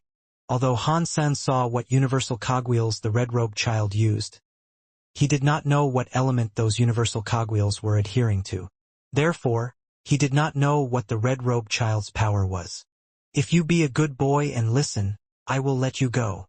Hansen stopped his butt-cheek assault and picked up the red-robed child. His face was full of tears as he looked at him. The red-robed child heard what Hansen had told him. He felt terrible, but he nodded. It was like he was scared. Hansen thought the eyes of the red-robed child looked a bit evil, but he did not care. He loosened his grip on the red-robed child and let him go. The red-robed child was free again. The red light on his body flashed. Instantly, what was in front of Hansen changed. The red-robed child turned into Xiaqing King, but he was not standing where Xiaqing King had been before. The red-robed child stuck out his tongue at Han Senator. He wanted to escape, but he was quickly grabbed by Lone Bamboo. The red-robed child's face exploded with red light again. Lone Bamboo ended up grabbing Flower God Leader. The red-robed child was where the Flower God Leader was. His power was extremely tricky. Although his battle power seemed weak, people did not dare attack the red-robed child because they were afraid of hitting their allies the next second. As the people kept changing, no one knew what to do. The red-robed child had already managed to escape, and he was far away. He made another mocking face toward Hansen, turned around, and went toward the sea of flower vines. The moment he turned around, he saw a shadow in front of him. The red-robed child hit it. He ended up bouncing back. It was then that he noticed it was Hansen. Do you want to leave? Hansen squinted his eyes and looked down on the red-robed child. It gave the red-robed child a chill. The red light flashed on his body. He sought to escape via someone else. This time it was a futile effort. Hansen's big hands picked the child up and extinguished the boy's red light. It was like he was bringing back a mischievous puppy. The red-robed child kept flailing his limbs, but he could not escape no matter how much he tried. If you listen to what I say, perhaps you won't suffer much. Otherwise, you will end up like this thing. Hansen waved his hand and cut the xenogeneic plant next to them in half. The red-robed child quietened down. He nibbled his lips and stopped screaming and struggling, but his eyes were still red with tears. He was looking at Hansen as if he had just been bullied. Get those xenogeneic plants out of the way, Hansen commanded the red-robed child. The red-robed child did not speak or move. Hansen raised his hand to pretend he was going to hit the boy and shouted, "Yeah!" He saw the xenogeneic plants simply part to pave a way. Even the deified xenogeneic plants were doing it. Hansen thought, the power to control these plant xenogeneics is weird. I wonder if he can control plant xenogeneics of an even higher level. If he can, that would surely be awesome. He then addressed the Flower God Leader and said, "Leader, Can you please take a look if the flower seed is still there? The flower god leader quickly ran to the vine tower that held the flower seed. Everyone followed him. The vine tower was a mess inside, but there was no flower seed. While looking directly at the red-robed child, the flower god leader said, "It is gone. I would wager that he is the flower seed. His body bears the presence of that flower seed." Han Sen nodded and looked at the red-robed child. He was thinking about how best to deal with the child. First and foremost, it all depended on whether or not he could control the space garden.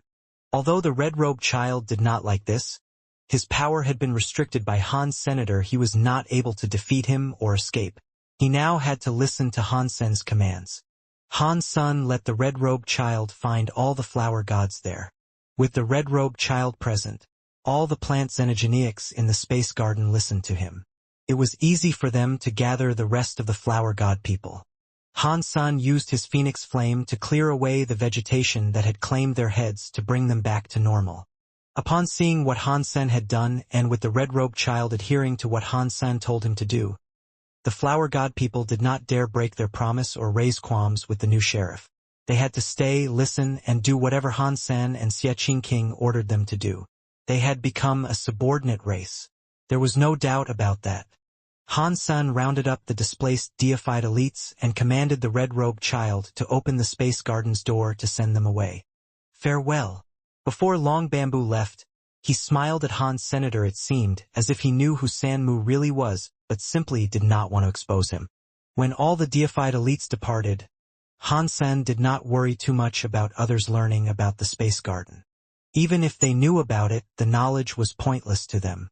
The space garden was a scary xenogeneic Ganoderma lucidum. Even true god elites were not able to overcome the power of the Ganoderma lucidum. As long as Han Sen kept a tight leash on the red-robed child, no one else would be able to enter the space garden.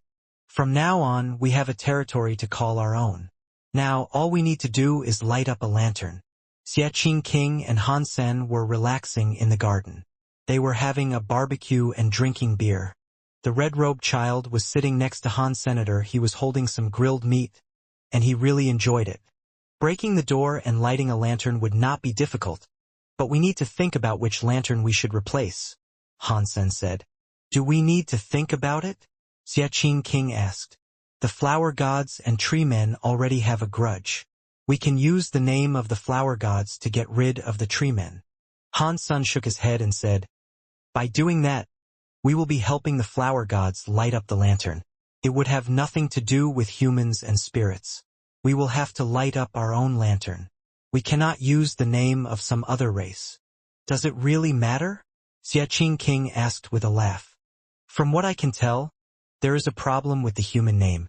Many scary people in this universe are in search of humans. If I use that name to light up the lantern, it will probably attract many disasters and bring danger to the space garden. After pausing, Han Sen said, there is no rush. I have another plan. We should use this time to get our people to the space garden. I need to watch this little guy in case he tries to stir up some mischief. I suppose you will have to do the people ferrying service. Xiaqing King agreed and said, that will be easy. I will go to Sky Palace and pick up Bauer and the others. As for the other guys, I will just have to let them know. Han Sen nodded. He really missed Bauer, Zero, Little Angel, and Han Yen. Previously, he did not have a territory of his own, but now he did. He was going to bring them there. Han Sen was worried about one thing. The Sky Vine radish's gene power was too strong. After it had been absorbed by the space garden was continuously evolving. Many plant xenogeneics and the flower fields leveled up to become humongous. And they did so quickly. There were many deified xenogeneics around. Han Sen thought, if things keep going like this, there will be transmutation or even larvae-class deified xenogeneics running about. If he was not able to claim the red-robed child to keep everything under control, he was sure to end up in trouble. Unfortunately, that red-robed child did not accept anything. He was listening to Han Sen's commands for now, but Han Sen sensed that as soon as he had the chance he would revolt. Han Sen thought, it looks like I will have to wait until Bauer gets here. I can't wait to see what Bauer will do to this little guy. If Bauer is unable to tame him, we'll have no choice but to lock him up. After the flower gods lost the flowers on their heads, their levels had significantly dropped. Now, even a king-class flower god was rare to find. Luckily, they only had to make genofluid, and that never cost them much power. Because the space garden had mutated, many of the xenogeneic plants had leveled up. They used their old formulas to make genofluids because the ingredients were now better. That meant the effect the fluids had on genoarts was able to increase. That greatly surprised them. With the talent the flower gods had for synthesizing genofluids, they could reproduce the genes of the xenogeneics. One genofluid was able to concentrate a few or even a dozen xenogeneic genes. After humans used them, their genes increased quickly. They did not have to waste time by digesting flesh. Technology really does make things much easier, Hansen said. If I knew there was a skill like this, I would never have had to practice a digesting geno art. But Hansen's deified genes had already reached 100. He did not need to drink genofluid anymore. Which battle body should I increase first? Hansen was in his room. He was thinking about which geno art he should evolve first. By having 100 deified genes, it made one's battle body evolve. Hansen did not hesitate much. He leveled up The Story of Genes. The Story of Genes was the hardest to evolve. Therefore, Hansen chose it. Now that he had the space garden, it was easy to collect more deified genes. He did not have to worry too much. When Hansen decided to evolve, he realized things were going to be different from what he believed it would be like. This evolution process was not something separate. The moment Hansen decided to evolve, his body became a xenogeneic by its own volition. His 4 genoarts started to run, and it prompted the changes. Hansen felt as if his body was brimming with a strange sort of power. It was like he was peeling off his skin. His gene database kept refreshing by purging old genes and replacing them with new ones that carried a different message. His body had changes that flipped the ground and the sky. Black air was emitted out of his body. It formed a giant cocoon that wholly encased him. Hansen felt rather happy. It was fortunate he had locked up the red-robed child inside Destiny's tower. He was unable to move now, so it was lucky that he had not given the child a chance to run amok while he was busy. Hansen thought his evolution process would be over soon, but his body kept on changing. He was like that for an entire month. Still, he had not finished evolving. Because his body was always changing, he could not pause for a timeout. He had to continue without a break. He had to be patient and wait for it all to be over. He waited a long time. He eventually passed the 2-month mark. It was on day 70 that he felt as if his body had stopped changing. The gene database stopped renewing. Nothing was being released from his body anymore. Catcha! The black ball, which was like a cocoon, was broken. Hansen walked out of it. Patong. Hansen stepped onto thin air, which resulted in him falling to the ground. His face almost got crushed. He clutched his face painfully while his eyes dropped tears. Where is my power? Hansen was shocked. He no longer felt any power in his body. It was like he was just a commoner that had never bothered to practice. He would not have fallen over and felt pain if he had his power. Hansen quickly examined his body. What he saw made him freeze where he was. He had a small shoulder and small legs. They looked white and cute. Hansen was shocked. He looked like a child that was only 6 years old. He looked just like the red-robed child. He was inside his body now. Hansen ran toward a mirror and looked. He saw that he was now indeed a 5 to 6-year-old boy. Yet, he remembered that when he was that age, he did not look like his current appearance. The little boy in the mirror had black eyes and black hair. His face looked as pale as a crystal. His facial structure was very beautiful. He looked rather feminine. Hansen now knew why he was like this. When he combined with spell, he was likely bound to look a bit more feminine. Hansen wanted to cancel his combination, but it was no longer working. He felt no power in his body. It really was like he had the body of an average child. How could I end up like this? Did something happen while I was leveling up? Hansen's head flooded with a barrage of questions. He quickly went to check his status. Fortunately, although his power had gone, his sea of soul and beast souls were still accessible. Han Sen then saw his status. Han Sen. Super God Spirit Body. Gene Battle Body. Xenogenic. Transmutation Class. Level. Deified. Evolution Level. 0 out of 100. Lifespan. 2658. That is all correct. I leveled up to transmutation class, but why is my body like this? And why am I unable to use my power? Han Sen's heart flashed with many questions, but he could not find the answers. On a plain full of yellow sand, a man was stepping across the yellow sand. He was walking. The sand, which was over the sky, did not touch his clothes. There was a valley not far through the desert. The man saw the valley. He squinted his eyes and walked toward it. Pang! When the man had almost reached the valley, a bullet shot the ground near his feet, touched his shoes and hit the sand. This is not a place for people to travel. The valley boomed with a very loud voice. Are you holy pirate of the pirates? My name is Wuxia. I would like to conduct business with Mr. Holy Pirate. Wuxia no longer walked forward. He stopped and tried to discuss it with the valley. The Extreme King Prince Wuxia? The voice came from the valley again. It was obviously confused by the traveler's announcement.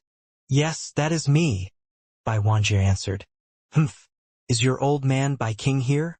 If he is, he can talk to me. You are just a pompous junior who does not have what it takes to talk to me. The voice sounded cold again. I have heard Mr. Holy Pirate loves to research drawings. There is a sky silk picture that belongs to my race. I was wondering if you are interested in it, Mr. Holy Pirate. Wuxia pulled out a scroll that contained the drawing. Is it the sky silk picture that belonged to Shadow King? While he was talking, the shadow of an old man appeared in front of Wuxia. He stared at the painting in his hands. Yes, it belonged to Shadow King, our ancestor. Wuxia said to him with a smile. It is Shadow King's sky silk picture. It was drawn by him. I wonder if Mr. Holy Pirate is interested in obtaining it. What do you want? The old man looked at Wuxia. I would like Mr. Holy Pirate to steal one thing for me, Wuxia said in a serious tone. Regardless of your success or failure, I will give you this sky silk picture. Is there a place the Extreme King cannot access? The old man asked while squinting his eyes. There is no way you are asking me to go to outer sky to steal something. Wuxia shook his head. I would like Mr. Holy Pirate to go and steal something from the Space Garden. Space Garden? Indeed, that is an annoying place. Aside from me, the Holy Pirate, no one else can force their way in. The old man nodded and asked, What do you want me to steal for you?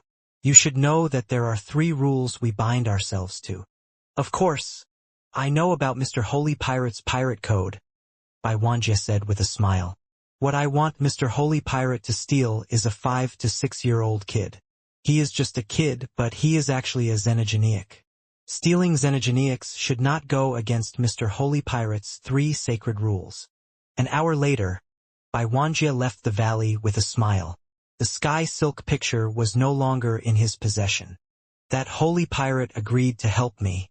This is surely a done deal. If I can steal that child, the Space Garden will belong to me. Wuxia's smile grew deeper and deeper. Although Wuxia did not see Han Sen claim the red-robed child, he saw Han Sen take the red-robed child to save the flower gods. He was able to guess that the red-robed child was doing something special. But the Space Garden was already in Han Sen's hands. It was too hard for outsiders to infiltrate, and Wuxia wanted to take the Space Garden all for himself. He did not say this to the superiors of the Extreme King, so he eventually thought of the Holy Pirate of the Pirates. The pirates had been in the universe for many years. Only one person was able to possess the title of Holy Pirate.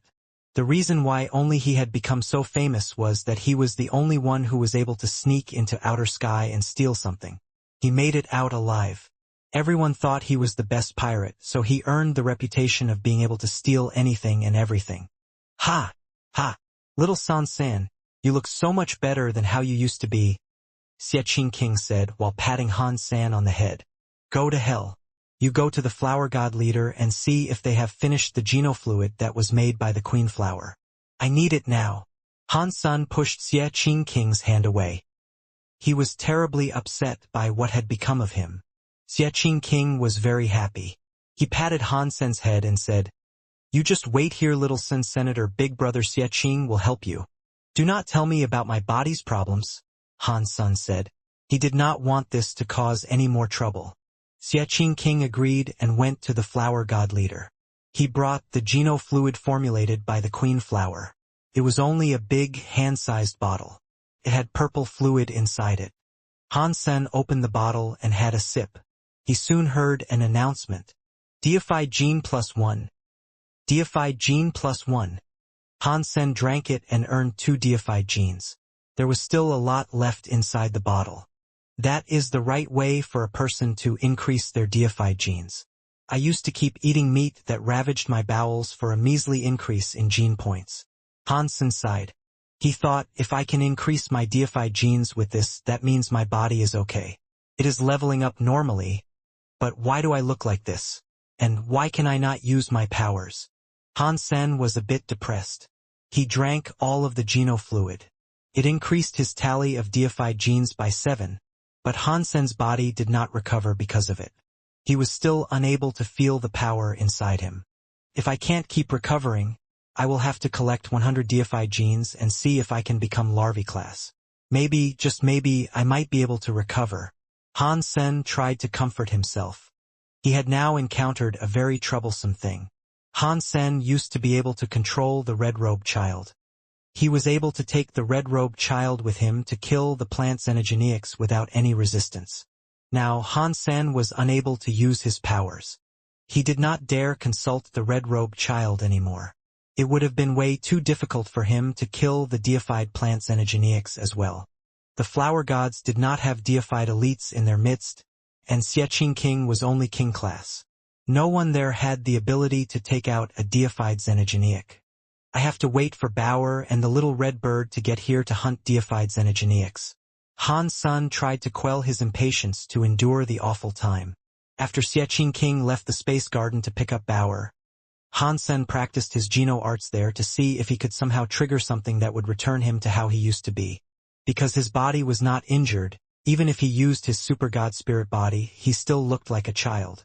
He was unable to become normal again. One day, Han Sen was in his garden practicing his geno arts. Unfortunately, no progress on returning to his old self had been made.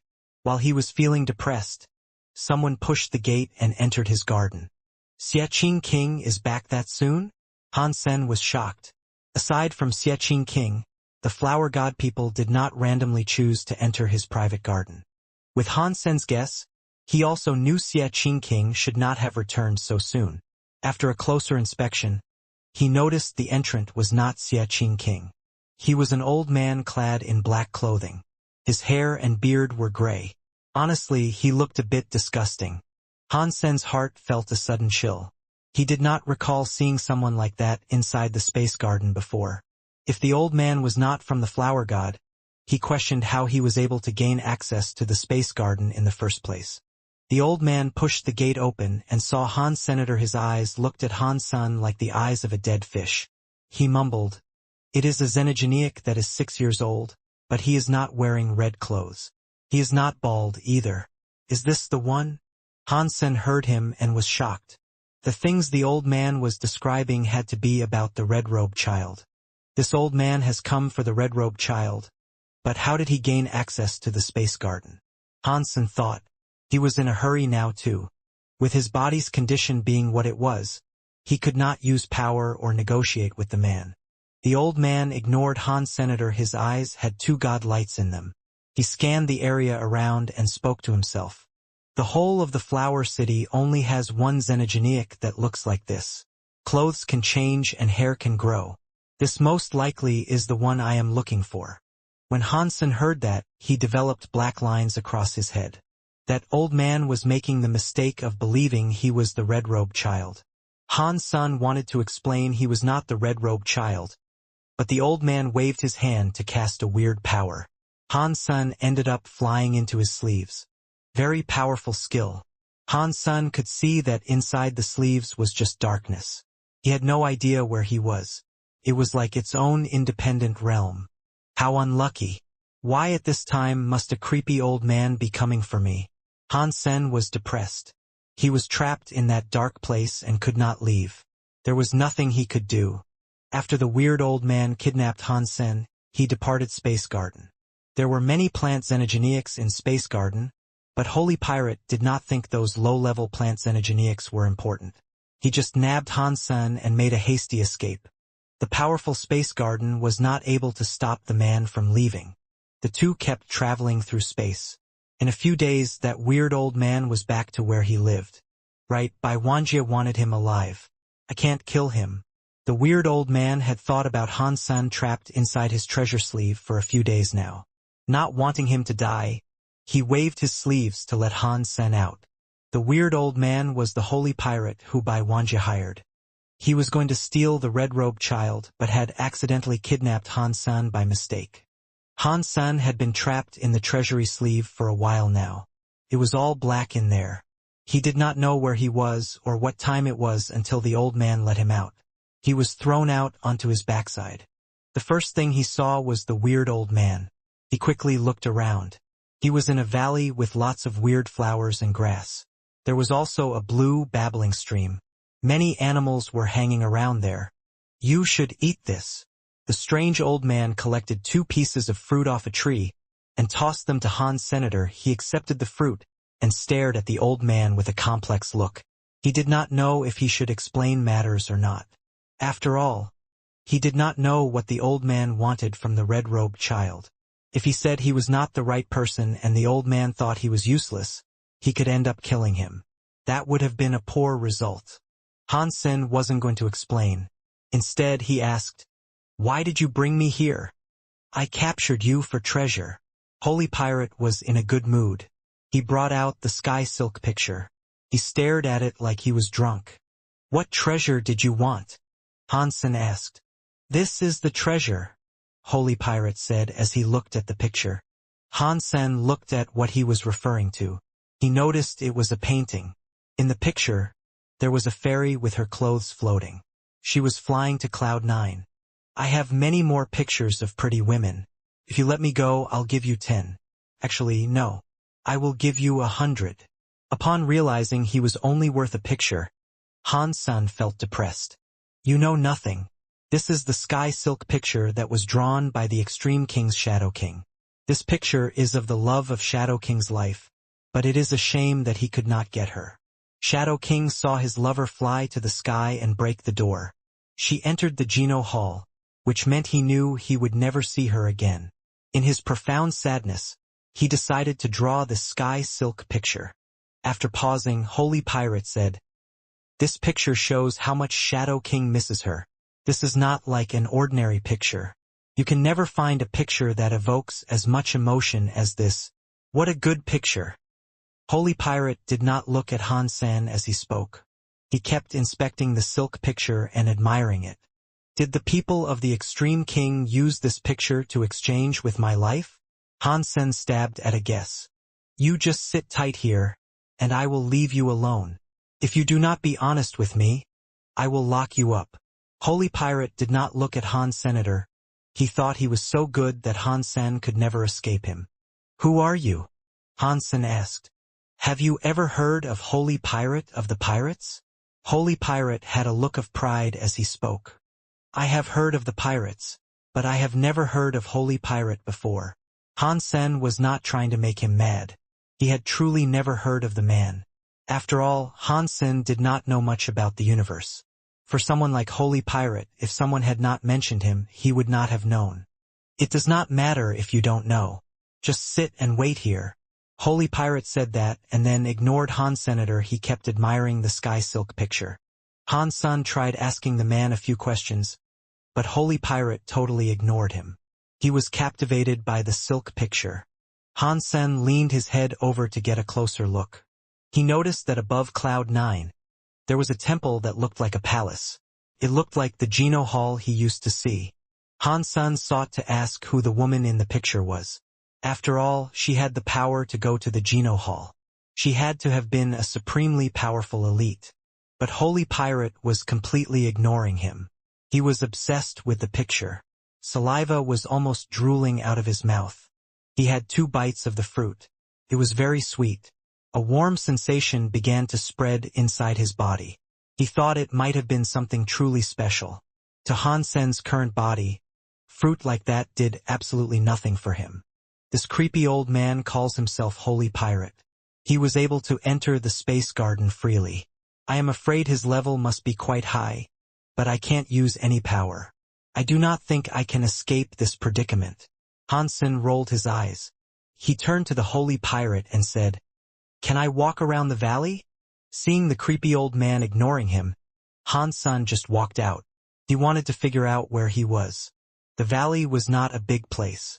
Aside from a few wooden houses, there were weird flowers and strange grasses. There were animals everywhere. It was a good place to live a nice, private life. Not long later, Han Sen reached the valley's entrance. He looked out and saw something completely different. Yellow sand was everywhere. Beyond the valley was one vast desert wasteland. It was a completely different world to the bosom of that valley. Han Sen did not fancy leaving the valley, so he returned and walked deeper into the valley.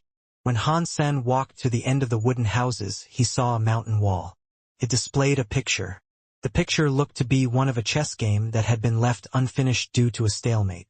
This looks like Go, but a Go chessboard only has 19 by 19 squares. There are many more squares here on this one. Judging from the black and white chess pieces and formation, it really does look like Go. When Han Sen used to practice Heavenly Go, he did some research on Go. He was not a professional, but he could play chess pretty well. After staring at it for some time, he confirmed that its rules were just like Go. The picture displayed an unfinished match that was currently in a stalemate. Is this Holy Pirate obsessed with chess? Is that why he carved a stalemate on the wall? Is it so he can look at it every day? Han Sen examined it for a while. He deciphered that in this stalemate, the white chess pieces were actually at a greater advantage that could lead to a win. The black chess pieces, on the other hand, looked weak and destroyed. It seemed as if they were going to lose. Han Sen loved playing chess, but he did not have the mood to play it now. He kept walking further into the valley. It was not long before Han Sen discovered that every now and again, the cliffs and walls displayed a picture of a similar stalemate. When Han Sen walked into the deeper recesses of the valley, he had managed to count 17 of those stalemates. Every picture of a stalemate was different. Some of the games were at the very end, whereas others displayed games that had only just begun. Han Sen thought these games of chess were research samples of what Holy Pirate studied. By inspecting them, they did look like simple games of chess. They did not seem like worthwhile candidates for being scrawled onto the walls. Does this mean Holy Pirate actually sucks at playing chess?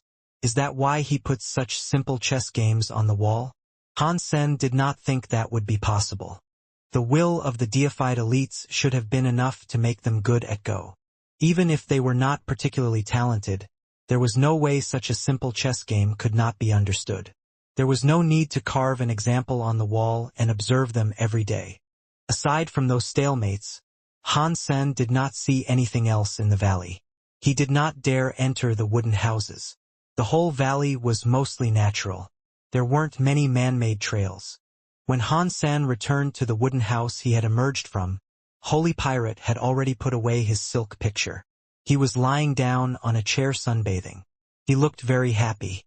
"Why, Holy Pirate, did you put those chessboard images on the mountains?" Han Sen tried to frame the question indirectly, hoping to find a way to convince Holy Pirate to start talking about them in a roundabout way. The Extreme King hated him a lot.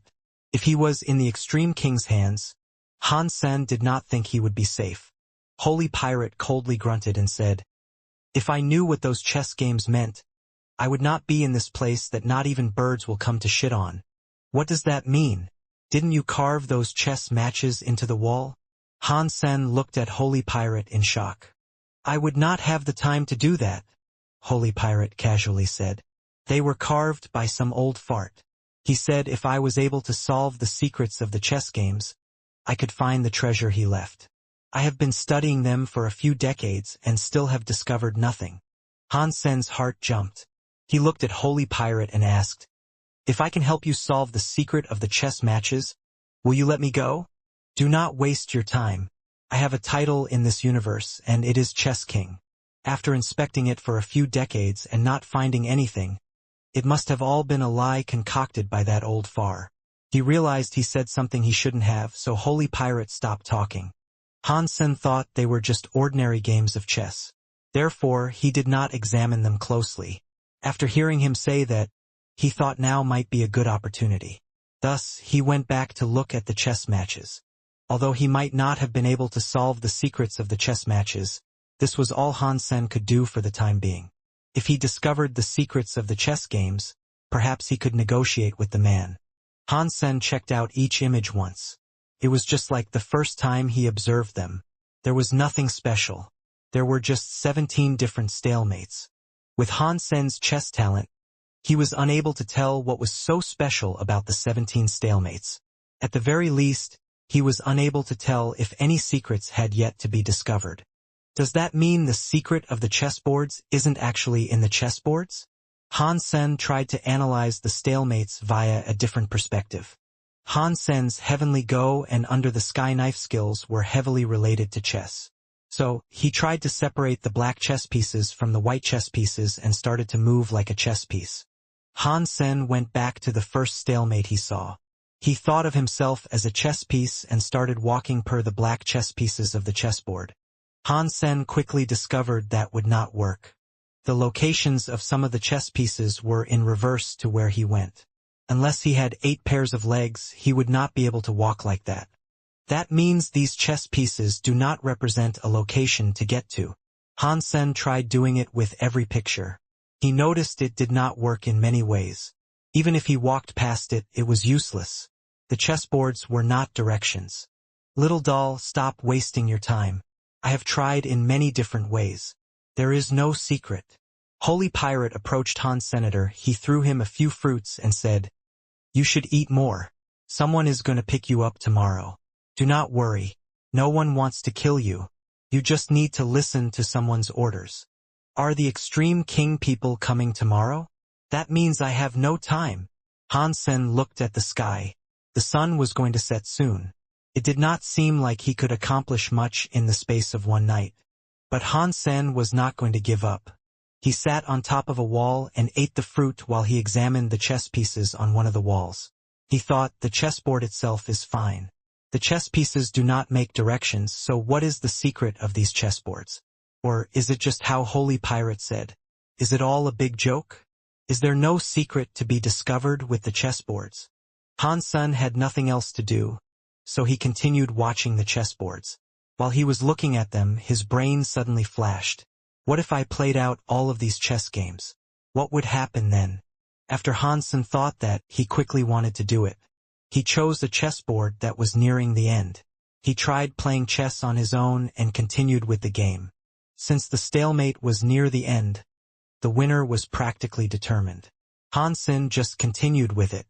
Throughout the rest of the chess match, he did not notice any problems. Han Sen used the chess pieces he had just played with to walk once. He noticed it still did not work. Han Sen did not give up. He observed the chessboard again.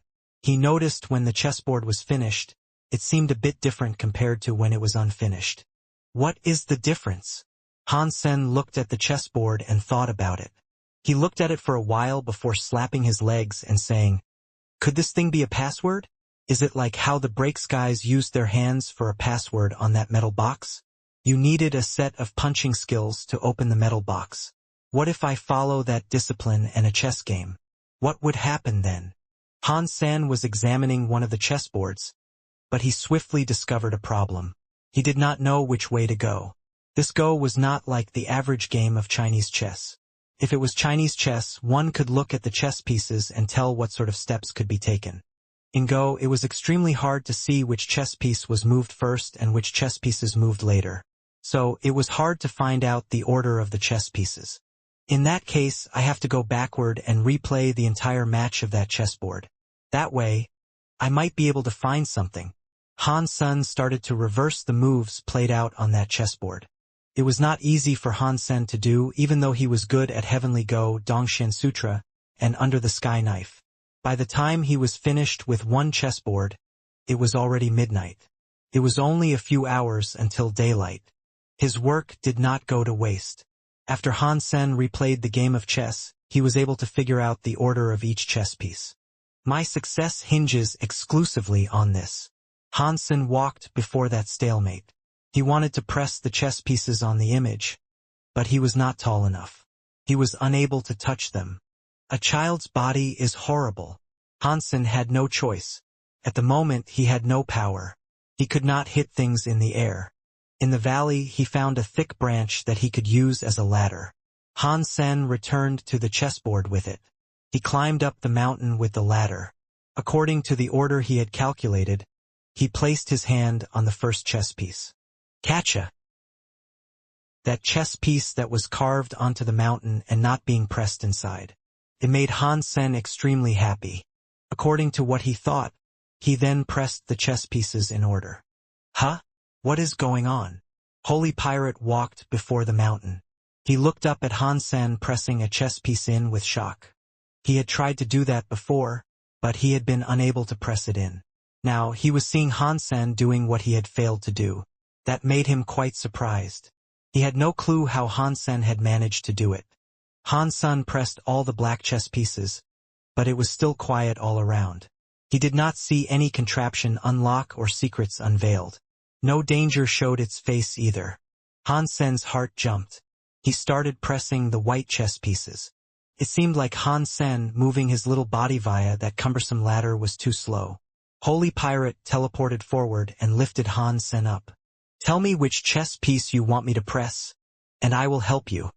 Han Sen told him the order in which to press the pieces, and Holy Pirate went to press them. He easily pushed in the chess pieces. Soon after, all the chess pieces on the chessboard were pressed in. After they pressed all the chess pieces of the stalemate, nothing happened. Do I have to press the chess pieces on all 17 stalemate images? Han Sen asked. That won't be too hard. Holy Pirate flew over to the second stalemate. He reached his hand out to press a chess piece. When his fingers came down on it, the chess piece did not move.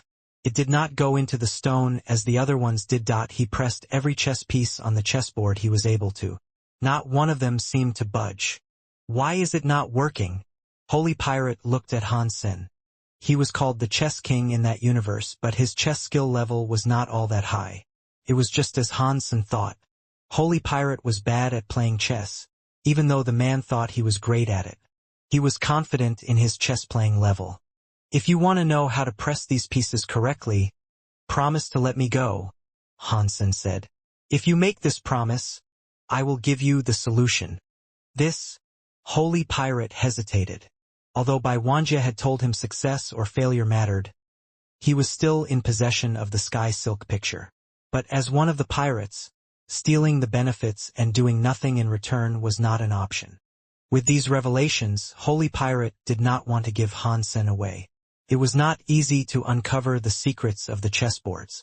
If Han Sen left, he would not be able to continue. Can it uncover the secrets of the chessboard? This xenogeneic is a bit weird. Holy Pirate looked at Han Sen strangely. How about I tell you the secret of the chessboards, and you let me go? Han Sen said. Just pretend you have never seen me before. Holy Pirate had to shake his head. Even thieves have a moral code. I accepted a job and received the Sky Silk picture. I cannot go back on my word and break my promise. Han Sen felt depressed and replied, You are just a thief. Don't talk to me about having morals. Does your brain have a problem? Holy Pirate preferred to not go back on his word about handing Han Sen over learning the secret of the chessboards. That really depressed Han Sen. Han Sen suddenly thought of something. He said, If you think things are really that way, then you don't have to let me go. I will use the chessboard secret to barter with you. What kind of trade are you thinking about? Holy Pirate did not want to give up learning the secrets of the chessboards. He looked at Han Sen with interest. I will hire you to kidnap me again, Han Sen said. He sounded like he was rapping hip-hop. Still, Holy Pirate understood what Han Sen meant. What you mean to say is that you want me to kidnap you back from the Extreme King once you've been handed over, right? That is absolutely right, Han Sen said with a nod. That is not something easily done, Holy Pirate quietly said. You can easily go around the space garden, Han Sen said. Is it really that hard to penetrate the Extreme King? In this universe, no one can enter the space garden freely except for me, Holy Pirate said. Entering the Extreme King is easier than going to the space garden, but the Extreme Kings have many elites in their ranks. And there is, of course, that horny old man by King. That guy is a true God-class guy. Stealing you under their all-seeing eyes without bringing attention to myself would be incredibly difficult. If I am exposed and they learned I stole you, I am afraid I would have to keep running for the rest of my life. Ugh. It doesn't work for you no matter what I suggest. Han Sen smiled and said, I don't think you should call yourself Holy Pirate. Instead, you should call yourself the Crybaby Pirate. Holy Pirate was not angry. He went silent for a little while before saying, That is fine. I might need to take a risk, but it is worth it for the secret of the chessboards. Tell me, what is the secret of the chessboards? We will trade when you've done your part. Once you have rescued me from the Extreme King, I will tell you what you need to know. Han Sen was not going to divulge the secrets of the chessboards to Holy Pirate just yet. I would never betray a promise I made. Everyone in this universe knows I keep my word. Holy Pirate stroked his beard and looked at Han Senator. He looked angry. You are a thief that kidnaps children. So why would I believe you? Han Sen asked. Holy Pirate was speechless. His three-rule pirate code consisted of the fact he would never steal a child, but he did not consider xenogenics as counting. After all, hunting xenogenics or eating xenogenics was perfectly normal in the universe. Holy Pirate would never have believed this xenogenic could be so smart and possess the personality it did. It is the same as when I go and save you, Holy Pirate coldly said. Who left the pictures of the 17 stalemates on the walls? Han Sen changed the subject and pointed at the chessboards scrawled into the walls. An old fart monster. Holy Pirate seemed to be in a bad mood. He did not answer Han Sen's question. He went back to his rocking chair and fell asleep. Han Sen examined the stalemates alone. After researching them for a while, he was unable to open the password of the chests. Thus, he had to remember them. The next morning, someone was outside the valley calling out for Holy Pirate. When Han Sen heard the voice, he immediately knew it was by Wuxia. It really is him, Han Sen coldly grunted. What an annoying man. Don't let me see you again.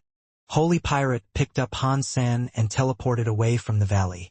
He threw him to Bai Wuxia and said, That is what you wanted. This transaction is complete. Bai Wuxia picked up Han Sen with confusion and asked, Why does he have black hair and black eyes? I wanted a bald guy in red robes. He could have changed clothes and grew hair, Holy Pirate replied. Besides, there was only one xenogenic in the space garden that met the defined criteria. If you can find another one that looks like this, you can have my head on a plate. Of course. I believe you, Holy Pirate. Bai Wuxia checked out Han Sen. Back then, he had only seen Han Sen bring the red-robed child to save the flower gods. He did not see any further details. Aside from Han Sen's clothes and hair, he did look like the red-robed child. And it was a xenogenic body. Bai Wuxia was unable to tell that it was Han Sen and not the red-robed child he was after. Bai Wuxia looked at Han Sen as he asked, Are you the red-robed child from the space garden? Han Sen looked at him coldly and did not speak. Bai Wuxia frowned. He was going to do something, but Holy Pirate coldly said, You guys may go now. Thanks, Holy Pirate. I am going to leave. Bai Wuxia did not want to offend Holy Pirate. He was suspicious, but he still left with Han Sen. After they departed the planet, Bai Wuxia returned to his battleship and locked Han Sen inside a supergravity cabin. Bai Wuxia looked at the monitor for a while, but he was still unable to confirm if Han Sen was, or was not the red-robed child he had seen that day. It looks like I have to return to King's Kingdom and try to read his memories to confirm his identity. Bai Wanjie did not bother interrogating Han Senator. That was unnecessary for him to do. There were many professionals in the Extreme King that could do that for him. Han Sen was worried Bai Wanjie would opt to torture him. If that happened, he was going to suffer a lot. After Bai Wanjie locked him in the supergravity cabin, he did not come back. I wonder when Holy Pirate will come to save me. Han Sen did not place all of his faith in Holy Pirate. If Holy Pirate was scared of the Extreme King, then he would be waiting for nothing. If my body was ordinary, I could escape this mere supergravity cabin. It could not contain me. Han Sen felt depressed. His body's power was currently unavailable. He was unable to make use of anything. Fortunately, I can still use beast souls. It is not like there are any other ways. Han Sen was still wondering if there was a way for him to escape. Before Han Sen had the chance, they were already in King's Kingdom. This was Han Sen's second time with the Extreme King, and he was filled with a bevy of emotions. He expected he would come back to the Extreme King again, but he thought he would only have done so as some sort of king. He would have dominated the Extreme King and kept them below his thumb. No one expected he would be returning to the Extreme King as a prisoner. The skies were familiar there, and Han Sen could not help but sigh. I cannot believe this. This is a bad stroke of luck. I am the red-robed child scapegoat, and I have been captured and brought to his Extreme King hellhole. Furthermore, I have no power. After returning to his planet, Bai Wanjie told his servant, "Go and fetch Mr. Een." Out of the top 3 in the universe, the Extreme King was the race with the most outsiders. They had also raised many deified outsiders for themselves. Most of those outsider deifieds were loyal, and they only worked for the Extreme King. They rarely returned to their own races. Mr. Een was one of the outsider deifieds the Extreme King had raised. It was a ghost head elite that had been raised by Bai Wanjie and his faction. He worked for Bai Wanjie. Ghost heads were good at reading people's brains. When it came to the transmutation class, Mr. Een was exceptional.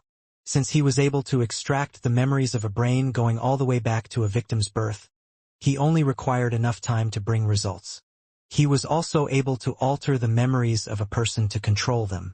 Ghost heads were able to turn enemies into friends. It was not difficult for Mr. Een to do that. Reading shallow memories was something they could do whenever. When it came to reading the deeper memories, they needed to control the person first. It was even harder to change their memories. Han Sen had been locked up inside a supergravity cabin this entire time. When the cabin door opened, he saw Bai Wanjie enter. He was with a guy that looked like a big demon King Piccolo. Han Sen checked the green-skinned person out. He also saw the 2 antennas on his head. He knew Bai Wanjie would not have invited this person in if it wasn't for some specific reason. "Mr. Een, thank you for doing this," Bai Wanjie said to the green-skinned creep. Mr. Een smiled and said, "You are welcome, Mr. Crown Prince. After all, this is my job." After that, Mr. Een walked in front of Han Senator since Han Sen had been locked down by the supergravity pressure. He was unable to resist and move his body. He was only able to watch Mr. Een walk in front of him. Mr. Yin's green eyes peered into Han Sen's. His lips were lifted. He had a weird smile on his face as he said, "Do not be afraid, little child. This will all be over very soon." After that, the green antennas on his head flashed with a green light. In the next second, the green light shot into Han Sen's skull via the space between his eyebrows. Boom! The green light quickly invaded Han Sen's brain. It enabled Han Sen to understand what it was it had come there to do to him. "He wants to read my memories." Han Sen laughed coldly in his heart. He was not afraid of anyone trying to torture him. But by trying to read his memories, it was like a death wish for the invader. Even if he was unable to resist the man, the black crystal armor would not allow the invader to succeed. Even if the black crystal armor did not care about him, it would not allow anyone to scan Han Sen's memories. That would just expose the black armor. After the green light entered Han Sen's brain, the black crystal armor did not react. This confused Han Sen, but he soon saw Mr. Yin's face start to change. His eyes were wide open. His green skin began to expand and turn black. Pang! Mr. Een screamed and flew backward, hitting the cabin's wall. He coughed up some blood. Mr. Een! Wuxia frowned as he picked up Mr. Een from the floor. Mr. Een wiped the blood off his mouth and stared at Han Sen with immense shock. He said, "This xenogeneic is weird. His head is like a rock. There is not a single message leaking out of it. Even my ghost brain power cannot invade his thoughts. Mr. Crown Prince, is he a deified xenogeneic that is above larvae class? I do not know what level this xenogeneic is." Wuxia frowned and asked, "Do you think there is a way to read his memories? Right now, we can only use our race's secret geno-art ghost headfall," Mr. Een hesitantly said. "After using this geno-art, even if a xenogeneic is larvae class, we can still read their memories. But by using this geno-art, it will end up damaging the target's brain a bit." "What? How much will the target be damaged?" Wuxia asked.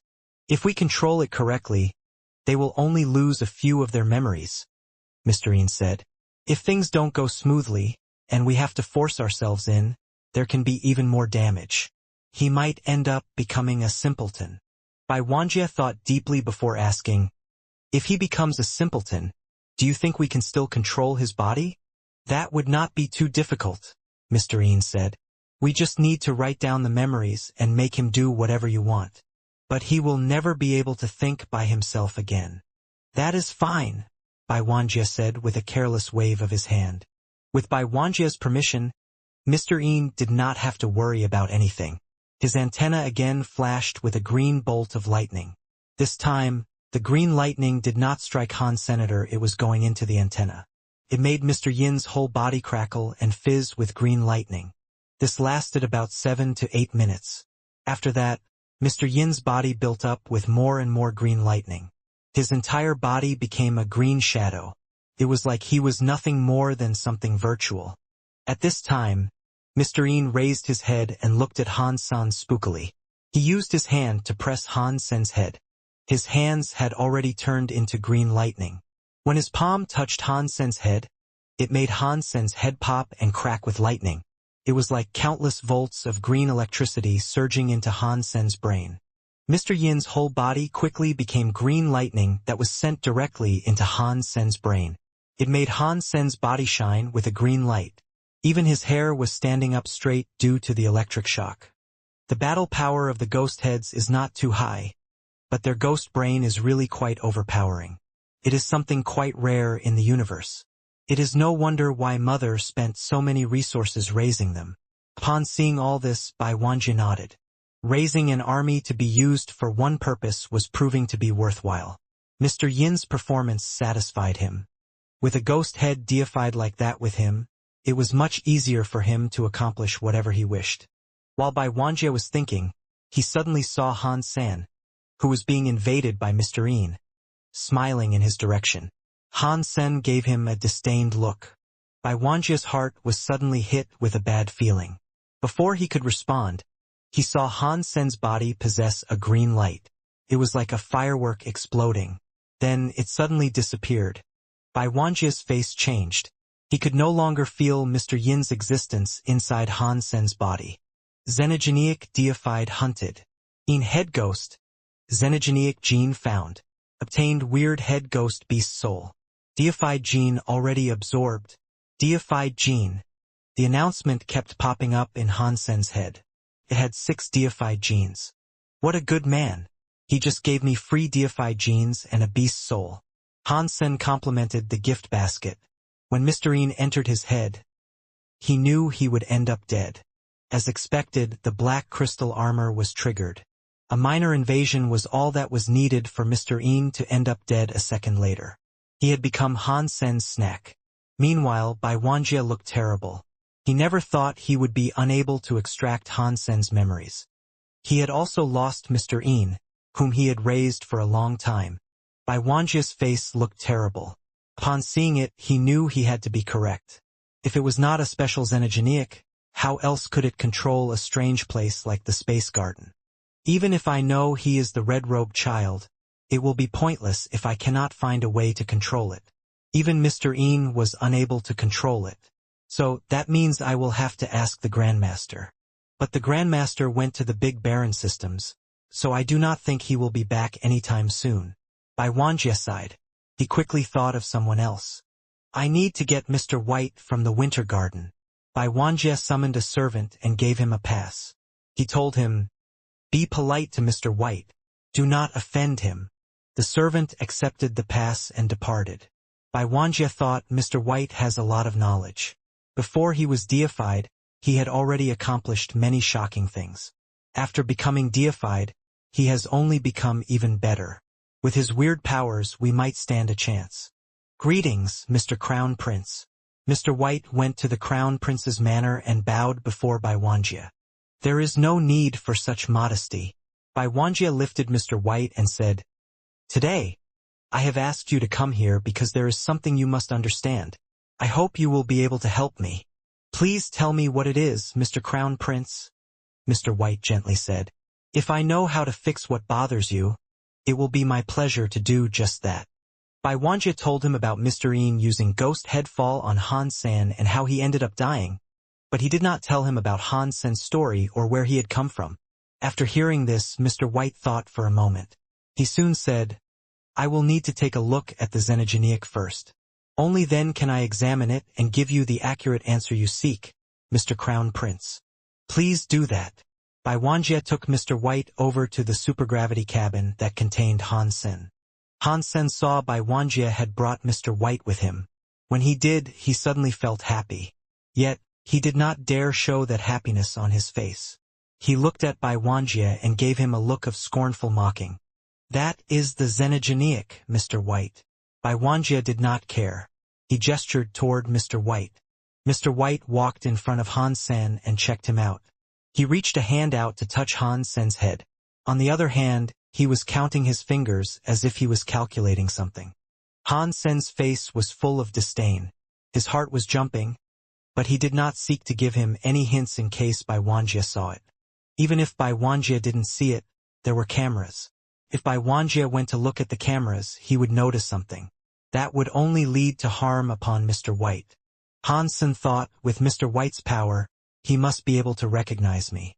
Mr. White did not seem to show any sign of knowing that. His face did not change. He acted as if Han Sen was a total stranger. He touched every inch of Han Sen's body and returned to Bai Wanjie. After all that time, however, Han Sen did not see any changes in Mr. White's eyes. Did Mr. White not recognize me? Han Sen felt a bit sad about that, but he could not hint at him in any way. Did you find out anything? Bai Wanjie asked. Mr. White looked at Han Sen before replying to Bai Wanjie. We should talk about it when we're out of here. Upon hearing that, Han Sen felt a chill. Did Mr. White recognize me? Bai Wanjie understood and gestured for them to exit. He and Mr. White left the supergravity cabin. He took Mr. White to a lobby. After they sat down, Bai Wanjie said, We can talk in here. You can tell me anything. Mr. White did not reply. It seemed as if he was trying to find a way to compose what he wished to say. A while later, he said, From what I have been able to tell, Mr. Yin should not have used Ghost Headfall on him. Mr. Yin had just become a transmutation class. Even if he was Larvae class or even Butterfly class, using Ghost Headfall would have likely resulted in his death. Bai Wanjie was surprised, so he asked, Oh, why is that? If I have guessed correctly, that Xenogeneic came from the Space Garden, Mr. White slowly said. Is that right? How did you know where it came from? Bai Wanjie was shocked. He had not told Mr. White where Han Sen had come from, yet Mr. White had been able to guess it. That was unbelievable. Mr. White quietly said, I am good at predicting. It is not hard to see where it came from. You really are a genius, but what is that supposed to mean? Bai Wanjie now believed Mr. White. From what I have seen, the Space Garden is a plant Xenogeneic that is true God class, Mr. White replied. Its power is very unique. Even if a true God class elite tried to, it may not enter the Space Garden. Bai Wanjie saw that Mr. White was able to tell the secrets of the place. Thus, he believed him even more. The secrets of the Space Garden being a true God Xenogeneic was not something many people knew. He had only heard the secret from Bai King once before. Mr. White was from a small race that was raised by the Extreme King, yet he knew this secret. Wuxia believed Mr. White even more. Earlier, I calculated this xenogeniac's identity.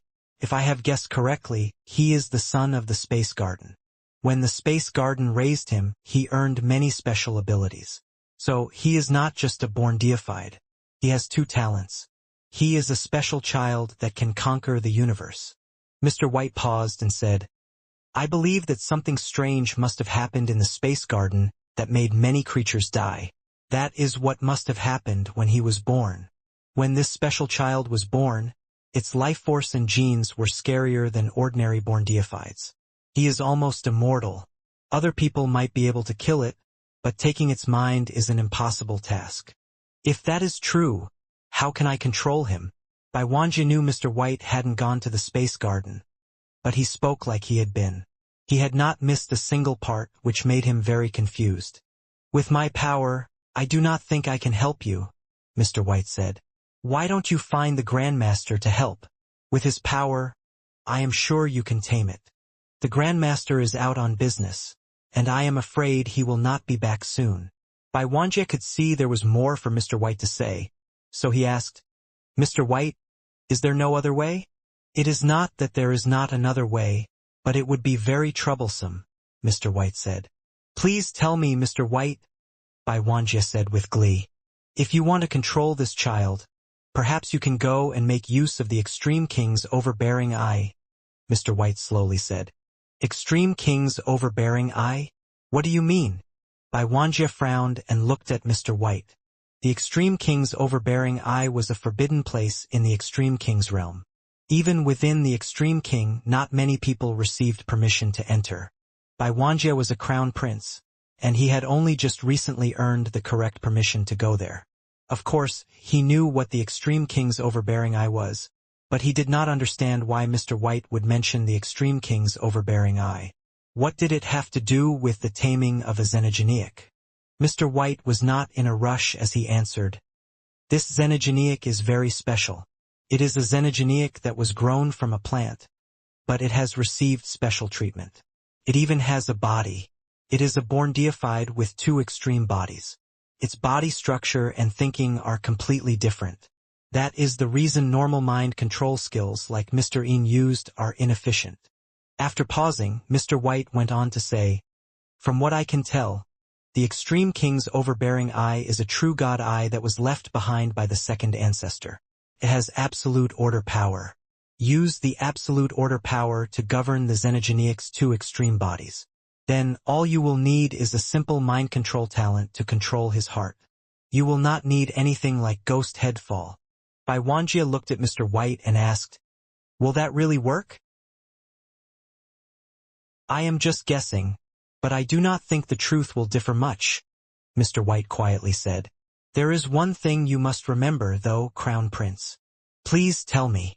Wuxia looked at Mr. White with eyes as sharp as a sword. It was like he was attempting to see through his heart. It was just as Mr. White said.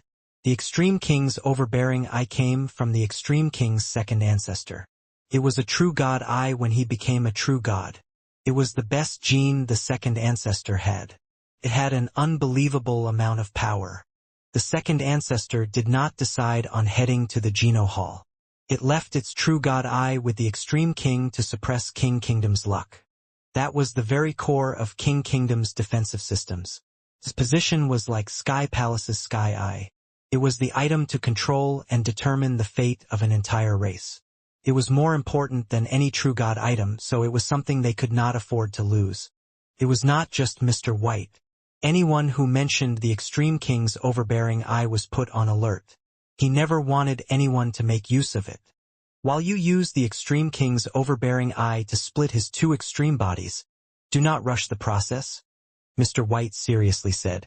You need to be careful, otherwise something may backfire. Please remember that, Mr. Crown Prince. If you decide to try this, do not rush it. If you do, there may be a disaster. Extreme King's overbearing eye is the very core of the Extreme King's civilization, Wuxia said.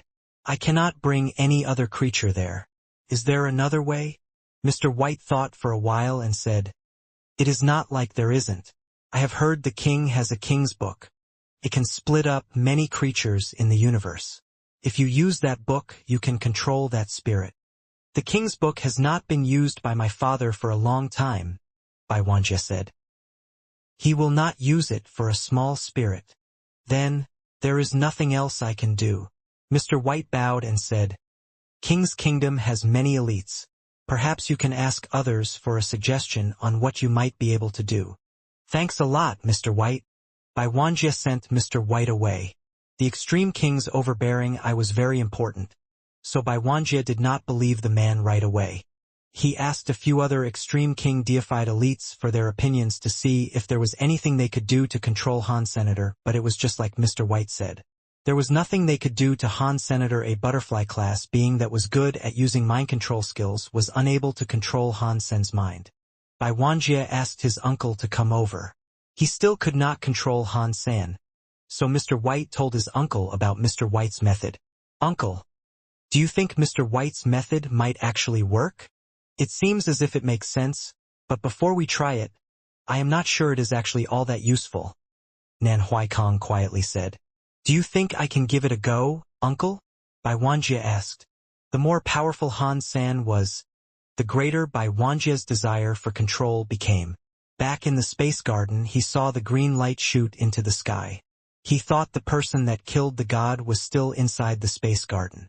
Perhaps the god's personality was still there in the space garden. It made Bai Wanjie want to claim the space garden all the more. It could be useful, but the extreme king's overbearing eye is too important, Nan Huaikong said. In case something happens, perhaps you should not use this on such a trivial matter. Even if you were the one to cause a mess with this, not even that would quell the fury of the king. Nan Huaikong did not know Bai Wanjie wanted the space garden. Aside from the resources of the space garden, he also wanted the god's personality that everyone else wanted. Getting the god's personality meant they could become god spirits. That was something true god elites could not even achieve. Bai Wanjie would not miss out on such an opportunity. After sending Nan Huaikong away, Bai Wanjie used many methods and all kinds of torture tools on Han Senator. No matter what he tried, he could not make Han San obey. That made him start to do something else. Han Sen's situation was bad. There was no doubt about that. He was injured all over. This time, he was getting tortured so much that his body was in agony. Even so, it was not enough to make him change his mind. Bai Wanjie was unable to discover a way to break Han San, who was still holding on non-stop. Han San was not going to divulge a thing. He knew Bai Wanjie wanted the space garden. He would not kill him before he found it. Bai Wanjie looked at Han San with disdain. After being silent for so long, he suddenly turned off the supergravity suppression. He lifted Han San and departed the supergravity cabin. He had thought about it day and night. He could no longer resist the temptation of the space garden and the possibility of finding the god's personality. He wanted to take Han San to the extreme king's overbearing eye and do what Mr. White had told him to do. Now Han San was feeling terrible and thought, where is Bai Wanjie taking me to? It looks like Mr. White really didn't recognize me. Otherwise, he would have reacted. He should have at least given me a hint if he did. Bai Wanjie carried Han San the entire way. They went through many doors. Han Sen was shocked. He thought, I did not think his father's bedroom has this much security. Where is he taking me? Han Sen was a bit worried. After all, his body had not yet recovered. He was rather scared. When Bai Wanjie stopped before a palace, he saw a familiar statue. That statue was the same as the one he saw in an Extreme King pavilion. It was the second leader of the Extreme King. This statue looked a little different from the statue of the Extreme King's second ancestor he saw in the Extreme King pavilion. The second ancestor's statue on this palace's platform was holding a scale. It made the whole statue look serious. It looked like everything had to be fair and square. It looked like a god, but it did not have the emotion to look at everybody. There was something strange about the statue. One of the eyes was shut, whereas the other was open. The open eye also looked weird. That eye was black and white. The eyeball was white, but the pupils were black. It was still different from ordinary eyes. The eye was half black and half white. The black and white each had a side of their own, and it was very clear to see. Han-san saw that black and white eye and started to feel goosebumps. Those god eyes gave all who saw them a chill. It was like the eye that looked at everyone and deemed them sinners. Next to the second ancestor statue, an old voice boomed. "Mr. Crown Prince, why have you come?" Han-san suddenly noticed an old person kneeling in front of the statue. One was unable to see what he looked like. Since he was kneeling, he appeared to be someone who was praying to a god. Plus, he was directly in front of the statue. Han-san saw that his hair was pale like snow, but he could not discern any other colors. It covered his whole body. It was very straight. He was like a kneeling snow ape, which is why Han-san had not noticed him. Bai Wanjie is greeting Old Iron. Bai Wanjie's identity within the Extreme King was high. Despite that, he was greeting the old man present. That proved how special the old man must have been. "Oh no, I am just a servant. Why is Mr. Crown Prince coming to Law Hall?" The old man was still kneeling on the ground. He did not raise his head. If there weren't people there, no one would believe he was talking to Bai Wanjie. "I caught a born deified xenogeneic," Bai Wanjie politely said. "I want to capture and control it, but its body is very weird. It is half plant and half flesh. It is two extremes combined. There are no skills capable of moving its heart. So, I want to use the Extreme King's overbearing eye's law power to suppress his body shape and use it for myself. Do you know the Extreme King's overbearing eye is King's Kingdom's base stone? Do you not think it is inappropriate to make us vulnerable by using it for such a small task?" The old man's voice had returned, but he was still kneeling before the statue unmoving. Bai Wanjie did not dare offend the old man. He politely said, "Old Iron, if this was for the mere taming of a xenogeneic, I would not dare trouble you. But this xenogeneic is so weird and the key to controlling a special xenogeneic space. With this, I can control that xenogeneic space. That xenogeneic space is very important to me. It matters and it can determine my future as a true god. Therefore, I am hoping Old Iron will be able to help me." The old man did not move or speak. Although Bai Wanjie was powerful, his heart was a bit depressed. If there was no other way to solve this issue, he would not have gone there. After a while, the old man's voice came back. "Place it on the left side of the law scale." Bai Wanjie was suddenly delighted. He quickly picked up Han-san and placed him on the scale the second ancestor statue was holding. Han-san felt terrible. He did not know what the Extreme King's overbearing eye would do. After Bai Wanjie let him go, he tried to struggle and get away. He discovered that he was unable to move. It was like some scary power had tied him up and bound him to the left plate of the scale. Han-san thought the scale was just a decoration. He had not thought the scale would actually work. After he was placed on the left plate, his weight lowered the scale. When the left plate of the scale went down, the second ancestor's eye started to brighten up. Black and white light came out from it. The white light shot toward the left plate of the scale while the black light shot at the right plate of the scale. The white light came down on Han-sen's body. He felt as if some weird power had invaded his body. Felt extremely strange. It was like he was being scanned or an X-ray was looking into his body. Han-san sensed that the X-ray was not being used to look into his bones. They were looking into his genes. When the white light scanned Han-sen's body, the black light on the right side illuminated the right plate of the scale. It generated a black counterweight. The counterweight had a number that kept changing. It started from 1 and kept rising. What is going on? Han-san did not feel as if his body was getting damaged, but this weird feeling unsettled him. He did not know what the numbers implied. The old man was still kneeling in front of the statue, so he could not see what was happening. Bai Wanjie kept staring at the black counterweights, which were building on the right plate of the scale. Although the Extreme King was started by the Alpha, the core of the civilization was built by the second ancestor. It was easy to start a business, but keeping it going was a different matter entirely. The second ancestor kept the core of what the Alpha had created and built a civilization and the rule of law to uphold and sustain the Extreme King. That had kept the Extreme King going for billions and billions of years. It had amassed quite the history.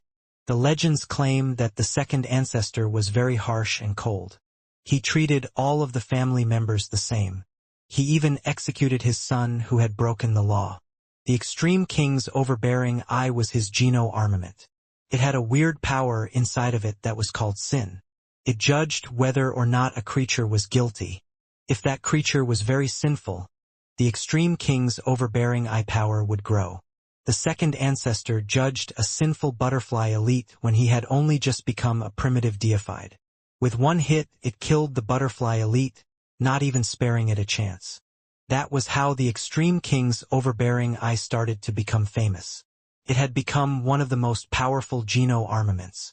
It was in the top 10 in the Geno universe. With the power of the second alpha, all the creatures believed he could use the extreme king's overbearing eye to enter the Geno hall and possibly become a god spirit. Who would have guessed that the second ancestor would force his Geno armament, the extreme king's overbearing eye, out and leave it for the extreme king? By doing so, he lost the right to enter the Geno hall. One legend claimed that the extreme king's overbearing eye, despite being very powerful, did not work on a creature that had no sin. No one ever did find out how the extreme king's overbearing eye determined how a person might have sinned. When the second ancestor was alive, no faction dared attack King's kingdom. The second alpha settled the foundation of the extreme king, which kept them going for billions of years. Now Han Sen was locked down by the extreme king's overbearing eye. The counterweight on the right was continuing to increase. The higher the number, the more sins Han Sen had committed. When the number of the counterweight equaled Han Sen's amount of sins, the scales would be balanced again. At that time, the extreme king's overbearing eye was able to judge Han Sen. The counterweight's number was 30, but the left plate of the scale that featured Han Sen was still getting lower. It was not balancing out. Seeing the number on the counterweight quickly increase, Bai Wanjia's face looked strange. It is over 100 already, and the scales are still trying to find a balance. It is not coming back. What has this xenogenic done to be deemed so sinful? In the past, when the extreme king's overbearing eye judged a person and the number 50 was displayed, the judged was deemed sinful. Around 80 had committed serious crimes. More than 100 were considered the most sinful. After Han Sen's meter went past 100 and kept on increasing, the scale was still sinking. It was not going back up. Apparently, the counterweight was unable to balance out the crimes he had committed. Destroying an entire race can lead to a counterweight of only 100. So what did this guy do? Bai Wanjia frowned as he peered at the counterweight on the right. The number on the scale was now over 200. This kind of sin was reserved for the greatest of villains across the entire universe. The number on the counterweight increased quickly. It made Bai Wanjia's heart start to shake. Before long, it was already over 500. That kind of number had to make him the evilest person in the universe. No one else had ever reached such a figure. The counterweight was still increasing. The left plate, where Han Sen was still sinking. It was scary. How could this happen? Bai Wanjia was shocked. Although the extreme king's overbearing eye wouldn't kill things, it suppressed the sinner. Under the weight of a sin this big, the person's body should have been crushed and destroyed by now. The old man who was kneeling on the floor suddenly raised his head. He looked at Han Sen on the scale. His expression started to look strange. "Old Iron, can you stop the trial?" Bai Wanjia asked. "When the real trial comes, I am afraid that if this keeps going, he will not be unable to withstand the trial's power. It will crush his body." "Okay, but the extreme king's overbearing eye cannot be controlled by others," the old man coldly said. "It won't be controlled by anyone. Even if he is very sinful, he won't be killed. He will just be suppressed." When the old man said that, Bai Wanjia did not say anything more. He kept watching the counterweight's number increase. Every time the number jumped, it made Bai Wanjia's heart jump. The number on the counterweight soared over 1,000. The old man's face changed. When the second ancestor had slain the butterfly elite, that butterfly elite sin was only 1,000 to 2,000. That was the villain of that generation. It was hard to find another like that in recent times. The old man looked at Bai Wanjia and asked, "Is it really like you described?" Is this xenogenic from the Space Garden? He was shocked by this level of crime. I asked Holy Pirate to capture him from the Space Garden, so I suppose he was correct, Bai Wanjie replied. Holy Pirate is not a man who goes against his word. If he agreed to the task, this should be the correct target. But if this is a son of the Space Garden, why is he deemed to be so evil? The old man raised his head as he spoke. He saw that Han Sen's body was chained up like a prisoner. The old man's eye looked rather purple. He looked at Han Sen, who was on the scale. He shook his head and said, "Weird. It is so weird. I cannot see through his body. Are two extreme bodies that powerful?" Bai Wanjie's heart jumped. He suddenly thought of something. Mr. White said this xenogenic was not just a son of the Space Garden. They say he is very talented. There is something special that gave him this body. At one point, the Space Garden was full of green light. At the same time, the God Spirit was killed and the Geno Hall appeared. Is that miracle connected to the God Spirit that was killed? Was the God Spirit that was killed the Space Garden itself? Did the Space Garden absorb the God's personality and create a special xenogenic? As Bai Wanjie spoke, his belief in such a possibility became more real. His heart raced faster. If things are truly like that, I just need to tame this son. I can use his power to suppress the Space Garden and get the God's personality. Then I will be made a God Spirit, he thought. Bai Wanjie started to think this truly was a huge opportunity. With this much sin, I bet he must have slain a god. Bai Wanjie could see the counterweight number continue to increase. It made him put more stock in what he had been predicting. 2,000, 3,000. The counterweight's number was breaking the limits. Even the old man was visibly shocked. He had never seen a creature's sin be this high. This had never happened before. This xenogenic, he does seem a bit weird. Should we stop the trial, then? The old man looked at Bai Wanjie as he spoke. With such a grand amount of sin, not even he knew if something bad might happen. Normally, no one controlled the Extreme King's overbearing eye, and it would not kill anyone. For this much sin, the trial was going to be something scary. There was the possibility that this xenogenic would be crushed. They were unsure whether the calculation of his sin would stop and his trial would start. If the trial did not have enough power and was done a second time, they would have to wait a month until the Extreme King's overbearing eye could be used again. Thinking of the Space Garden and having a god's personality there waiting for him, he could not hold his horses. Old Iron, I thought you said if no one controls the Extreme King's overbearing eye, it would not kill anyone, Bai Wanjie said. Yeah, that is how it is supposed to work. It really is like that. In the past, there has never been a creature this sinful. Old Iron did not keep speaking. If things are like that, let us just wait longer.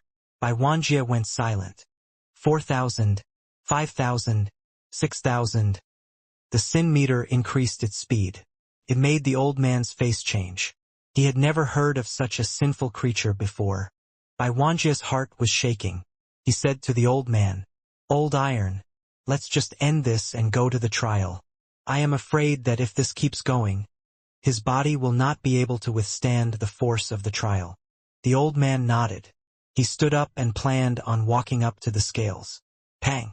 The chain on the left side, which connected the plate to the scale, suddenly broke. The left side broke and the right side fell. It meant the scale that represented justice had suddenly broken. The black and white light that shot out of the statue's eyes was still carrying on, kept Han Sen in the air. The other side of the black scale was also hovering in the air. The numbers were still increasing, and they were increasing faster than before. Amid their shock, the old man and Bai Wanjie saw Han Sen's score of sin pass the 10,000 mark. When the scale's sin number hit 10,000, it stopped increasing. The black and white light from the Extreme King's overbearing eye still hadn't stopped. There was no sign of a trial going on. It was still shining on Han Sen. The old man was shocked. He did not know what was going on. He had no idea why the sin meter had stopped. Furthermore, there was no trial. This had never happened before. Does this mean the creature's sin cannot be measured more than this? But the Extreme King's overbearing eye can only display 10,000 at most.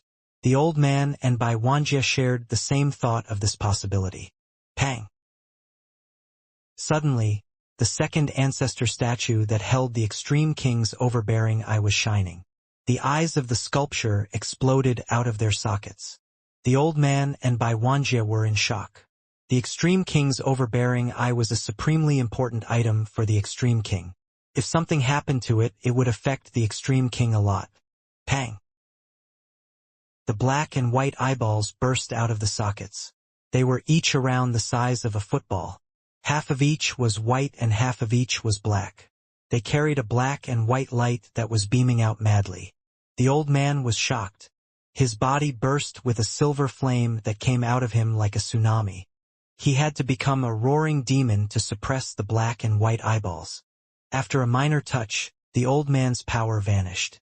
The old man's demonic power was erased into nothing greater than dust. The extreme king's overbearing eye went right in front of Han Sen. Han Sen's body was set free.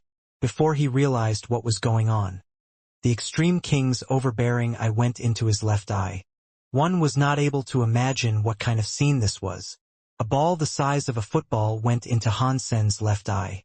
His eyes were quite big compared to humans, but they were not as big as footballs.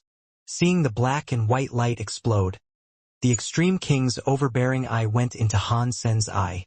It made his eyes look like they were erupting like a volcano.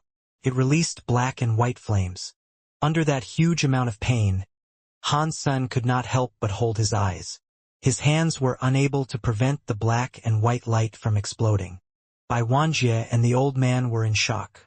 They did not know what to do, so they just stood where they were. They looked at Han Sen in midair. He was just cupping his hands. The black and white light surged out from the gaps in his fingers. It turned everything around them black and white. It was like a comic without color. Boom!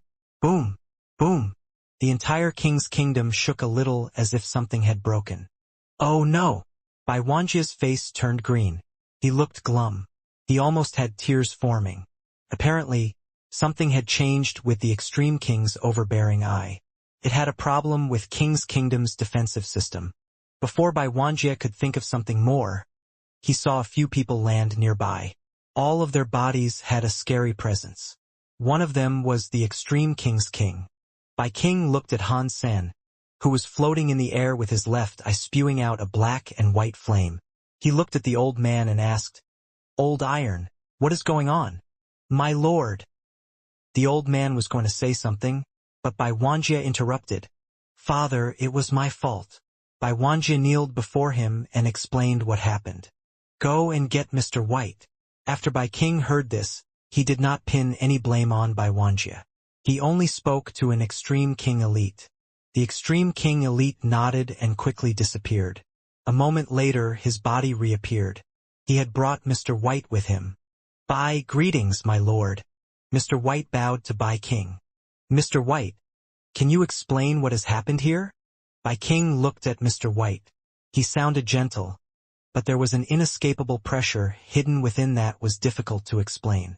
If he was asking a man with a low level of will, even if the man did not make a mistake, he would be expected to kowtow to Bai King. Mr. White looked at Han Sen, who was floating in the air. He had an ironic smile on his face. He bowed to Bai King and said, "It is my fault. Please punish me." "Why would you say that?" Bai King casually asked without moving.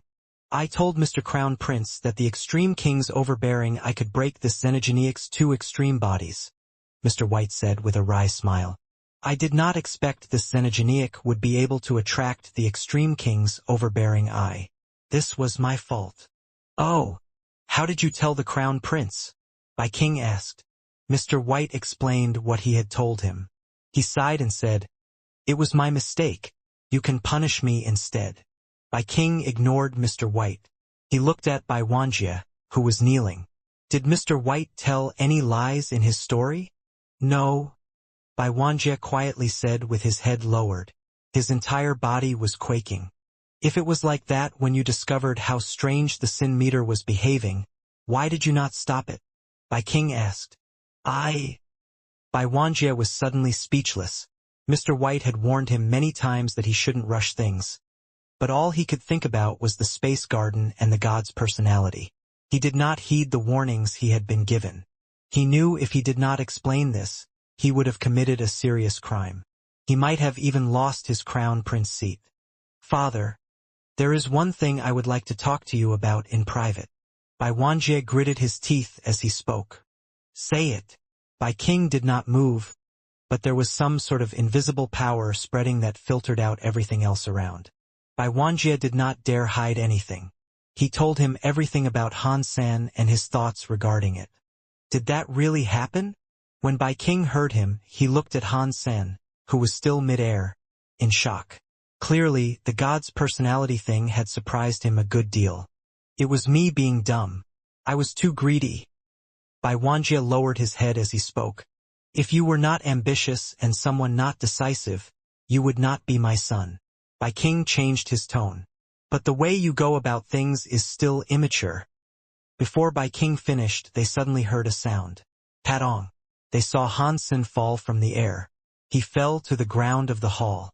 His left eye no longer had a black and white flame in it, but he was not entirely his usual self. His left eye looked ordinary. There was a white eyeball with a black pupil.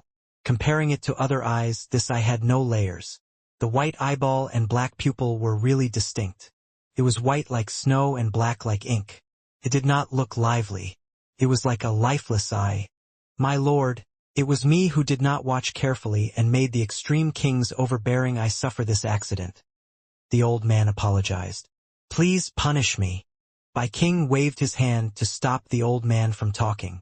There is no need to do this, old iron. You have been guarding the extreme king's law hall for a long time. You have always been good to us. This is not your fault, so do not blame yourself. King looked at Han San and walked over to him. Han San felt terrible. He had no idea what would happen next. Something this huge had happened. Even King had come. Han San felt like something really bad was going to happen to him soon. As he watched King approach him, Han San was very glum. He thought, it looks like I am going to have something bad happen to me no matter what. I might as well strike first. After thinking that, Han San got up off the floor.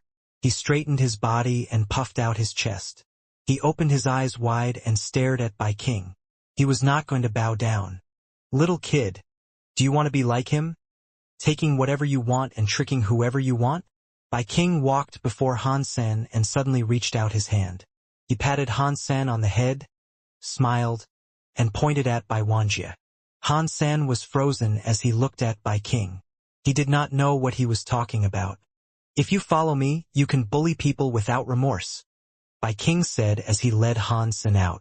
No one will ever dream of bullying you either. Only you can trick people. No one will trick you. All the extreme king elites had strange looks on their faces. They had no idea what King was thinking. The king's heart was never be something they could accurately gauge. Besides, this was a king that had almost conquered the entire universe. No one dared to say anything. They only looked at King holding Han San by the hand, walking him out of Law Hall. Han San was also surprised. This change had come too fast. King's thoughts were surprisingly different from what was expected. It made Han San unable to act. Han San thought he was going to die, but he didn't die. Instead, King brought him into a palace. The pretty women there healed his wounds, and he had waiters bring him nice clothes. He was allowed any meal he fancied. It made Han San feel as if he was dreaming. He had never received this kind of treatment before, so it did not seem real. In such a big palace, aside from King, there were women everywhere. Han San was the second male in that place. It is no wonder why the legends claim King is a very horny tyrant. It is making sense to me now. Let's not say anything else, but seeing the number of children he has and the infinite number of pretty women in his palace, it is fairly obvious he is a horny man. Han San was comfortably lying on a chair. A woman from the feather race was next to him. She was slicing up fruit and putting it in his mouth. He took a bite of the fruit, tasted amazing, felt warm inside his body. It was as if he was eating live fruit. All of his pores were so comfortable that they groaned in pleasure. As he gorged on the stuff, Han San thought, even the food I eat is ordinary, high-class xenogenic fruit. A random one can bring a baron up to a viscount. They are so rich. He stayed there for 15 days. If he said he wanted something, he got it. No one watched him either. If he wanted to, he could visit any corner of the palace as he pleased. Throughout his time there, he did not see Bai King. It was like Bai King had brought him there and just forgot about him. While he was thinking, Bai King, who was wearing green clothes, entered the garden. He smiled at Han San and asked, "Have you gotten used to living here? If there is something you do not like about the place, all you must do is tell me. Mr. Bai King, you should just tell me it straight. What is that you want?" Han Sen was not going to be bought out with fancy stuff. He knew Bai King was not treating him like this because of the goodness of his heart. He knew he must have had a plan. Bai King waved his hand. The servants and women officers all left the garden. Bai King sat on a stone chair next to Han Senator. He poured himself some tea, had a sip and said, "I have no choice. You combined with my extreme king's overbearing eye. Without this Geno armament, the defensive systems of King's Kingdom are practically fake. Therefore, I need your help." Han Sen looked at Bai King weirdly. This tyrant of legends spoke with surprising modesty. Han Sen did not expect that. Out of the 3 top high races, Ancient God did not have the ambition to control the rest of the universe. The very high was not bothered to do it. Thus, the extreme king was more like the leader of the universe. For a king like that, if he controlled Han Sen's life, even if Han Sen was a billion light years away, and wanted him dead, Han Sen would be dead. Now, Bai King was like a sad middle-aged man talking about his issues with him. If they were not in his palace, Han Sen would wonder if he was the extreme king's king. "Do not look at me like that," Bai King humbly said. "I am just a normal person in this universe. I am not like the gods in their lofty places. Now I have 2 choices. One is to kill you and take your extreme king's overbearing eye. Doing that would be fine. The extreme king's defensive system would go back to normal." Han Sen felt a chill. Bai King smiled and said, "But I am not planning on doing that. A race's development is like going against the water with a boat. If you do not go forward, you will go back. The extreme king is at the top of the universe, but we have not improved for a long time. If there is a chance for us to improve, I am willing to try. Therefore, I have decided to go the other way. If you are willing to help me, our race will improve. Although the chances are slim, it is better than nothing." Han Sen frowned and asked, "Do you want me to go to the space garden with you?" Bai King laughed and said, "You underestimate yourself. The god's personality is a rare thing, but I do not care for it. I want you." Bai King's tone of voice was very calm, but he gave off the feeling of staring down the world. It was something other people couldn't do. "Me?" Han Sen did not understand what Bai King was trying to tell him. "Yes, it is you. If you are really the one who killed the god in the space garden, that means you are half a god. Now that you have combined with my second ancestor's extreme king's overbearing eye, I want to see how far you can go. If you are willing to, you could become my one and only student. You can receive more benefits than my own children. I will raise you to true god class." Everything Bai King was saying was extremely shocking. Even when Han Sen heard it, his heart could not stop pounding. "Why would this benefit you?" Han Sen looked at Bai King weirdly. He found it hard to believe that Bai King would willingly help an outsider xenogenic. "I have my own benefits," Bai King coldly said. "Just think of it as me helping you. Are you willing to receive my help or not?" "Do I have a choice?" Han Sen asked with a smile. Bai King smiled and said, "I do not like forcing people. This must be something you are willing to do. If you don't want to do this, you will have to die. I won't force you. At least, I will give you a quick death and take back my extreme king's overbearing eye. I will also give you a big funeral." "I want to live," Han Sen said with a wry smile. "If you are willing to, prepare yourself for the next few days. I have never had a student before, so I expect you will not only be my first but also my last. We must have a big ceremony. I want the whole universe to know you are my student. Right? What is your name? If you do not have a name, I can give you a name. You will also have my surname." "Holy baby," Han Sen quickly said. He did not want Bai King's surname. Holy Baby was the name Han Sen had given to the red-robed child. If he was still using Holy Baby's identity, he might as well use his name. Holy Baby, that is a good name, Bai King said while squinting his eyes. From now on, Holy Baby is Bai King's student. You are his only student. Bai King had taken an outsider xenogenic for a student. That news quickly spread across the universe. Upon hearing the news, the elites were shocked. Most ordinary people thought Bai King must have gone crazy. Only scary people were able to understand what Bai King was going to do. But that xenogenic did not have any history or renown. It was only known that he was called Holy Baby. It was a child that looked around 5 to 6 years old. Aside from that, no one knew much about him. No one knew its specific race. No one knew where it came from. Many elites were invited by Bai King to come and join the teacher ceremony. The people who went were keen to learn as much as they could about the Holy Baby xenogenic. They were unable to determine his level or body, which shocked them even more. Han Sen thought Bai King only wanted to take him as a student to trap him with the Extreme King and take his space garden. After the teacher and student bond was made official, Bai King made no further mention of the space garden. He also did not stop Han Sen from going anywhere he desired. Even if he wanted to leave the realm of the Extreme King, Bai King was not going to stop him. While not far away from the Extreme King's door, Han Sen was thinking about whether or not he should leave. He saw Mr. White flying. Mr. White, the Extreme King is not a bad place, Mr. White said. Maybe you should stay for a while. Did you know I want to leave? Han Sen did not know if Mr. White knew who he was. Mr. White smiled. If I did not know, why would I have sent you to the law hall? So, did you know who I was a long time ago? Han Sen was frozen.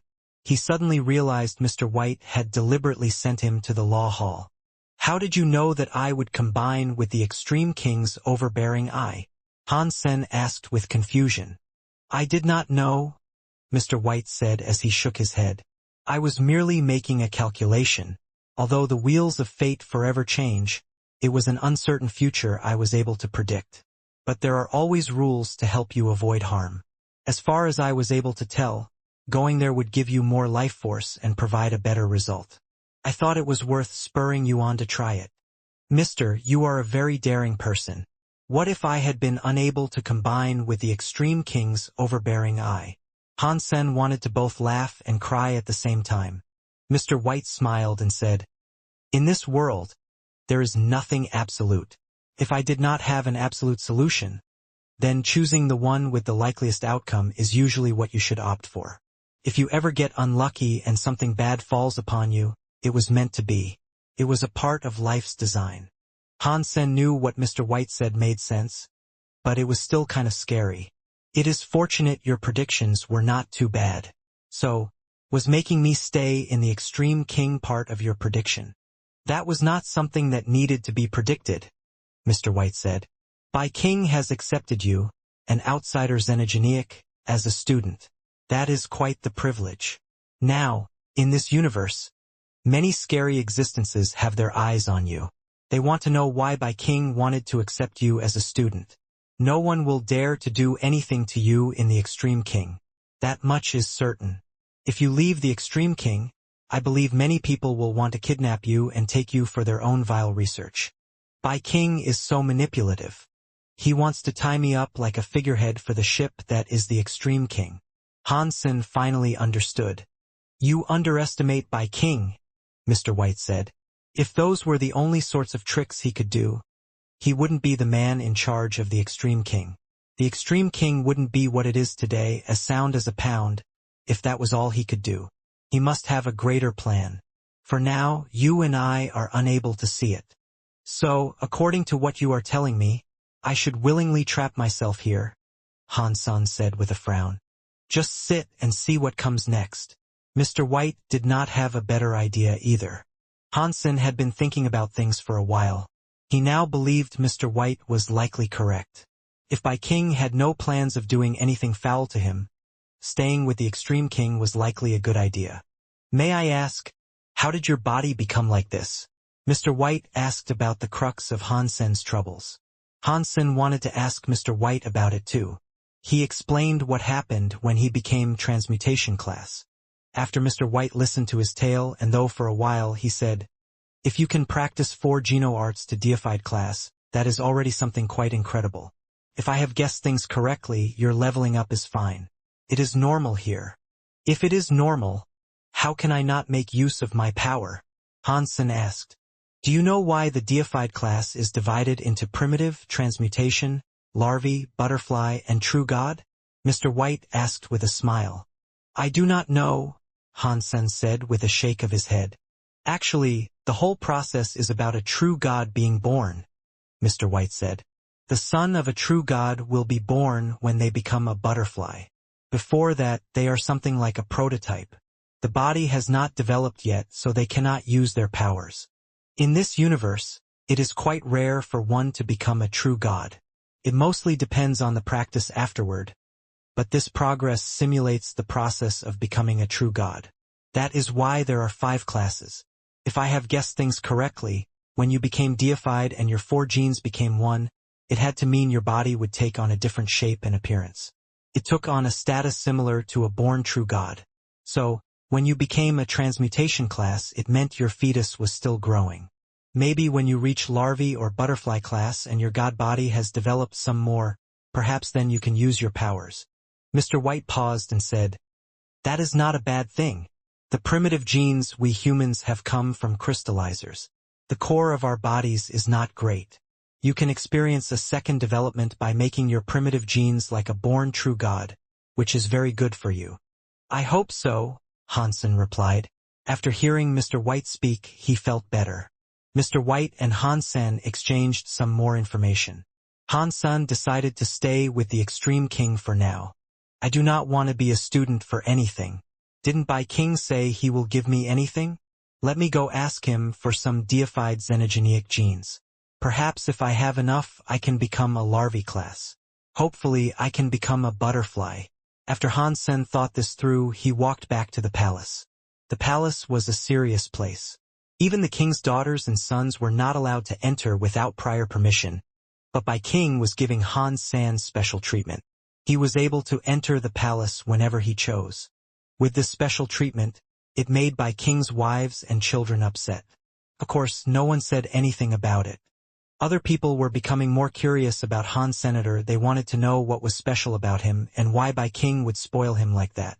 After all, this had never happened before. When Han Sen went to Bai King's study, Bai Wanjie was there. "Holy baby, you are here. Sit down," Bai King nicely said. Even Bai Wanjie, who was a crown prince, had to stand. Han Sen, however, was told to take a seat. Han Sen opened his lion mouth.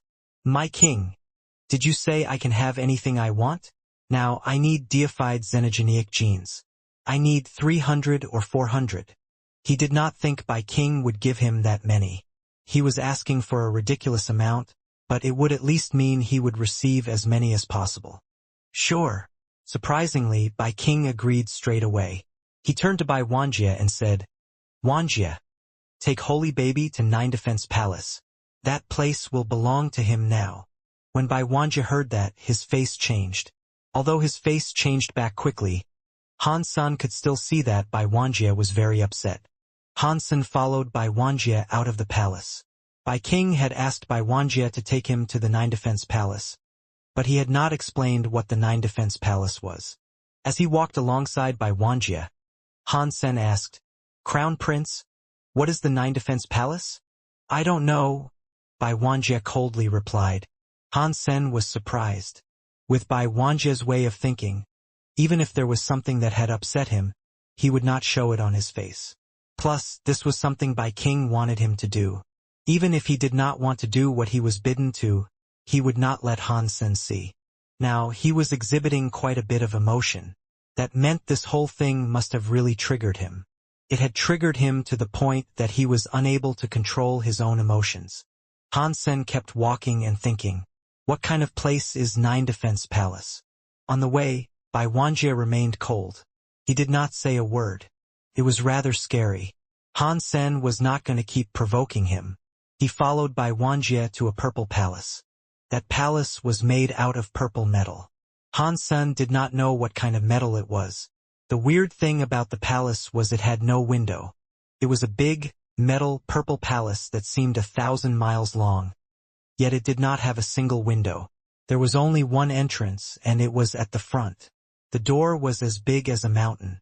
Above the door, a plaque read, 9 Defense Palace. Bai Wanjie looked at the 9 Defense Palace's door. With a look filled with regret, he said, "Here." He immediately turned around and left. He did not say anything more to Han Sen. Bai Wanjie is so mad.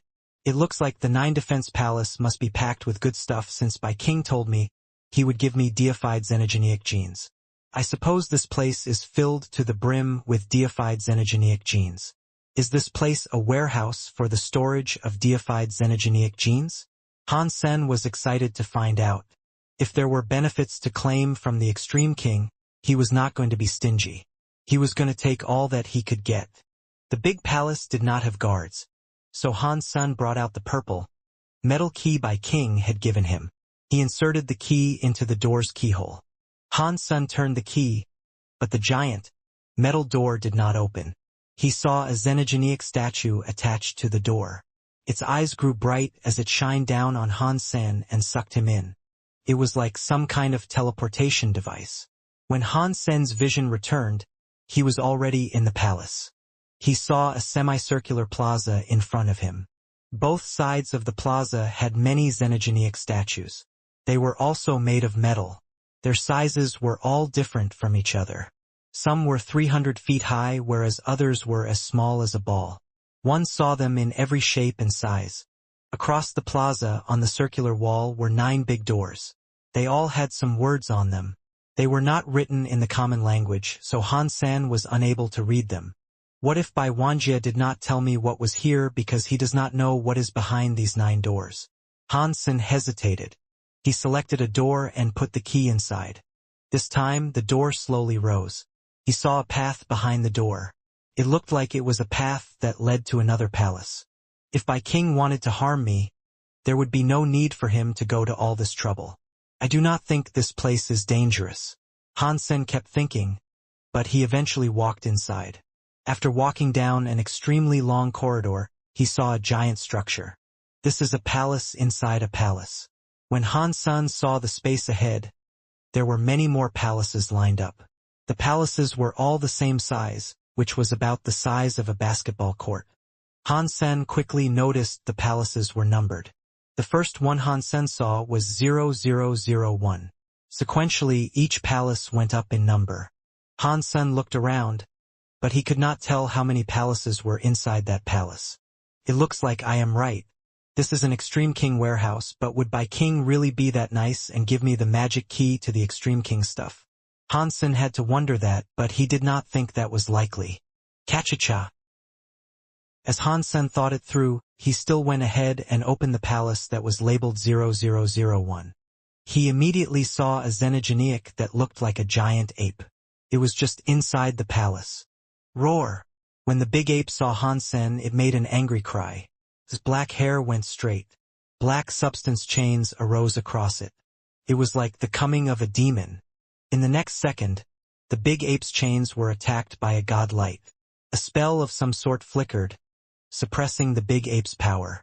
It did not matter how hard the big ape struggled. It was unable to escape the magical pressure.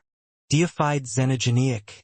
This place does not store the deified xenogeneic genes themselves.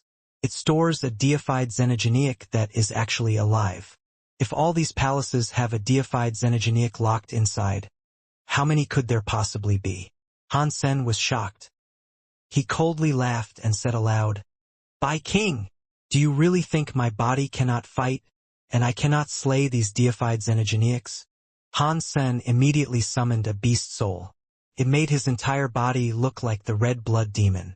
He also summoned the Peacock King's soul clothing and 6-core snake bow. His power was still unable to be used, but the 3 deified beast souls could lend him the power to kill a primitive deified xenogeneic with ease. The black-haired, big ape was trapped, so it could not fight back. Han Sen pulled the string of his 6-core snake bow and generated heart connection power. He fired an arrow at the black-haired, big ape's head. Catcha! The big ape was still trapped and unable to move. His power had been suppressed. Han Sen's arrow neatly punctured its head. The big ape's head was perforated. It madly shouted at Han Senator to kill it. Han Sen fired another dozen arrows to put him down for good. Xenogeneic deified hunted. Black demon ape. Deified xenogeneic gene found. Han Sen turned off the restrictions in the palace. He looked at the black demon ape's big body and felt rather remorseful. Killed it, but it is so big. How am I supposed to eat it? It would be great if the flower gods were here and turned it into a genofluid I could down in one gulp. Never mind. I am going to check if the other palaces have deified xenogeneics inside them. Han Sen put the black demon ape's body aside. After he left the palace, he went to the palace labeled 0002. He opened the palace and saw a xenogeneic inside that was also locked up. It was not another black demon ape. It was a xenogeneic he could not see. Its body was completely wrapped in purple armor. This xenogeneic did not shout at Han Sen as the black demon ape had. It just coldly looked at Han Senator. Its eyes shone from within the armor and unleashed a purple light. It was like it could see through Han Sen's lungs. Han Sen pulled the string of his 6-core snake bow and fired an arrow at the xenogeneic. The xenogeneics there were all tied up for him to kill, so he was not going to go easy on them. This was far better than just receiving deified xenogeneic genes. Aside from getting xenogeneic genes, Han Sen had the chance of receiving a beast soul. Dong! When Han Sen's arrow struck the xenogeneic's armor, the projectile did not leave a white mark. The light arrow exploded on impact. A very powerful xenogeneic. It looks like it is not just primitive deified. Han Sen knew that his arrows wouldn't be able to hurt the fiend. Before his body recovered, he did not think he would be able to do anything to it. The xenogeneic did not react, though. It just coldly looked at Han Sen as if he was a clown. So Han Sen did not persist attacking. He exited the palace labeled 0002 and decided to check out a few more of the palaces. He noticed that 0003 and 0004 were empty. When he reached Palace 0005, he saw another xenogeneic. This time Han Sen did not strike. That was because he did not need to strike. He saw the scary xenogeneic, which looked like a snow dragon, was breathing out an icy, snowy presence. Han Sen knew it was a larvae class with just one glance. Thus, he knew he could not kill it anytime soon. I do not know how many deified xenogeneics are locked up here, but the quality of them is too high. Han Sen decided to stop looking. That black demon ape xenogeneic gene was enough for him to eat for the next few days. He dragged the body of the black demon ape out of the 9 Defense Palace. After he left the 9 Defense Palace, he did not keep using his beast soul. He called on a few of the extreme king guards to help him drag the black demon ape's body back to the palace. Han Sen soon noticed that the guards and the maids in the palace were looking at him strangely. "Why are you looking at me?" Han Sen asked one of the maids. "I am sorry, Mr. Holy Baby." The maid looked scared. She swiftly kneeled upon the floor. "I asked, why are you looking at me? Why don't you just answer me?" Han Sen frowned. I. The maid was so shocked that she was unable to speak. "You are very powerful, Mr. Holy Baby." A voice stemmed from afar. Came from an elegant woman. She was dressed in extraordinarily beautiful clothes. She was of the extreme king. She had many maids who all looked at Han Sen coldly. "Who are you?" Han Sen knew this woman was likely one of Bai King's wives. But Bai King had too many wives. He did not recognize all of them. In fact, he did not care to learn the names of Bai King's wives. Xenogeneics really are xenogeneics. This guy has no manners. The elegant woman looked at Han Sen coldly but with pride. "How dare you? Don't you bow before the queen?" A maid near her shouted. "Oh, is this the teacher's wife?" Han Sen smiled, but he was not going to bow. Bai King was the one who had forced him into adopting a new teacher. He never wanted to remain a student there, so he was not going to be respectful to all his wives. Plus, if that woman was a queen, that meant she was Bai Wanjie and Bai Wuchang's mother. Those two guys were Han Sen's enemies. There was no need for him to respect her. Han Sen thought the woman had gone there looking for trouble, so Han Sen was not going to just concede. The queen looked more upset, so she addressed one of her maids. Bao Ying, teach him the rules of this palace, just in case he creates trouble. Mr. Holy Baby, you should bow to the queen. The maid, Bao Ying, was wearing a snow-white robe. It looked like a nun's robe, but she was not wearing a hood or veil. Her hair was done up in a bun. Bao Ying's skin was as smooth as jade. She was extremely pretty. Her presence was like a fairy coming out of a plume of dust. Her face was so pretty that she looked like a perfect creation by God. Bao Ying showed Han Sen how to perform the bow. It was a half-kneeled gesture. She did it very elegantly. When she lowered her head, her neck looked like a pale white jade. It was like the neck of a swan and extremely pretty. By King, that old man is very lucky. Every woman in the palace is both pretty and stunning, Han Sen said to compliment her. Han Sen was merely admiring Bao Ying, but he was not going to go ahead and perform what she had tried to teach him. The queen's face looked dimmer with each passing second. She eventually said, Bao Ying, take him to the manners department to teach him a lesson or two. Yes, Bao Ying said. She looked at Han Sen and said, Mr. Holy Baby, please follow me to the manners department. I do not have time to go to the manners department. You guys can go on ahead. Han Sen said that and turned around, ready to return to his garden. I am sorry, Mr. Holy Baby, Bao Ying said. She lifted her finger. It enabled a sakura flower to manifest atop its tip. It flew to Han Sen. I can't believe she is so young yet is already deified. Han Sen was shocked by this. He immediately dodged the flower that was coming toward him. But that sakura was like a living being. It was like a butterfly with wings, and it followed Han Sen's body as it moved. No matter what, he was unable to avoid it. He saw the sakura was about to land on him. Han Sen's eyes froze as he flipped his hand. A skull appeared in his hand. The eye of the skull blew up with a green light and turned the sakura into nothing. The skull was the head ghost beast soul. Han Sen figured out it was a weapon beast soul. However, he had never wielded a weapon that was a skull before.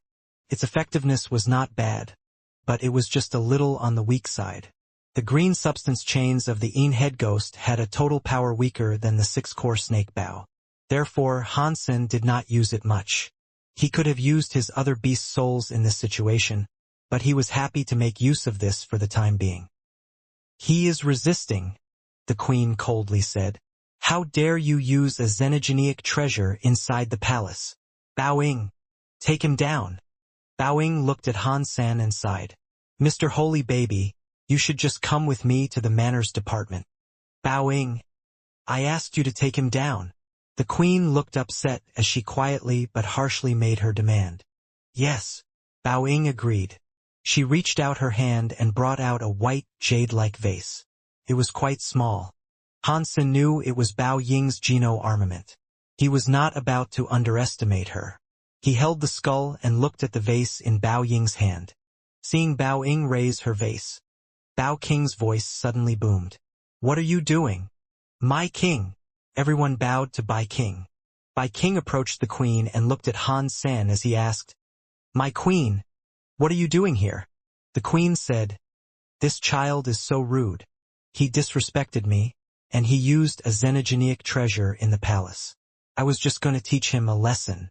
God knows how much trouble he might stir up in the future. Bai King looked at Han Sen and asked, Holy Baby, is that what happened? Teacher, you should really watch your wife, Han Sen said with a smile. When she is bored, she forces people to kneel before her. I do not have the time for that. My king, see how rude he is? The queen was angered by his comments. Upon seeing this scene, the maid's face looked weird. She had never seen someone speak to Bai King like that before. She expected him to get severely punished. Holy Baby is not being disrespectful. He is merely from a different race. Their manners and ways of showing respect are different. You do not have to force him to follow the rules we have imposed on ourselves. After Bai King said this, everyone was shocked. They thought they were dreaming. My king! The queen looked terrible. She wished to say something, but Bai King interrupted her. Bai King paused for a moment and said, "All right, Shang Rong, I was looking for you. Holy baby, you should go back now." He also spoke to Bao Ying. "He also needs to learn the rules. Bao Ying, you should try and teach Holy baby the rules, but you can only teach him. You cannot hit him. Is that understood?" "Yes, my king." Bao Ying awkwardly lowered her head. Han Sen did not know what Bai King was thinking, but he had to be up to something since he was spoiling him so much. There had to be an ulterior motive. For the time being, Han Sen was unaware of what it was. After this news spread, many of the extreme king elites knew that Bai King spoiled the holy child to an ungodly level. Even Bai King's firstborn son did not receive such lavish treatment. As a matter of fact, Bai King was always harsh toward his children. He rarely spoiled someone like he was doing now. Even more shocking was the fact that Bai King had given Holy Baby access to the Nine Defense Palace. This news spread after many people saw the black demon ape's carcass. They guessed what had happened, which made them even more shocked than what had happened in the palace. "Mr. Holy Baby, can you start learning some manners now?" Bao Ying saw Han Sen reclining on a rocking chair. She looked hopeless as she made the request. If she had a choice in the matter, she would not bother trying to teach Han Senator since Bai King had commanded her to do it. She could not decline and disobey. Hansen blinked and said, "My name is Holy Baby, and your name is Bao Ying. That is a coincidence. As a result of this stroke of fate, can you answer a question?" "Aside from manners, I do not know anything else," Bao Ying said. "Do not worry," Hansen said. "I am not asking you to divulge any secrets. I have access to the Nine Defense Palace now. So can you tell me something about the Nine Defense Palace?" "What do you want to know about Nine Defense Palace?" Bao Ying weirdly asked. "What is that place called Nine Defense Palace?" Han Sen asked with a smile. "And that queen, she was only there to trouble me because of my access to Nine Defense Palace. Isn't that right?"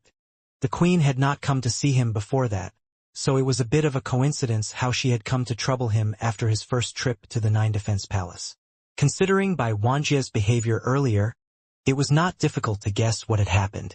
Bao Ying moved her eyes, but she still shook her head. "I am not privy to what motivates the queen to do what she does." "You must know something about the Nine Defense Palace, right?" Hansen asked. "You must know something. Stop telling me you don't know." "I really don't know. You have the right to access Nine Defense Palace. If you don't know, how am I supposed to know?" Bao Ying still spoke coldly, despite maintaining her elegance. "Let's make a deal," Hansen said while looking at Bao Ying. "You tell me about the Nine Defense Palace, and I will concede to learning manners from you. Otherwise, get ready to teach me forever." Bao Ying was a little hesitant. She frowned and thought about it for a while. "I don't actually know all that much. I only know that the Nine Defense Palace is a place to lock up special xenogenics. Many generations have been controlled by the king or crown prince." Although Bao Ying had just spoken 3 sentences, there were many hidden messages in the subtext. Nine Defense Palace locked up special xenogenics. Many generations were controlled by the crown princes. It meant that the person who controlled Nine Defense Palace might become the Extreme King's future king. Now, Bai King had given Nine Defense Palace to Han Senator. It was weird. Han Sen knew Bai King would not give up the throne to a xenogenic student. It is no wonder Bai Wanjie was so mad. He could not even keep a lid on his emotions. "Even the queen came to annoy me. That has to be why. But what is Bai King up to? I do not understand. If Mr. White was here, he might be able to analyze a thing or two. Considering my current identity, seeking him out might be awkward. It might end up harming him." Han Sen was a bit troubled, but he forgot all about it. He wanted to get his benefits first. "What is so special about the xenogenics contained in the Nine Defense Palace?" Hansen asked. "I really do not know." Bao Ying shook her head as she answered him. Seeing Bao Ying not wanting to answer him, Han Sen tried to change the subject. "Your surname is Bao. Do you belong to Bao King's faction? If so, why are you here as a mere maid?" "Mister, we should really get on with our lessons." Bao Ying did not want to answer that even more than his other questions. "Answer one of my questions first," Then we can start learning, Hansen said. There was nothing Bao Ying was able to do.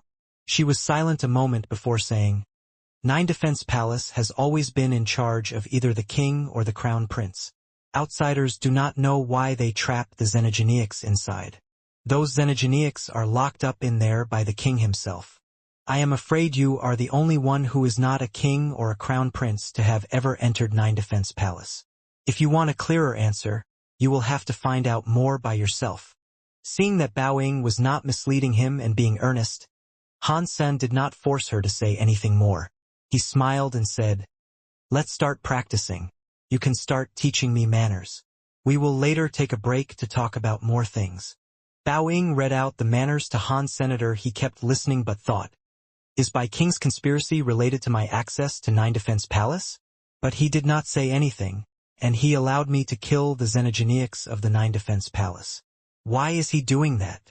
A maid quickly rushed into the garden, speaking to Bao Ying, who was in the middle of reading to Han Senior. Bao Ying, the queen is not feeling well. She wants you to go be with her. Bao Ying's expression changed. The maid went on to say, The queen says you will have to go back with her, no matter what.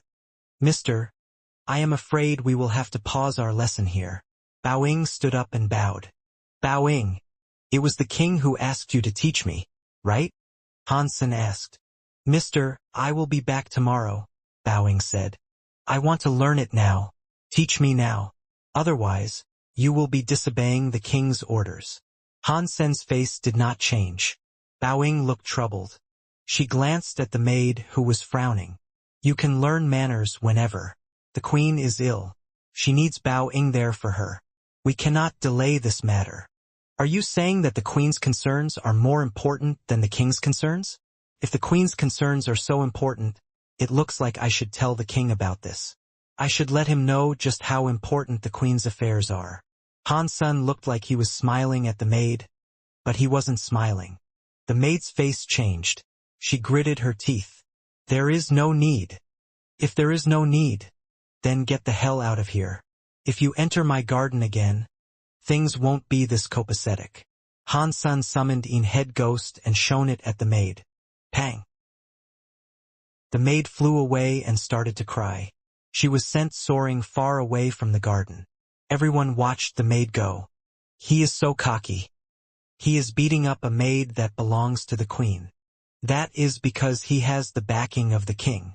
When the king was just a king, no one was mistreated like this before. I do not understand what is so special about him that makes the king think he is so important. Why are you offending the queen? Bao Ying asked with a sigh. You don't get anything out of it. You do not want to go back either, right? Hansen asked with a blink. Bao Ying was shocked. She did not know Hansen was so perceptive. He was able to see the doubts she harbored in her heart. Bao Ying stayed in the garden for some time. She read about manners to Hansen, but it was more like she was reading a book. Hansen felt a little strange about it. No matter how strong the extreme king was, he did not think they were strong enough to use deified elites for a maid.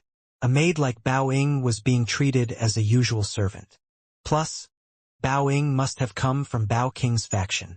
If that was true, there was no way she was a mere maid. Although Bao King's faction did not control the government, no matter what happened, the deifieds of Bao King's faction would never be treated so poorly as to be made lowly maids and waiters. It seems as if people like Bao Ying have a big story behind them. Hansen was not interested in Bao Ying's secrets. He kept her there because there might be a time when he needed people to read him stories about the extreme king. Otherwise, Hansen was in the dark. He did not know who was who and knew there would be many weird things there. Hansen wanted to find a chance to ask Bai King. He wanted to precisely know what the Nine Defense Palace was, but he had completely eaten the black demon ape's body. During that time, he had not been able to see hide nor hair of Bai King. If he does not explain it, he cannot take it out on me for eating all of his Xenogeneics. Hansen was unable to see Bai King, so he went back to the Nine Defense Palace. He was planning to kill more deified Xenogeneics there to fill up his deified gene tallies to reach larvae class. After going back to the Nine Defense Palace, he returned to the last door he visited. He went back to the place where there were lots of palaces. He skipped a few of the palaces in front of him. He started from number 0006. The next few palaces were empty. They were empty up to palace 0013. Han Sen found a xenogeneic inside there that was locked up. This time, the palace contained more than one xenogeneic. Han Sen saw 4 xenogeneics that were exactly the same. They were all locked up in the same palace. It was a xenogeneic that looked like a dog and a wolf. Its body had shiny blue fur, but its eyes were red. Han Sen had only just entered the palace when the 4 xenogeneics revealed their fangs and angrily barked at Han Sen. The substance chains on their bodies lit up, but the powers of the palace quickly suppressed them. They only looked mean, and that was it. Han Sen saw that they did not possess much power. They were only primitive, so he quit hesitating and summoned his beast souls. He fired at one of the blue-fur wolves. The sharp arrow pierced through the blue-furred wolf's head and instantly killed it. Xenogeneic deified hunted. Sky Star Wolf. Xenogeneic deified gene found. Obtain Sky Star Wolf deified beast soul. Han Sen heard the announcement in his head. He received a beast soul out of his latest kill, and it overjoyed him. I don't know why the Extreme King's King brings the xenogeneics here. Some of them are strong and some of them are weak. They are all different. There are no standardized rules between them. Han Sen looked at the other 3 Sky Star Wolves that barked at him and fired an arrow at each of them. He killed his second Sky Star Wolf. Xenogeneic deified hunted. Sky Star Wolf. Xenogeneic deified gene found. Obtain Sky Star Wolf deified beast soul. Another beast soul? Today I am lucky. I have received 2 deified beast souls. Han Sen felt so lucky that he could not believe it. When Han Sen fired at the 3rd Sky Star Wolf, he received another deified beast soul. Holy shit, what is going on? My luck is so strong today. I keep getting deified beast souls. This is harder than winning the lottery. The last one surely won't give me another beast soul. While Han Sen was thinking, he fired an arrow at the last Sky Star Wolf. In the next moment, he was unable to believe what he heard. He received another deified beast soul. Oh my God! What has happened today? Did I just use up all the luck I will have for the rest of my life in this one day? After thinking that, Han Sen went to examine the Sky Star Wolf's beast souls. Deified beast soul Sky Star Wolf. Glyph type, broken. Han Sen took a look at them. The 4 Sky Star Wolf beast souls were all broken glyph beast souls. For broken beast souls, I do not know if I can make a complete beast soul out of them, Han Sen said to himself. But those 4 Sky Star Wolf beast souls were able to be combined. For blue lights melded. They quickly came together to create a giant, scary Sky Star Wolf. His presence was much stronger. Holy shit, they really can be combined. Han Sen was frozen. He hastily had a look at the Sky Star Wolf's information after it combined. Deified beast soul Sky Star Wolf. Glyph type, broken. Why is it still broken? Han Sen felt strange, so he hesitated. He summoned the Sky Star Wolf beast soul. He immediately saw the shape of a blue and angry wolf manifest. It started to become a tattoo of a wolf on Han Sen's body. It made his whole back gleam with the tattoo of a cruel and menacing blue wolf. Han Sen felt his body possess a lot of scary power. It was as if he had been connected to the sky and the stars. It was like every star in the universe had a connection to him. This is an extremely powerful power. Han Sen felt the power of his body madly increase. The tattoo's power was more than when he used his Peacock King soul clothing, 6-core snake bow, and red blood demon shape-shifting beast soul. Weird. The power of the Sky Star Wolf beast soul is so strong. It must have reached the transmutation level. No, it could already be larva level. But the Sky Star Wolf power is not strong. It is a weaker fiend for the primitive class, but the beast souls they give are so strong because 4 of them were able to combine. Han Sen was shocked.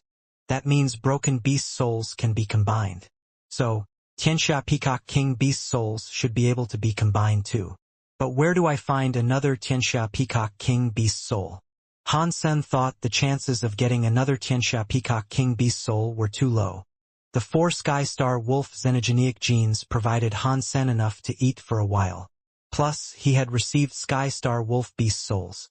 Han Sen was quite happy. Han Sen took the 4 wolf bodies back to the palace with him. He had only just reached the garden when he saw Bao Ying there waiting for him. "Bao Ying, you do not have to work that hard," Han Sen said with a laugh. Bao Ying shook her head and said, "Mr. Holy Baby, I am here to say goodbye to you." "Why? Does the queen want you back?" Han Sen raised his eyebrows. Bao Ying shook her head. Han Sen killed an extreme king deified in the real old system. The king is so angry that he sent a few deifieds to the real old system to kill Han Senator. I am one of them. Han Sen. He killed an extreme king deified in real old system. Han Sen was frozen. He was right there and had never heard of the real old system before. How could he kill an extreme king deified elite there? Yes, you might not understand. This Han Sen is a rival of the extreme king. I have heard the very high are in search of him as well. Bao Ying explained what had happened to him. Han Sen's face got a lot more excited the more he heard. Whatever Bao Ying told him, though, he had never done. "Can I go with you to the real old system?" Han Sen asked. "I want to help out the extreme king too." "If you want to go, you need to ask second uncle," Bao Ying said. "He is in charge this time." "Okay, take me to see second uncle." Han Sen did not know if he would actually be allowed to leave the extreme king, but he wanted to use this opportunity to test the boundaries and length of Bai King's leash on him. In addition to that, he wanted to know who was pretending to be him. He had killed an extreme king deified. Han Sen had wanted to do that a long time ago, but he had never received the chance. Bao Ying did not deny Han Sen's request. She took Han Sen to see second uncle. Second uncle did not decline Han Sen's request to join them. He just said he needed Bai King's blessing to make the decision and ensure he was allowed to go with them. So he had Han Sen wait for the news. Han Sen did not think Bai King would let him leave. Surprisingly, not long after, second uncle returned with Bao Ying to notify Han Sen that he should go and get himself ready. They were all going to the real old system that night. Han Sen really did not understand what Bai King was thinking. Bai King is willing to let me leave the extreme king. What if I leave and never come back? He would lose everything. If Bai King was willing to let him out, Han Sen did not mind being given the chance to go and see someplace new. That same night, he followed Bao Ying to the gathering where the others had assembled. Out of the people who were going, second uncle was the strongest. Han Sen only knew that second uncle's power was almighty. He wagered that he might have been a butterfly elite, but that was just a rumor. Han Sen's power had yet to recover, so he could not make an accurate judgment. There was also Bao Ying, Bao Qin, Meng Lai, and another 4 outsider deifieds among them. This time, the Extreme King was sending out a task force comprised of 8 deified elites. It looked like they meant business, and they really wanted to take Han Sen. The deified would never have thought that the Han Sen they were venturing out to kill was already secretly among them. On the way, second uncle and the others made no effort to watch Han Sen or keep him on a leash. Han Sen was certain that if he decided to leave, escaping would not be difficult. Han Sen thought, "This asshole holy pirate is not trustable. He said he would steal me back, but I haven't seen him make one move to help me." Fortunately, I did not depend on his rescue. Han Sen and the others traveled to the real old system. Once they were there, they realized the place was in a proper mess. The xenogeneic space's door had been blown open. Inside, there were signs of a battle. Many of the planets were affected. That fight had to have been a nasty one. The entirety of the real old system was destroyed. Many of the outsiders who reached that place were coming for Han Sen, but none of them were able to find him. Han Sen, second uncle, and the others were a bit late to the party.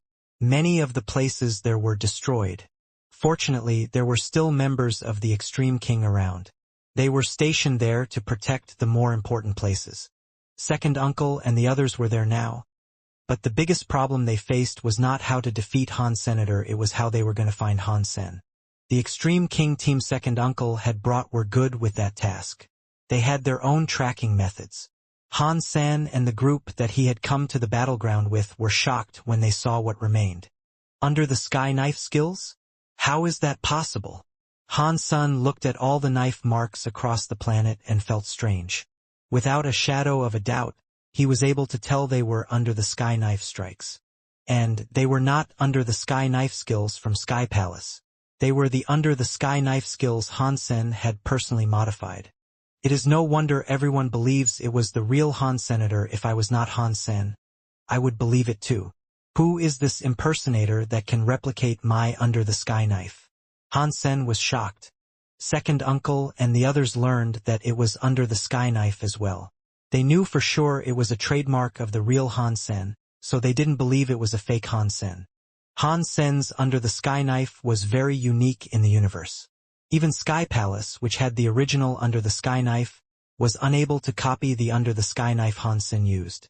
Second uncle looked at a deified elite and asked, "Gur, have you found anything?" Gur had shadow eye powers. Although he was unable to see into the future or past, he could piece together what might have happened through the atmosphere. He had the ability to rebuild and replicate the image of what had transpired. It was sort of similar to what the purple-eye butterfly could do. Ger's eyes kept flashing and cycling through different images. He quickly started moving his body in a certain direction. Second uncle and the others followed. Everyone was following him, which led to them leaving the real old system. "Are we leaving already?" Bao Qin asked with a frown. "That means our pursuit and capture of the fiend will be much harder. How dare he kill my extreme king and destroy my xenogenic space?" Second uncle coldly said. "Even if I must chase him to the ends of the universe, I will kill him." "Maybe he did not go far," Gur suddenly said. "What do you mean?" Meng Lai asked. Meng Lai had been frozen by the Medusa shield on his last encounter with Han Senator. It had cost the extreme king a lot to restore his health. He had been resting in King's Kingdom for most of the time since. This was the first time he had ventured outbound. Gur said, "Han Sen left very slowly. It isn't as if he left in a rush. From the video I see inside me, unless he made use of galaxy teleportation, I do not think he went very far from here. I think he learned galaxy teleportation from the Extreme King, but galaxy teleportation cannot be learned in any short period of time," Second Uncle quietly said. "He could not perform a big act of galaxy teleportation. It does not matter what we say now. Let us just continue the pursuit." Meng Lai's eyes flashed. Last time he had been trapped by Han Sen in space. That had made him very upset. This time he joined without an invitation to fight Han Sen and exact his revenge. Gur agreed. He continued leading the way forward for everyone. The entire group traveled through space, leaving old real system behind them. "Hang on." Second Uncle's face changed. He stopped Gur, who was ahead of them leading the group. Everyone looked at Second Uncle, who looked at Gur and asked, "Gur, are you sure Han Sen fled this way? Although it was only for just a second, I assumed this was the way he went," Gur said after thinking for a moment. "That is weird," Second Uncle quietly said. "If I am noticing it correctly, that place leads to the Big Baron systems." "Second brother, did you remember it wrong? This place is so far away from the Big Baron systems." Meng Lai looked at Second Uncle with confusion as he spoke. "That is correct. When you go forward, you reach the systems of chaos. There are many bug holes and zones of twisted space that many battleships can often fall into by mistake. Going into one can have you end up in the Big Baron systems. If we keep going, we might end up entering the zone of the systems of chaos that is known as the Lost Land." Second Uncle's words were spoken with the utmost seriousness. Meng Lai looked at Gur and asked, "Gur, are you sure Han Sen went this way?" Gur used his power to look and reconfirm it. He nodded and said, "Right now it seems to be the way. He went that way, but I do not know if he entered the Lost Land. We need to go there first." "Okay, we will go to Lost Land and make plans." Second Uncle momentarily thought about it before asking Gur to keep leading the way. Second Uncle and the group of people hoped the fugitive Han Sen had not escaped to the Lost Land and perhaps diverted his path on the way there. When Gur led them to the Lost Land, their final tether of hope was cut. Han Sen knows he made a mistake. That must be why he risked going to the Lost Land. "Are we going in or not?" Everyone looked at Second Uncle. Bao was the one who asked. Second uncle hesitated. Although the Lost Land was not a real Big Baron system, it made people mistakenly enter into the Big Baron systems. The Big Baron systems contained the remnants of Sacred. It was weird how Sacred's downfall came about. After their demise, the lands once governed by Sacred became dead zones. Countless mutant xenogeneics roamed what was left. They were different from ordinary xenogeneics. Xenogeneics in the Big Baron systems had mutated a great deal. They were far stronger than their counterparts of the same level, and they all seemed frenzied. They all had an insatiable bloodlust. Even if a deified elite entered, unless they were true gods, it was highly unlikely they'd emerge from that place alive. The king sent many of us deifieds to capture Han Sen, Menglai said. If we go back now, we cannot complete the objective given to us. Yeah. If we go back now, we really cannot finish our task, second uncle said. He nodded and went on to say, it should be fine. If Han Sen was able to enter this place, then we can go in too. I do not think he would dare to venture into the Big Baron systems. He is probably just hiding someplace in the Lost Lands. Everyone knew it was dangerous, but they also knew they could not go back without completing their objective. They were hoping to get Han Sen in the Lost Lands, so they agreed to go. If they did not fall into the Big Baron systems, they would be fine. Second uncle looked at Han Sen and said, Holy baby, the Lost Lands are too dangerous. You should not risk it. Let us have Bao take you back. Han Sen was not going to go back. With much braveness, he said, I am a part of the Extreme King now, just like you, and I am the king's student. I cannot just turn back. That would be an embarrassment to the king. Please, second uncle, take me. I want to contribute to the Extreme King.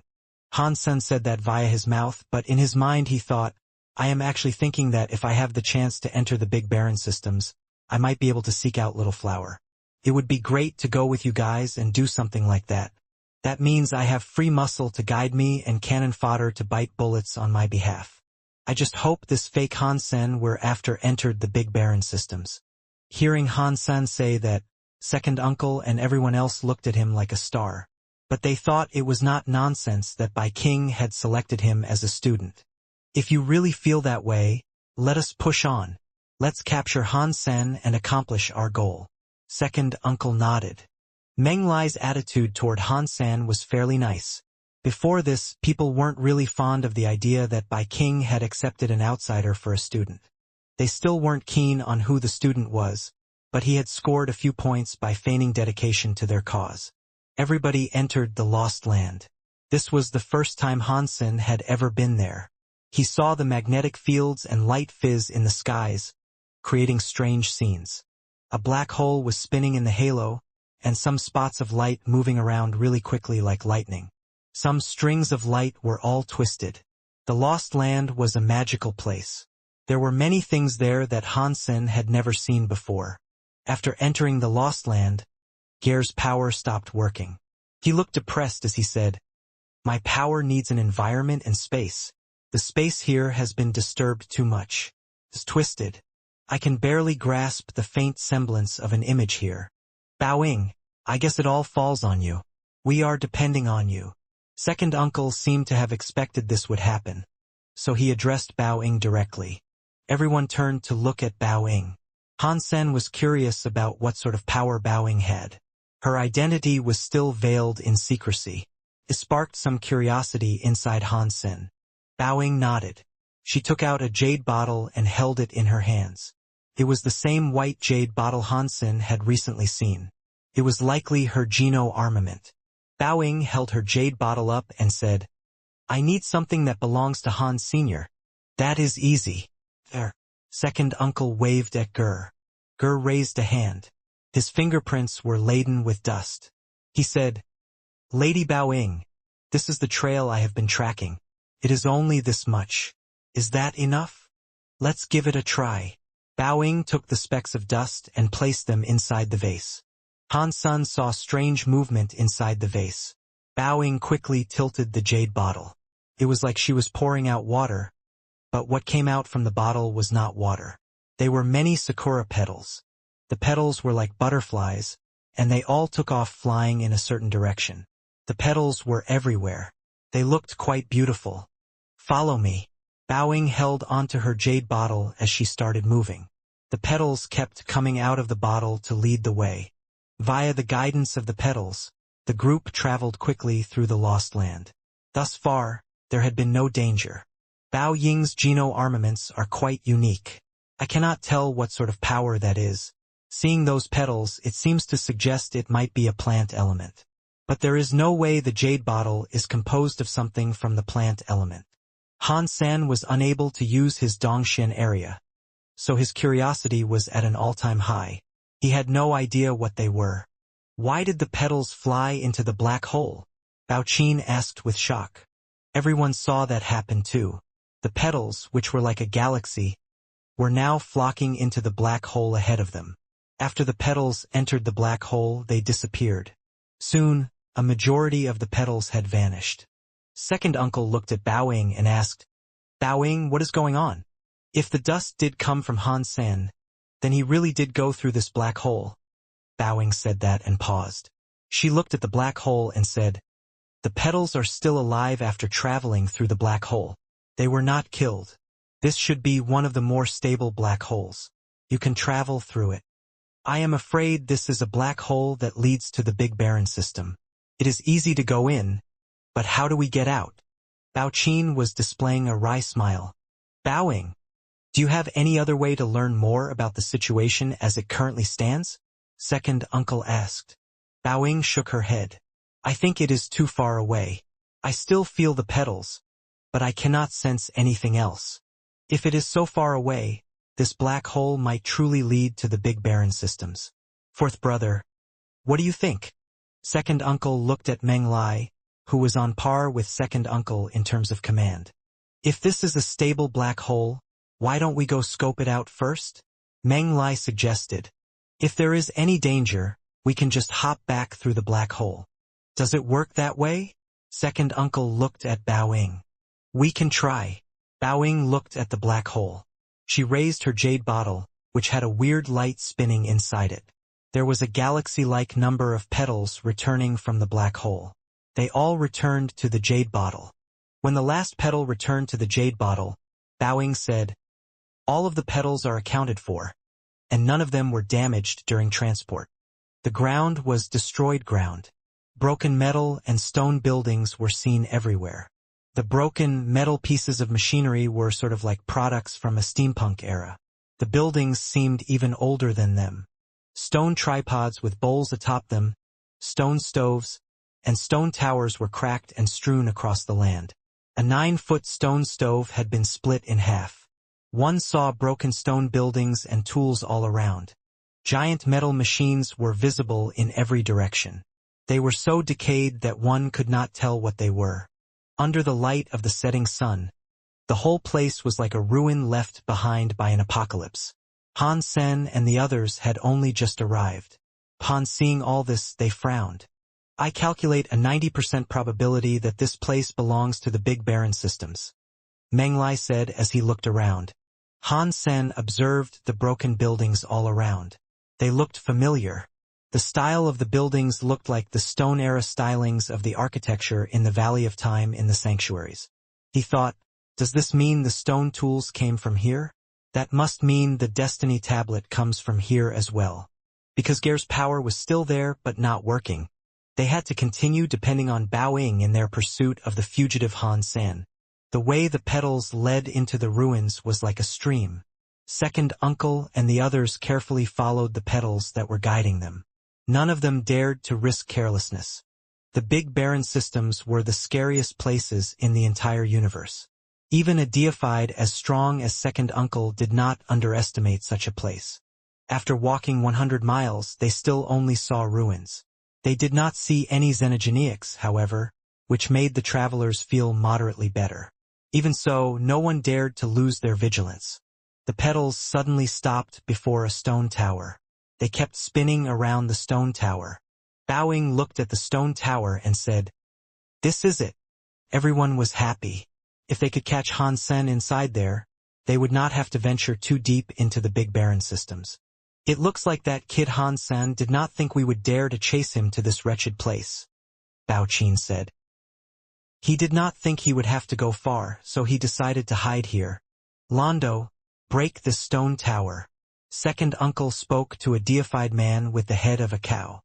The man with a cow head adhered to the order and summoned his Geno armament. It was a big axe that shone with indestructible substance chains. Roar! The man with a cow head roared. His big axe was madly swung toward the stone tower. He cut the tower, which was a few dozen feet tall, in half. Dong! The split stone tower flopped to both sides. When the giant axe reached the feet of the stone tower, something blocked its descent. It created the sound of metallic noise. Everyone was left staring at where the giant axe had stopped its swing. They saw a young man, who had apparently been sitting inside the stone tower. He lifted his right hand.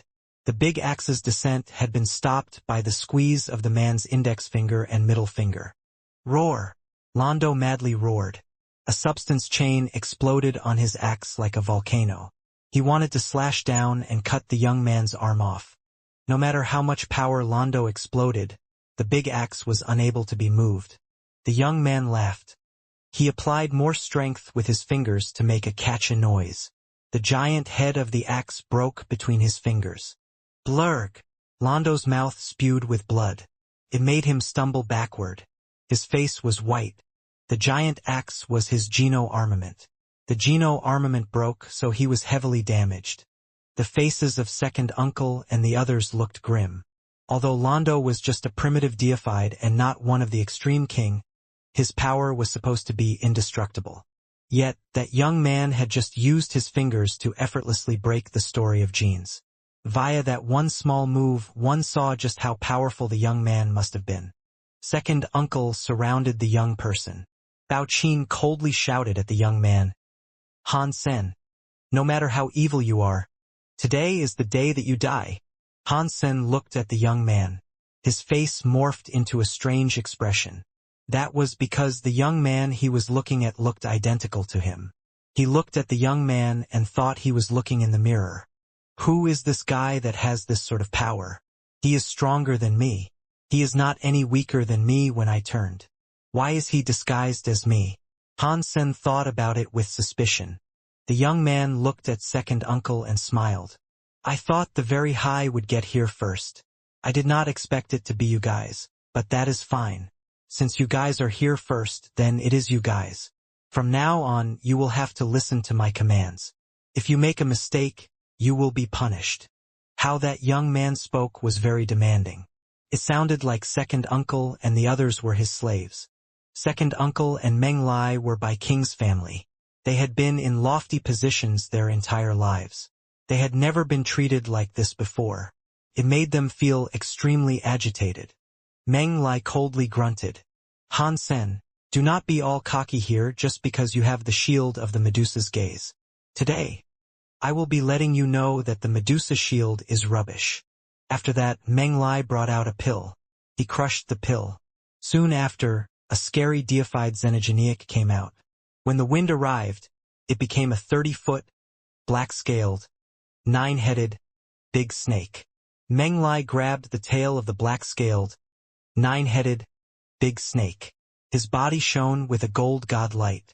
He dyed the giant black-scaled, 9-headed, big snake in gold color.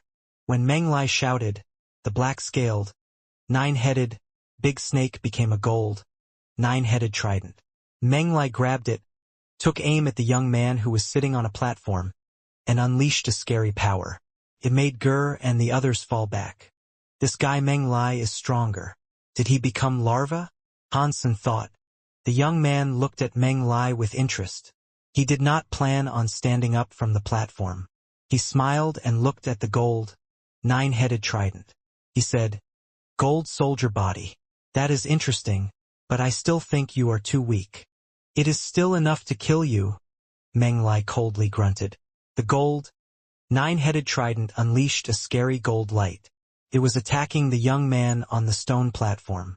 With that strike, the gold, 9-headed trident became 9 gold evil snakes that were heading for the young man.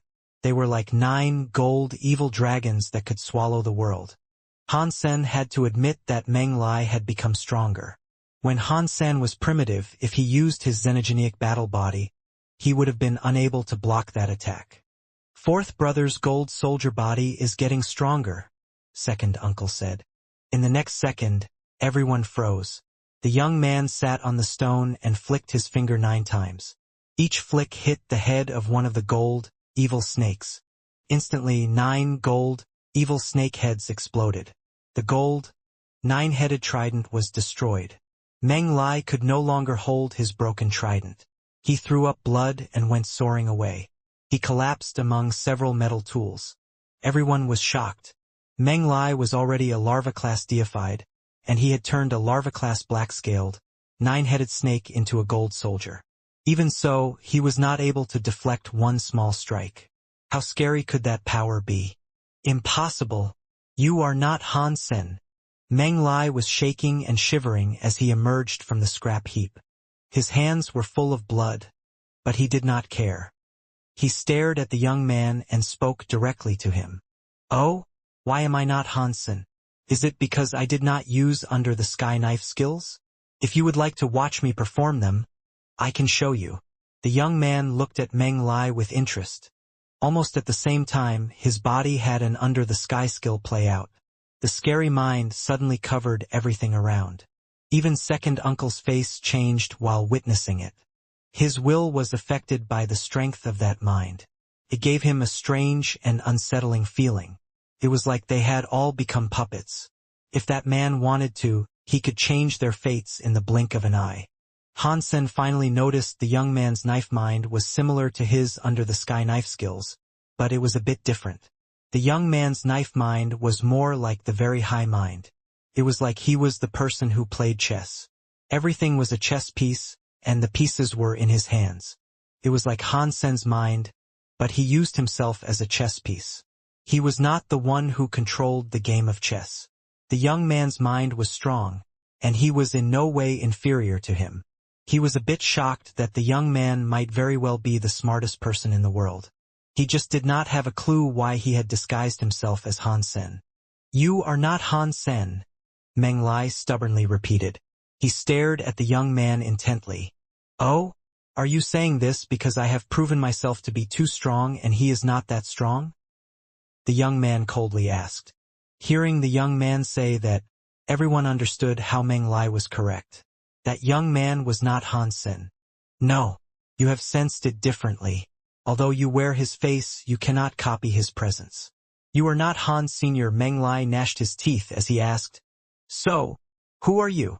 You are right, the man coldly said. Han Sen is just a small, low-life creature. It does not matter how I try to disguise myself as him. I still cannot get a hold of his cheap presence. Second uncle's face changed. He looked at the young man and said, If you are not Han Sen, then we are not your enemy. This was all just a big misunderstanding. How about we stop fighting now? The young man lifted his lips, smiled, and asked, Did I not just tell you that from now on, you must all listen to my command? If you perform your duties well, I might be inclined to spare your lives. You really are powerful, but if we got into a real fight, there is no guarantee you can win. Why not be friends instead of enemies? This time you offended us. If you stop now, you can become an ally of the Extreme King. Second uncle's power was stronger than Meng Lai's, but he was not a person who sorted out problems via simple force. He also did not think he could beat that mysterious man in front of him. After listening to second uncle, the young man's face broke into an even bigger smile. In the eyes of the low-life creatures, the Extreme King might sound like stalwart allies. For someone like me, through my god eyes, the Extreme Kings of the universe are just as much of lowlives as all the others. They do not have what it takes to negotiate with the likes of me, who is a god. Who is this guy? He is very cocky. He does not spare the Extreme King a second thought. Han Sen did not speak. He just looked at the young man. You are too cocky. Second uncle was furious. There was no way he was going to let the young man's attitude fly. Many weird shockwaves came out of second uncle's body. The shockwaves were shapeless and colorless, but once could see the shockwaves ripple through space. They created a special area for second uncle's body. Han Sen was slightly shocked. The power second uncle used seemed to be like a time power. It was a very rare element. Time element? That is very rare. But you are too weak. The young man stood up from the stone platform. In the next moment he was flying towards second uncle. It was just one step, yet he was already before second uncle. Second uncle's eyes had a god light in them. The time power in his body quickly spun. It twisted the space around.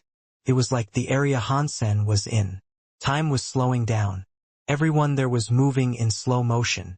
Even Bao Qin's screaming had been slowed down many times. His mouth was open, but he could not make a sound for a long time. Pang! The young man was not at all affected. His hands pressed down on second uncle's head, but second uncle's legs went soft. He knelt before the young man. Everybody was unable to believe what they were seeing. The butterfly second uncle, who had a time king body, had been suppressed into a kneel by one hand. How strong was that power? Second uncle was extremely mad. He had never been humiliated like this before. The power in him quickly exploded. He wanted to break the young man's power. No matter how he exploded, the young man was still as stable as Tarzan. His hands were still holding onto second uncle's head. So that is where second uncle continued to kneel. I told you, your time power element is strong, but you are still too weak for the likes of me. Low-life creatures really are low-life creatures. You have powerful element powers, but you can exercise the full potential of such strength. The young man was acting like he was teaching a junior. He made second uncle's face burn red. Although second uncle was angry, he could not break the young man's suppressing power. It made him feel terrible. His anger continued to grow. Let's go! Meng Lai roared. He picked up the broken, gold, nine-headed trident. The gold god light on him exploded like a tsunami. It was going toward the young man. Ger, Londo, Bao Qin, Bao Ying, and all the deified elites used their strongest powers. They were all going to attack the young man at the same time. They wanted to use this chance while the young man was dealing with second uncle. Now was the time to damage him. The young man looked disdained. One of his hands held onto second uncle, but he did not move. He shone with a god light. He was like a god light surrounded by a god light from a halo. Pang! All kinds of scary powers struck the halo, but they could not break it. Let me give you one last chance. If you still do not listen, your lives are worthless and you don't deserve to live, the young man said. His body exploded with god light. It blew away Meng Lai and the other deifieds. Seeing the deifieds' elites that fell, Han San was shocked. He thought, who is this guy? Is he a true god-class elite? Why did he disguise himself as me? Is he a friend or foe? Second uncle looked up at the man who looked like a god, and thought of something. His eyes started to narrow. Do you come from the god hall? He looked at the man with a moderate amount of fear as he spoke. You have a little knowledge, the young man coldly said. He removed his hand from second uncle's head. You really do come from the god hall. Second uncle stood up. He still looked at the young man in disbelief. There is no need to speak much. From now on, you just listen to what I tell you. Me, God. The young man spoke with a lot of pride. This time, second uncle stopped questioning him. He bowed and said, How should we refer to you, Mr. God? Evil Lotus, the young man proudly answered. What do you want us to do, Mr. God? It would be an honor to serve Mr. God. Second uncle's words suddenly sounded very subservient. Hansen thought, God Hall? Does that mean the Geno Hall? Can the creatures from the Geno Hall come out of there? They should be able to come out.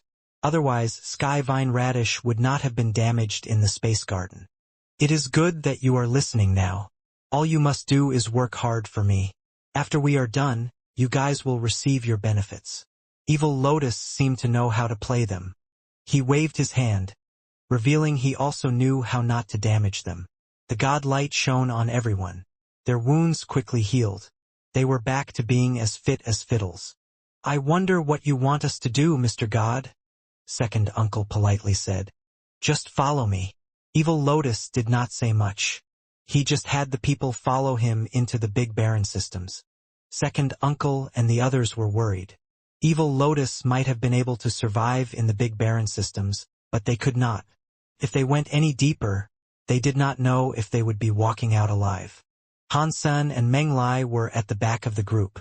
Han Sen quietly asked Meng Lai, "Fourth uncle, is this God from the Geno Hall?" Meng Lai nodded and said, "Let's not talk too much. Let's just follow him. You stay with Bao Ying and do not leave my side too much." Han Sen nodded, but he saw Evil Lotus turn his head to look at him. He knew Evil Lotus heard them speak, but he did not care. Evil Lotus looked at Han Sen, but there was nothing more to hear. They kept traveling through the ruins. It seemed as if he was trying to avoid something. While he was traveling, he went by specific routes. Han Sen thought too weird. The guys that call themselves gods should not be able to be damaged, and they cannot deal damage to people and creatures of the universe. Evil Lotus and Sky Vine Radish are clearly different. But why are there these differences? Are they not the same kind of gods? Evil Lotus seemed to know his way around that place. It was a very safe trek. They did not encounter any of the horrible xenogeneics that prowled the Big Barren systems. They reached an old city that was in shambles. That old city was not just destroyed. It was half buried underground. The gates to the city were only a moon-like hole.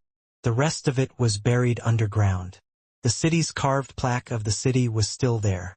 3 words were written on it: East Holy Garden. Second uncle and the others saw the 3 words, East Holy Garden, and was delivered another shock. Is this the East Holy Garden that the Holy Kirin of the 4 holy beasts of sacred comes from? You know quite a lot. Do you know about the East Holy Kirin? Evil Lotus looked at second uncle. I have only heard about it, second uncle quickly replied. Evil Lotus looked at the 3 words, East Holy Garden. He sounded a bit weird when he said, "Yes, this is the place where the Holy Kirin, one of the 4 holy beasts of Sacred, lived." Sacred's 4 holy beasts were born a true god. They were different to you lowlives. They were born as superior creatures. Somehow, even such superior creatures were used by Sacred Leader. I never understood how. I have come to the Big Barren systems because there is information I seek. I want to learn it from the houses of the 4 holy beasts. After pausing, Evil Lotus pointed at East Holy Garden and said, "Right now, I have only found the ruins of the East Holy Garden, and half of it is buried in the ground. I need it to be dug away. You guys will be the ones to do that. Within a month, you must dig out the whole of the East Holy Garden." Now, everyone knew Evil Lotus only wanted them there to do slave labor for him. Although they knew Holy Kirin's house might not be dangerous, digging randomly was just a recipe for disaster. With Evil Lotus present, they did not dare disobey what they were ordered to do. Everyone followed Evil Lotus's command and started digging at East Holy Garden's gate. The soil and rock of the Big Barren systems were special. They were much harder than the stones of other systems. The soil near the East Holy Garden was like crystal or jade. With deified powers, they could not dig up much of the rock and sand. If I turn this soil and sand into treasure, it will be better than any deified treasure, Han Sen quietly said. Bao Ying, who was near him, said, "That is impossible. The Big Barren system has some scary power that corrodes the place for unknown reasons. The substances here have changed. You cannot make treasures out of it." By using high-tech tools to analyze the substances, it was learned that the substances here contain traces of nuclear dust. It is very radioactive.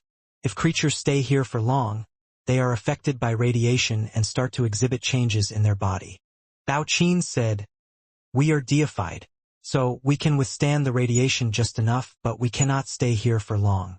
Otherwise, we will turn into those xenogeneics. Our minds will be destroyed, and we will be rendered monsters that only know how to kill." Bao Qin looked at Han San and asked, "Speaking of that, holy baby, are you born deified? How can your power be so weak?" "My race is not very good at fighting," Han Sen quietly said. "Dong." It seemed as if Meng Lai had found something. The tap emitted a metallic sound. Everyone quickly went over to look. They saw that where he was digging was the gate. The door opened. There was sand inside it. For some reason, The sand there had become red instead of gray. The light red sand had become more solid. Every hit made a dinging noise. The deeper he dug, the darker and harder the sand was. After digging several feet deep, they saw the sand ahead of them oozed a dark red liquid. Arg! Londo's cow feet touched the dark red liquid, which resulted in him screaming. He quickly scrambled away. In the blink of an eye, his strong deified cow feet had been melted by the corrosive dark red liquid. Londo's cow feet were still being corroded. It seemed as if his cow feet were going to melt off. Evil Lotus moved his hand. A knife light flashed by. He cut off Londo's cow feet. Everyone watched the cow feet melt into liquid. Losing his cow feet was not much for a deified like Londo, but the pain made him turn pale. His forehead was dripping with sweat. Mr. God, what is this red liquid? How can it corrode a god body? Second uncle asked with a frown. The reason he asked was not that he wanted to know what the liquid was. It was because he did not want to keep digging. They were digging into the houses of true god Xenogeneics in the middle of a large battlefield. If he kept digging, it was hard to imagine what more dangers they would end up finding. Evil Lotus coldly said, "That is the Holy Kirin's blood. It has pure and true gene powers. They can combine with any gene. If any creature's gene touches the blood of the Holy Kirin, it will be absorbed. Even true god-class deifieds do not dare touch the body of the Holy Kirin. Now, seeing the holy blood here, I can confirm that the Holy Kirin really did die here." "Holy Kirin's gene power is so powerful," second uncle said. "It can still consume the genes of other creatures even after it died. If we cannot touch the blood, how do we keep on digging?" Evil Lotus saw the soil that possessed the red liquid. After a pause, he quietly said, "Well, dig someplace else. Just try to avoid the Kirin blood as best as you can." Although no one wanted to dig anymore, they had no choice if Evil Lotus was forcing them. They just changed their digging location and went along with what they were told to do. They did not dare to dig near the gate anymore. Fortunately, the East Holy Garden was a big open garden. If this was before, there would have been a Sima guarding it. Now, East Holy Garden had become a ruin. There were no more Sima there. People were able to just walk right into the garden. Evil Lotus selected a spot for Han-san and the others to keep digging. This time, the place they were digging was a palace with visible soil.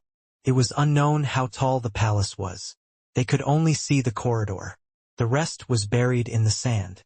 Han-san thought, Evil Lotus's power is stronger than second uncle's, but he does not dare to dig.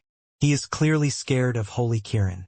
The Phoenix Feather and Phoenix Flame were capable of killing Sky Vine Radish. So, it looks like true god elites can battle gods. But there is still something amiss. Second uncle and the others were worried as they dug up the sand. They were staying focused. After digging a few dozen feet, they only saw the top of the palace. God knew how many floors there were.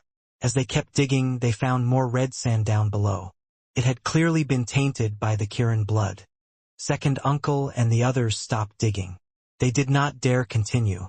"Mr. God, there is Kirin blood here too," second uncle politely said. "Should we change where we dig?" Evil Lotus nodded. So they changed their position. After changing places a few times and digging a few down, they again saw more of the red sand. It was like the whole bottom of the East Holy Garden had the Holy Kirin blood. Evil Lotus' face turned gloomy. Second uncle said, "Mr. God, Holy Kirin must have died in East Holy Garden. Now East Holy Garden is full of Holy Kirin's blood. Even if we are willing to keep digging, we cannot dig out the Holy Kirin's body. If you cannot dig it out, then there is only one way," Evil Lotus coldly said. "Open the top of the palace's corridor and see what is inside it." Everyone thought they could stop digging, but they still had to continue. Now they were digging into a house instead of soil. This palace was made of stone, and it was extremely hard. Second uncle used all his power to strike it, and he only left a crack. Everyone kept pounding it for a few dozen hours. Eventually, they broke a hole in the palace's top.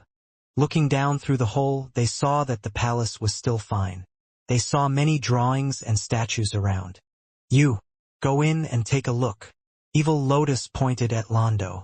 Clearly, Evil Lotus was afraid that the palace had been booby-trapped. He did not dare to go first. Londo was hesitant, but he had to listen to the command. He reluctantly went in via the hole. Everyone watched Londo land in the palace. Nothing weird happened, so they felt relieved. There are no traps or tricks in the palace. Londo walked back and forth in the palace a few times. He did not discover anything. Evil Lotus felt safe enough to enter the palace. The wall of the palace was engraved with the images of all kinds of animals, and the statues in the hall were shaped like Kirins. They were statues of the Kirin in all kinds of shapes and sizes on both sides of the hall. The Kirin statue does not look like it was carved. It looks like pottery. Bao Qin looked at one of the Kirin statues, which was 6 feet high. Second uncle squatted in front of a broken Kirin statue. He picked up a piece, looked at it and said, "It is pottery." While he was talking, second uncle used some strength to break the pottery piece. He frowned and said, "Weird. Why does the Holy Kirin have so many Kirin statues made of pottery? The material of the pottery seems quite average. It is not as hard as the sand outside." Evil Lotus looked around the palace. Inside the 3-layered palace, he did not find anything else. Every floor had many Kirin statues made of pottery. It seemed as if the palace had been used to store pottery. As he looked at the Kirin statues, Menglai said, "Holy Kirin would not just put some useless pottery here. Maybe there is something special about the pottery. Let's break some pottery and find out if there is anything inside," Evil Lotus said to Menglai. Menglai wanted to smack himself in the head. He should not have spoken so much. He was used to being with fourth uncle, so he often spoke whatever came to mind. He did not expect this. Although he did not want to take such a risk, with Evil Lotus stare, Menglai chose to break a small Kirin pottery statue. It was around half the size of the average human. He generated a gold light to strike the pottery from afar. The pottery broke. It was weak and fragile, just like ordinary pottery pieces. Everyone was startled and fell back. They were all afraid something might jump out of the pottery. They quickly realized that the pottery was empty. There was nothing contained inside. There is nothing. Under orders from Evil Lotus, Menglai broke another 2 Kirin statues. They were just as empty. There was nothing inside them. Everyone looked at Evil Lotus to await his judgment. Evil Lotus's face changed. His exposed hair and skin were burning like mad. A red light was glowing. Kirin power. Evil Lotus's face changed. His body brimmed with a godlight that pushed the red light away. The skin on his face and hair returned to normal. Everyone was shocked. They all generated powers to get ready, but they did not notice there was a problem. It was like the power had focused solely on Evil Lotus. Humph! The pottery statues have a problem. The pottery powder has a Kirin power inside it. Evil Lotus's godlight kept releasing. Everyone saw the broken statue had scattered some of its powder onto his body. It resulted in a strong reaction with the godlight. It jumped and sparkled like lightning. Everyone had been sprayed with the same powder. Second uncle had crushed a piece of pottery, but nothing had happened to him. Second uncle and the others were confused, but Han-sen could guess why this had come to pass. The Phoenix Fire and Phoenix Flame were like that too. They did not deal any damage to any creature, but they were able to harm the Skyvine radish. It seemed as if the pottery pieces had been created by the same stuff. "Break all the pottery here. I want to see what the Holy Kirin is up to," Evil Lotus said to Second Uncle with a cold and commanding voice. Second Uncle's heart leaped inside his chest. He addressed the others. "You all heard the man. Mr. God wants us to break these Kirin statues. Hurry up." After all, Second Uncle was Menglai's brother. He saw Second Uncle's eyes and knew what he meant. He punched toward a Kirin statue. A whole line of them was broken. Menglai had easily destroyed those Kirin statues. This time he broke them hard. He made sure lots of dust was kicked up. He generated a plume so large that it choked the entire hall. The dust that touched down on Han-sen's body and the bodies of all the others seemed fine. When they landed on Evil Lotus, it prompted a large reaction to occur with his godlight. It made his entire body become wrapped up by some burning lightning. Evil Lotus screamed. His body was like a thunderbolt. He raced out of the palace, looking as if he had been severely damaged. Now is the only chance we have to live. Everyone, put some pottery powder on yourself, second uncle commanded. He collected many pottery pieces. He crushed them and rubbed them on his body. Not long later, it looked as if he was a person that had been built entirely from dust. Everyone realized that the power in the pottery dust only affected Evil Lotus God. It did not affect them. Although they did not know why, they knew it was the best weapon they had against Evil Lotus. Collect more pottery powder. We will need it to escape this place. We cannot keep digging for him. If we do, it is only a matter of time before we are all killed. After speaking, second uncle broke a few more pieces of pottery. He used a pill presser to store the powder within. Everyone copied the same method. They broke a few of the pottery statues and collected the powder. Hansen really admired them. Second uncle, in particular, was very focused when he was very scared. When the time came for them to be decisive, he was decisive. He was definitely not an ordinary person. Bye-bye. Do you know what consequences you will bear if you do this? Do you really think these crappy pottery statues can go against me? I am a god. Evil Lotus voice boomed from outside the hall. Mr. God, what are you talking about? Second uncle politely asked. We have followed your orders to break the pottery statues. He and Bye-Bye kept breaking the pottery statues while also collecting the pottery's powder. Ha! Han-sen was unable to suppress a laugh. Second uncle was a genius. Even now, while gasping, he still said that. Good. Very good. Evil Lotus coldly said from the outside. He stopped talking due to the anger he was feeling. Mr. God, we are breaking the pottery statues, second uncle said. Is there anything else you would like us to do? They did not hear Evil Lotus respond to them anymore. Perhaps he was too mad to even speak, or perhaps he was doing something else entirely. Be quick. We do not have much time. Try to bring all the pottery pieces you can. Our return to the Extreme King is entirely dependent on this. Second uncle hurried them up.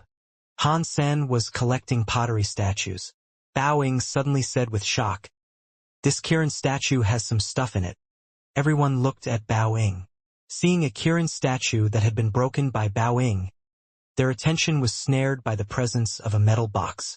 The metal box was square. It was pitch black and looked incredibly heavy. On the outside of the box was the carving of a Kirin.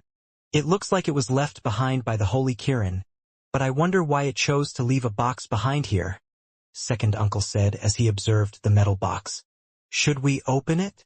Baochin merrily asked. Perhaps it contains some treasure left behind by the Holy Kirin. If the pottery powder did not hurt us, perhaps something inside this thing can help us deal with Evil Lotus God. Second uncle was not as optimistic as Baochin. He shook his head and said, We should not take that risk right now.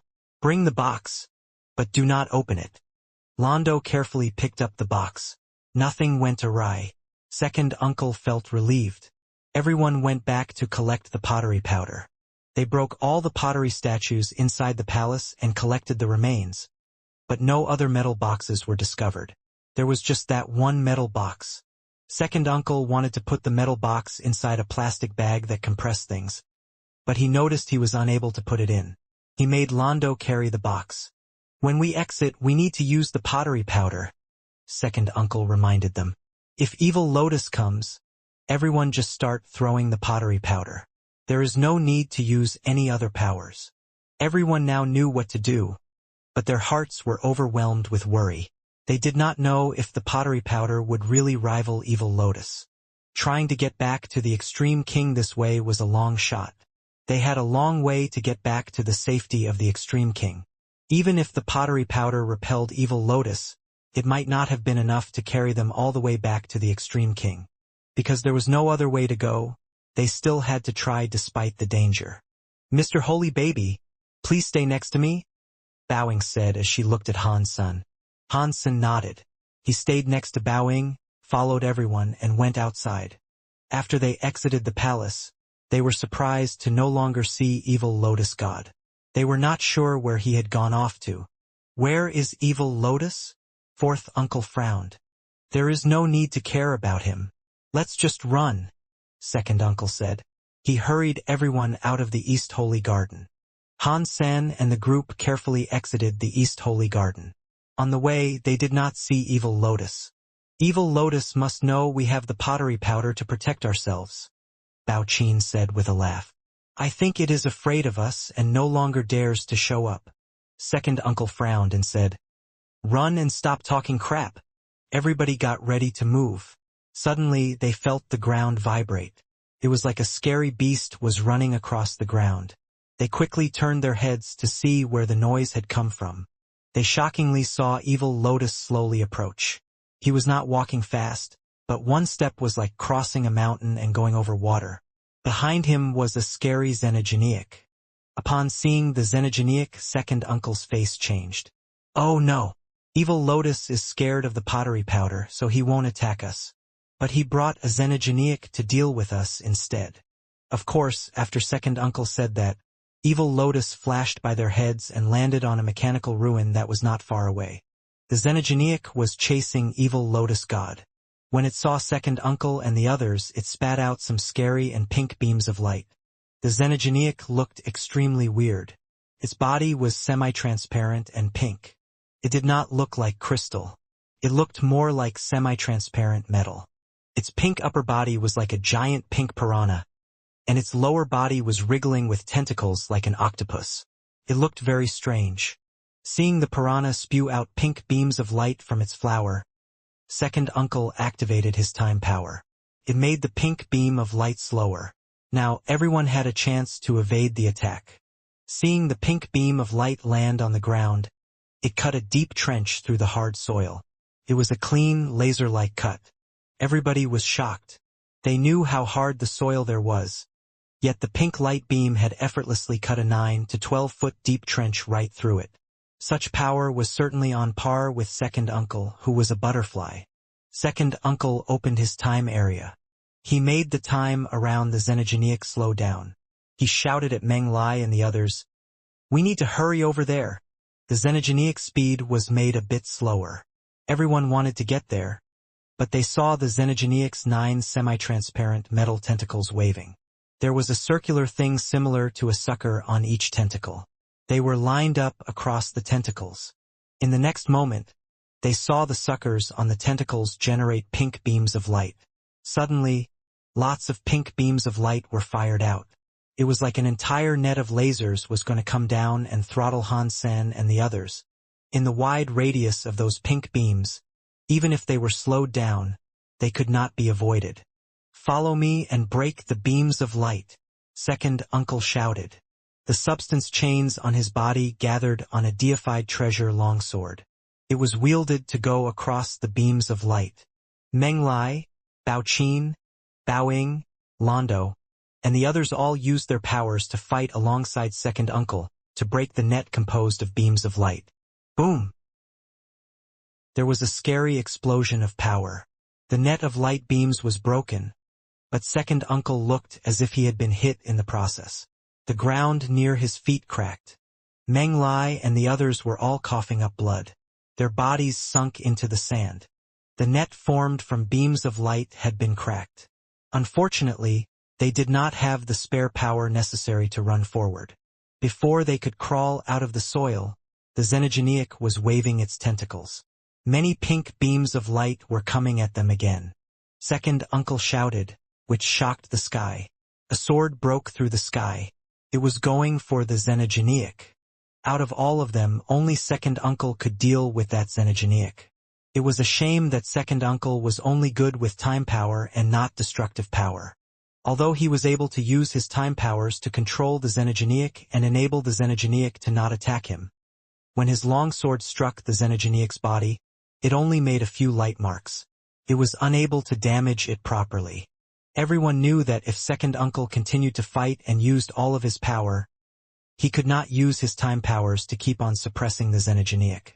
Once that happened, they were to surely lose. "You are all low-life creatures. How dare you try and play tricks in front of me, the god?" You must have a death wish. You guys were supposed to work for me, a god. I would have let you live. But if you guys want to die, it is not on me. Evil Lotus God looked at second uncle with disdain as he spoke. Fourth brother, you guys run. Second uncle shouted. Split up while you do so to see how many of us can escape. Second brother, let me help you. Meng Lai was born a very grumpy person. He knew he had only become larva class, and his 9-headed evil snake weapon had been broken. Even though he could not deal with the xenogeneic, he was not going to just leave. His king body exploded. He was going to fight hard. Old 4, we cannot die here together. Someone needs to go back and report to the king. Whoever goes against the extreme king like this cannot go unanswered. We will have to avenge today's events. Second uncle was fighting the xenogeneic while he was shouting. It should be you leaving, second brother. You have the highest chance of surviving and making it back.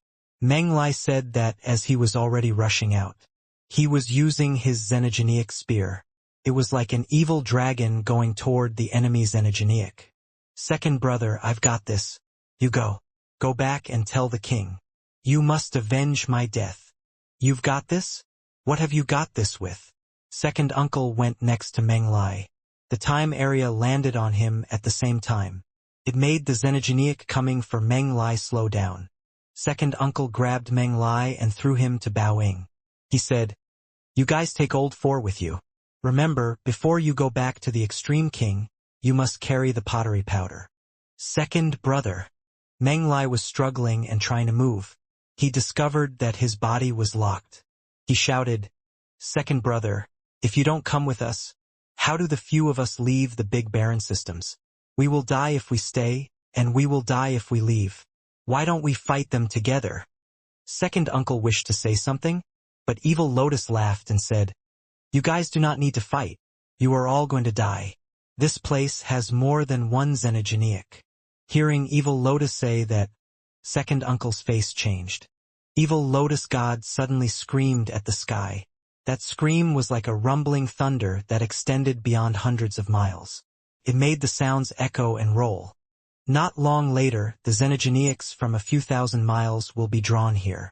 Although they are not as strong as this cold light charm, it is enough to kill you guys. Evil Lotus God coldly laughed. Second uncle looked terrible. He forced a smile and said, Evil Lotus God, you and I have no grudge. Why must you kill us all? It is too late to say that now, Evil Lotus said emotionlessly. Whoever follows me lives, and whoever goes against me dies. You guys dared to go against me, a god, so you are all going to die. Everyone's face looked panicked. Although they did not see any xenogeneics, they heard some scary beast noises roaring. They were coming for them. Clearly, many scary xenogeneics were approaching. Second uncle laughed and said, Fourth brother, it looks like today the brothers need to kill. After speaking, second uncle unbound the restrictions he had placed on Meng Lai. He knew they were going to die there. Second brother, it is just you and me. We will kill them until we fall. Meng Lai raised his spear and jumped. Uncles, let me help you guys as well. Han Sen knew this was a life and death moment. He stopped hesitating and summoned his Sky Star Wolf Beast Soul.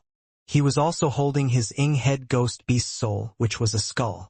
He confidently went forward. Second uncle did not think Han Sen could help, but he knew they were going to die in this fight sooner or later. So he did not stop Han Sen. Han Sen was holding the skull head. The eye sockets fired out 2 beams of green light. It was a shame that when they touched the cold light charm's pink beams of light, the green light was destroyed. It was not on the same level of power. Han Sen's face did not change.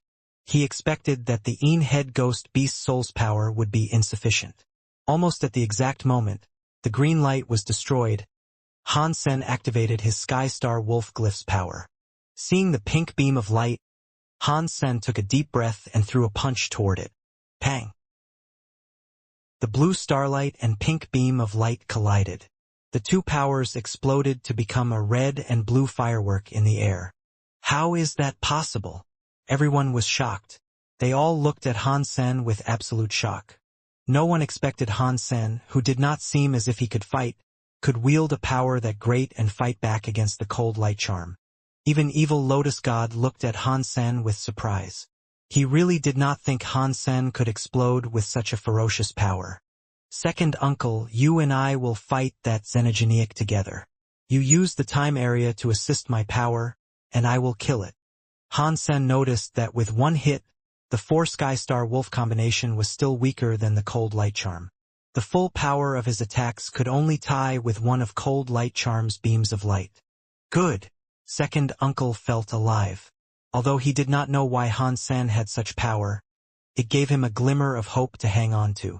Second uncle pushed his time area to the max, making all the time substance chains twist in the air. It made cold light charm's movements a bit slower and Han Sen's speed faster. It was actually not Han Sen's speed that was faster.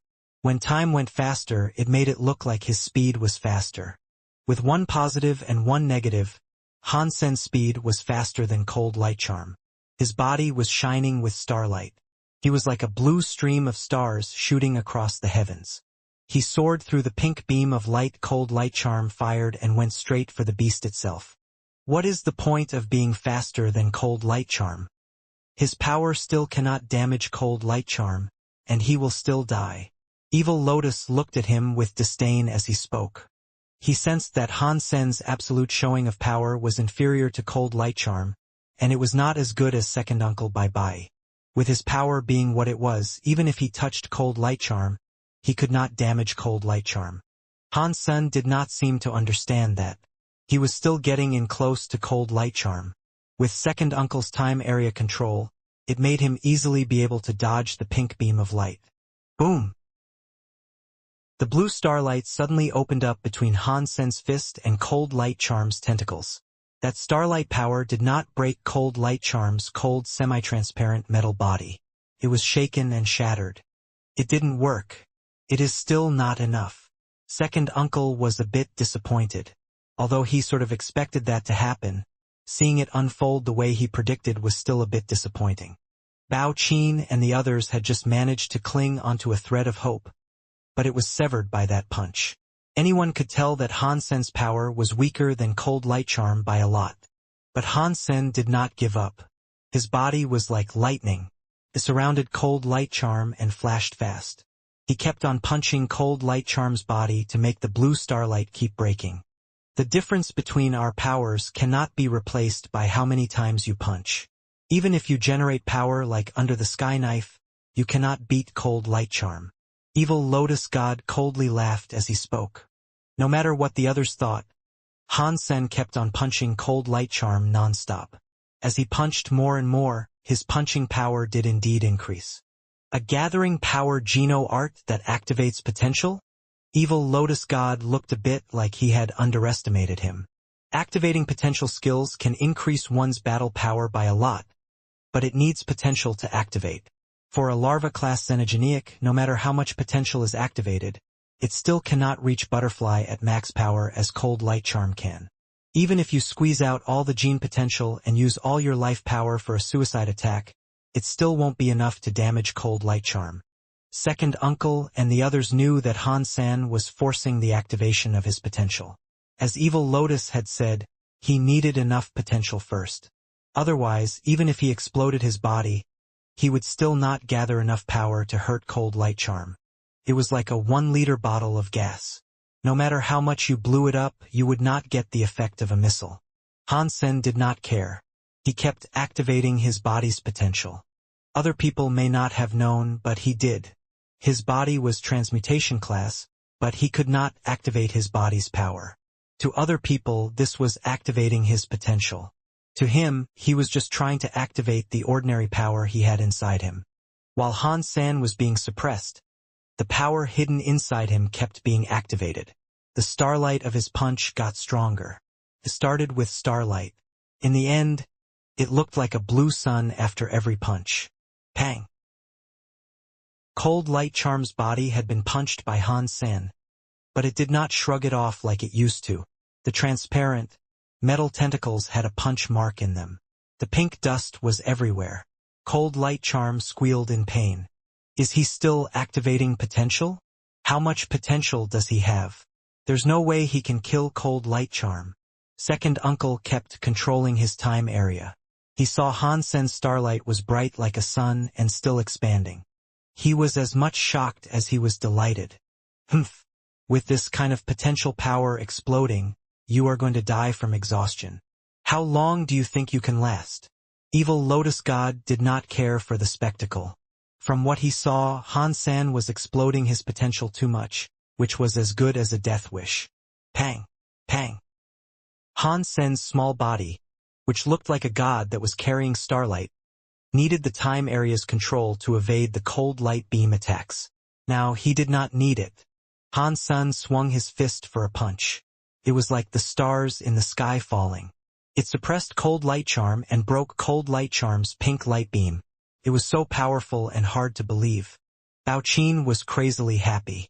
He screamed, "He can continue to activate his potential. That potential is so scary. It is no wonder the king wanted to take him as a student. His potential is scary. Hold on. You must hold on. If you can survive, after we go back to the Extreme King, even if I go bankrupt, I will use everything to heal your exhausted body." Meng Lai's palms were dripping with sweat. He was larva class and knew the body of someone in that class would take an insane amount of power to explode like that. After the fight, if Hansen defeated the cold light charm, his body would be destroyed. If he suffered bad luck and was unable to defeat cold light charm, Hansen would be exhausted and end up dead. Beads of sweat cascaded down from second uncle's brow. He had a complicated expression as he wiped them away. Hansen exploded with a power that was greater than his own.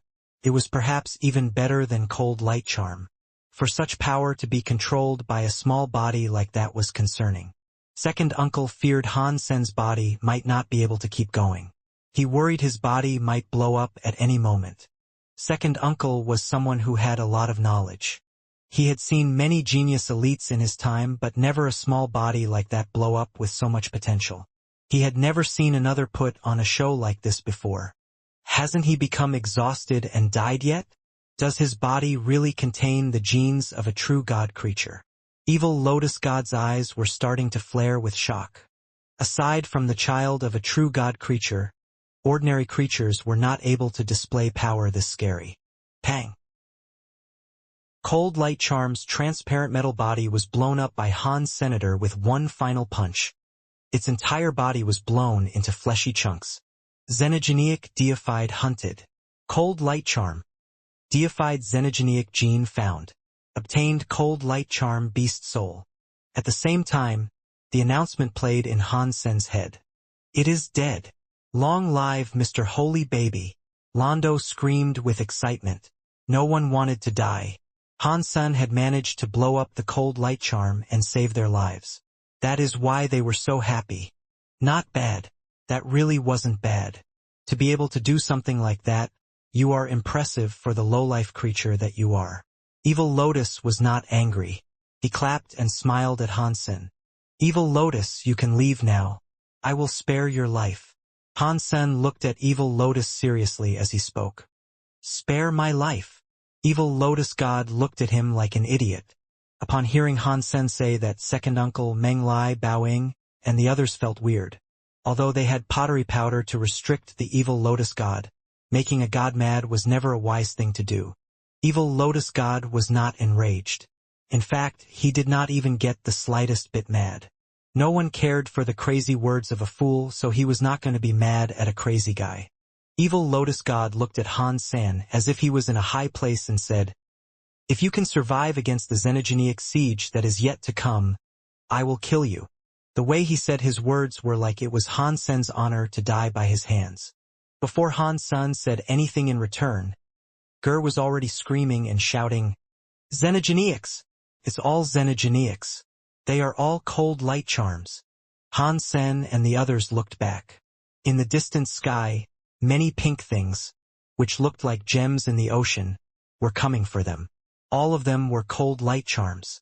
Although they were not as scary as the terrifying first cold light charm, they were still deified class. Some of them were almost as powerful as the first cold light charm. Everyone's face suddenly turned white. Although they knew the big barren systems were scary, they did not think it would be that scary. Within thousands of miles, there were many scary xenogeneics. It had been hard for them to kill one cold light charm, and this group of cold light charm presented them with 30 to 40 cold light charms. Some of them even had a power that was closer to the first one. Being surrounded by that many cold light charms, one could use one's ass to figure out what might happen next. Han Sen had been exhausted once. He was not about to exhaust his potential again. Even if he exhausted his potential again, he could not take on 10 enemies alone. Londo grabbed his big axe and shouted, "Fuck! Killing one was enough. Killing 2 more is extra. We will fight until we die." Seeing the group of cold light charms already arriving, everyone knew they were not going to survive. They were all prepared to die. "Second uncle, help me control those cold light charms," Hansen said. He then waved his right hand. A pink, half-transparent sword appeared in his hand. The sword looked like crystal. It was like a gem, but it was cold like metal. It was only the width of a finger, and it was pink like a crystal. The sword looked evil. The handle of the sword had a pink, eye-like gem. It was like it was looking at people. It gave people goosebumps when they saw it. Deified Beast Soul Cold Light Charm. Cold Light Sword. Half complete. This was different from the destroyed Beast Souls Hansen had received before. This Cold Light Sword Beast Soul was half complete. Hansen had no idea what that meant, but he sensed how scary the Cold Light Sword's power was just by holding it.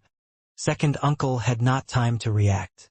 Hansen had already turned into a light and was going into the Cold Light Charm group. He was shocked. He subconsciously opened his time area and covered a large portion of the land. Now, it was the universe's era with a lot of technology. Many elites used swords, and there were many swordsmen in the Extreme King. Second uncle and the others had never seen Hansen's sword skill, nor heard about them either. Perhaps they did not notice which sword skills Hansen used because the weird red sword light that went across had already enraptured their minds and eyesight. The straight, pink, sword light went across space. It cut a cold light charm in half.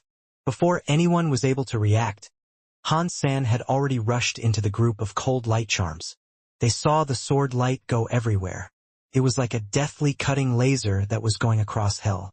Wherever it went, broken tentacles flew everywhere. The cold light charms were being slaughtered by Hansen as easy as if he was slicing vegetables. Upon seeing all this, Londo and the others were frozen as he said, "Holy crap! Mr. Holy Baby is that strong? Was he toying with us before?" No one answered him because they were all in complete shock. It would have been fine if the cold light charms were that easy to kill, but the cold light charms there were as scary as the one earlier. Yet Hansen was casually able to slice and dice their limbs away. That group of cold light charms was unable to do anything to stop him. Although second uncle's time area helped how Hansen go through the cold light charms carelessly, it was still too shocking. Seeing all those powerful cold light charms be slain by Hansen, God blood was bleeding like mad from the sky. The sword lights that shocked the sky had become so outstanding in the chaos of the pink beams of light. Evil Lotus God was in utter shock as he watched Hansen butcher the cold light charms. He looked confused. He was a god, but he had never seen a xenogeneic perform like Hansen. He was not able to tell how strong he actually was either. What is wrong with that xenogeneic? What level is this xenogeneic? Evil Lotus God looked Hansen up and down. His eyes were gleaming with god lights. No matter how he looked at him, what Hansen was showing put him at transmutation class at the very most. He was not larva class as he had expected. Not long later, Hansen had killed 30 to 40 cold light charms. The xenogeneics from the big barren systems were cruel. They knew they were unable to fight him, but they were not afraid of death. They fought until the bitter end. Second uncle and the others were as much shocked as they were happy. They had believed they were going to die, but they were now more alive than ever. Hansen had exploded with a strong power that was beyond the realms of imagination. It is no wonder the king went against the people and changed the rules about taking on a student. With a power of such magnitude, it was only right you could become the king's student. Meng Lai gave him a thumbs up. Mr. Holy Baby has such wild strength. Why did you not make use of it before? Lando's voice was buzzing. Everyone thought Hansen had gone undercover far too deep. If this was not a life-or-death moment, it was unlikely that they would have ever come to learn the true amount of power Hansen possessed. I am just using the power of my treasure, Hansen coldly said. It is not my power. Holy Baby, your sword is so scary, Baoqin said. What is that sword? A deified treasure such as that should be on the rankings list. How come I have never heard of it before? Everyone was talking, but evil Lotus God coldly laughed. He spoke one sentence for Hansen and one for himself. You really do have some power. You are worthy for me, a god, to kill you. Londo looked disdained and said, Evil Lotus God, you can cease your bluffing. With the pottery powder here you cannot touch me. Therefore you cannot touch the Holy Baby either. Evil Lotus God's eyes were full of disdain. Such an ignorant, low-life creature. The pottery pieces can harm my god body because it contains the ashes of the Holy Kirin. I do not want to waste time with this useless, futile matter. Do you guys really think I cannot deal with the ashes? Come at me, bro, if you think you can. Londo did not believe he could, so he was happy to provoke their nemesis.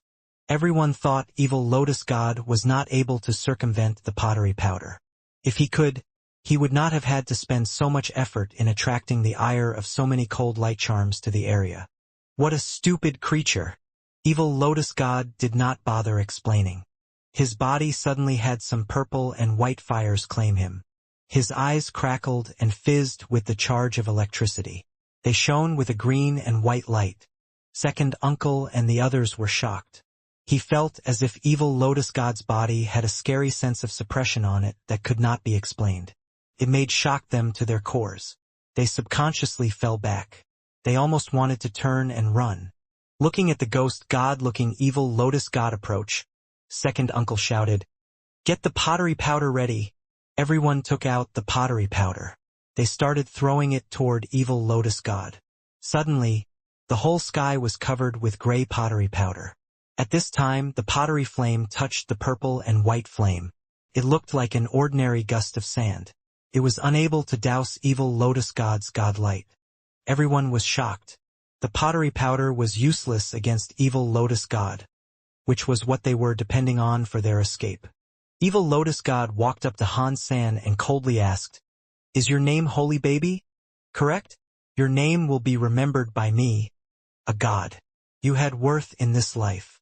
Han Sen ignored what evil Lotus God was saying. His eyes stared at evil Lotus God. He looked as if he was thinking about something. Second Uncle and the others were not able to see the purple-looking spirit body that looked like an evil ghost shadow inside him. That spirit body gave Hansen the same feeling as Sky Vine Radish's god spirit did. Hansen thought, weird. Why does evil Lotus God give me the same feeling that his body is just a puppet on strings and the purple, evil ghost-looking spirit body is his real body? It was because that purple, evil, ghost spirit body was protecting evil Lotus God. That was why the pottery powder was no longer working. Hansen still noticed there was something amiss. When the purple, evil, ghost spirit bodies appeared, evil Lotus God's life force seemed to fade. One was able to see his blood vessels stick in his skin. They turned into a green and purplish color. They looked like the veins that dead men have. Everyone was now running. Bowing, however, could see Hansen just standing where he was, and so she quickly shouted, Mr. Holy Baby, run! Hansen's train of thought was interrupted by Bao Ying. He was staring at evil Lotus God, who was 30 feet away from him. He asked, Evil Lotus, do you have a death wish? Evil Lotus seemed to be annoyed. It looked as if there was some taboo he had to be aware of, so he stopped talking to him. He gathered up power. His finger was like a lotus flower that came to grab Hansen's head. If Hansen was grabbed, his head would probably have had 5 holes of blood in it. Second Uncle heard Bao Ying's voice and knew it meant that Hansen had not fled. He looked back and saw evil Lotus God was going to grab Senator. The pottery powder in the air was not working on him. Although they were not able to see it, Hansen could see it. The purple, evil, ghost spirit body moved the same as evil Lotus God did. He reached his hand out and grabbed him. The pottery powder was outside the purple, evil, ghost spirit body. The heart kept pounding. Hansen knew that this strike was extremely dangerous, but he did not hesitate. Hansen summoned Sky Vine Radish. A green light, giant-looking Sky Vine Radish appeared in front of Han's Senator. A giant fist punched the purple, evil ghost spirit body. Evil Lotus God did not expect that would happen. No one expected that. A universal low-life creature possessed a god spirit. That should have been impossible. Evil Lotus God did not have a chance to react. The purple, evil, ghost spirit body was punched in the face by Sky Vine Radish. Purple light exploded everywhere. His mangled head flew away. When the purple, evil, ghost spirit body flew away, evil Lotus God's body flew away with it. The blood in his mouth went soaring away as well. Meng Lai and the others were shocked. It was unbelievable what their eyes had seen. They thought their eyes had gone funny. Evil Lotus God was overpowering in the face of Han Sen. But Han Sen had not moved. He had not even raised his hand. All he did was look at Evil Lotus God, and Evil Lotus God spat out blood and flew away. Oh my God! What did I see? Holy baby! What did he do? He used his eyes to kill a god. Meng Lai lost his voice and screamed. This was far too difficult for them to believe. Second Uncle Bai Bai was shocked as well. Londo and the others did not know what a god meant anymore. They thought they were strong deifieds, but they knew for sure that a god was not just stronger than deifieds. Only the true god elites in the universe were able to fight against gods, and they could barely stand a chance. They did not know if they could battle and defeat a god. Second Uncle would have never dreamed that in this universe, there was a creature that could use their eyes to make a god fly away in a spray of blood. It was like a fairy tale. Bai Bai felt as if what he had just seen was the same as if he was watching Hansen kill very high leader. That was supposedly an impossible task. Now, something impossible to happen had just happened, and it happened right in front of him.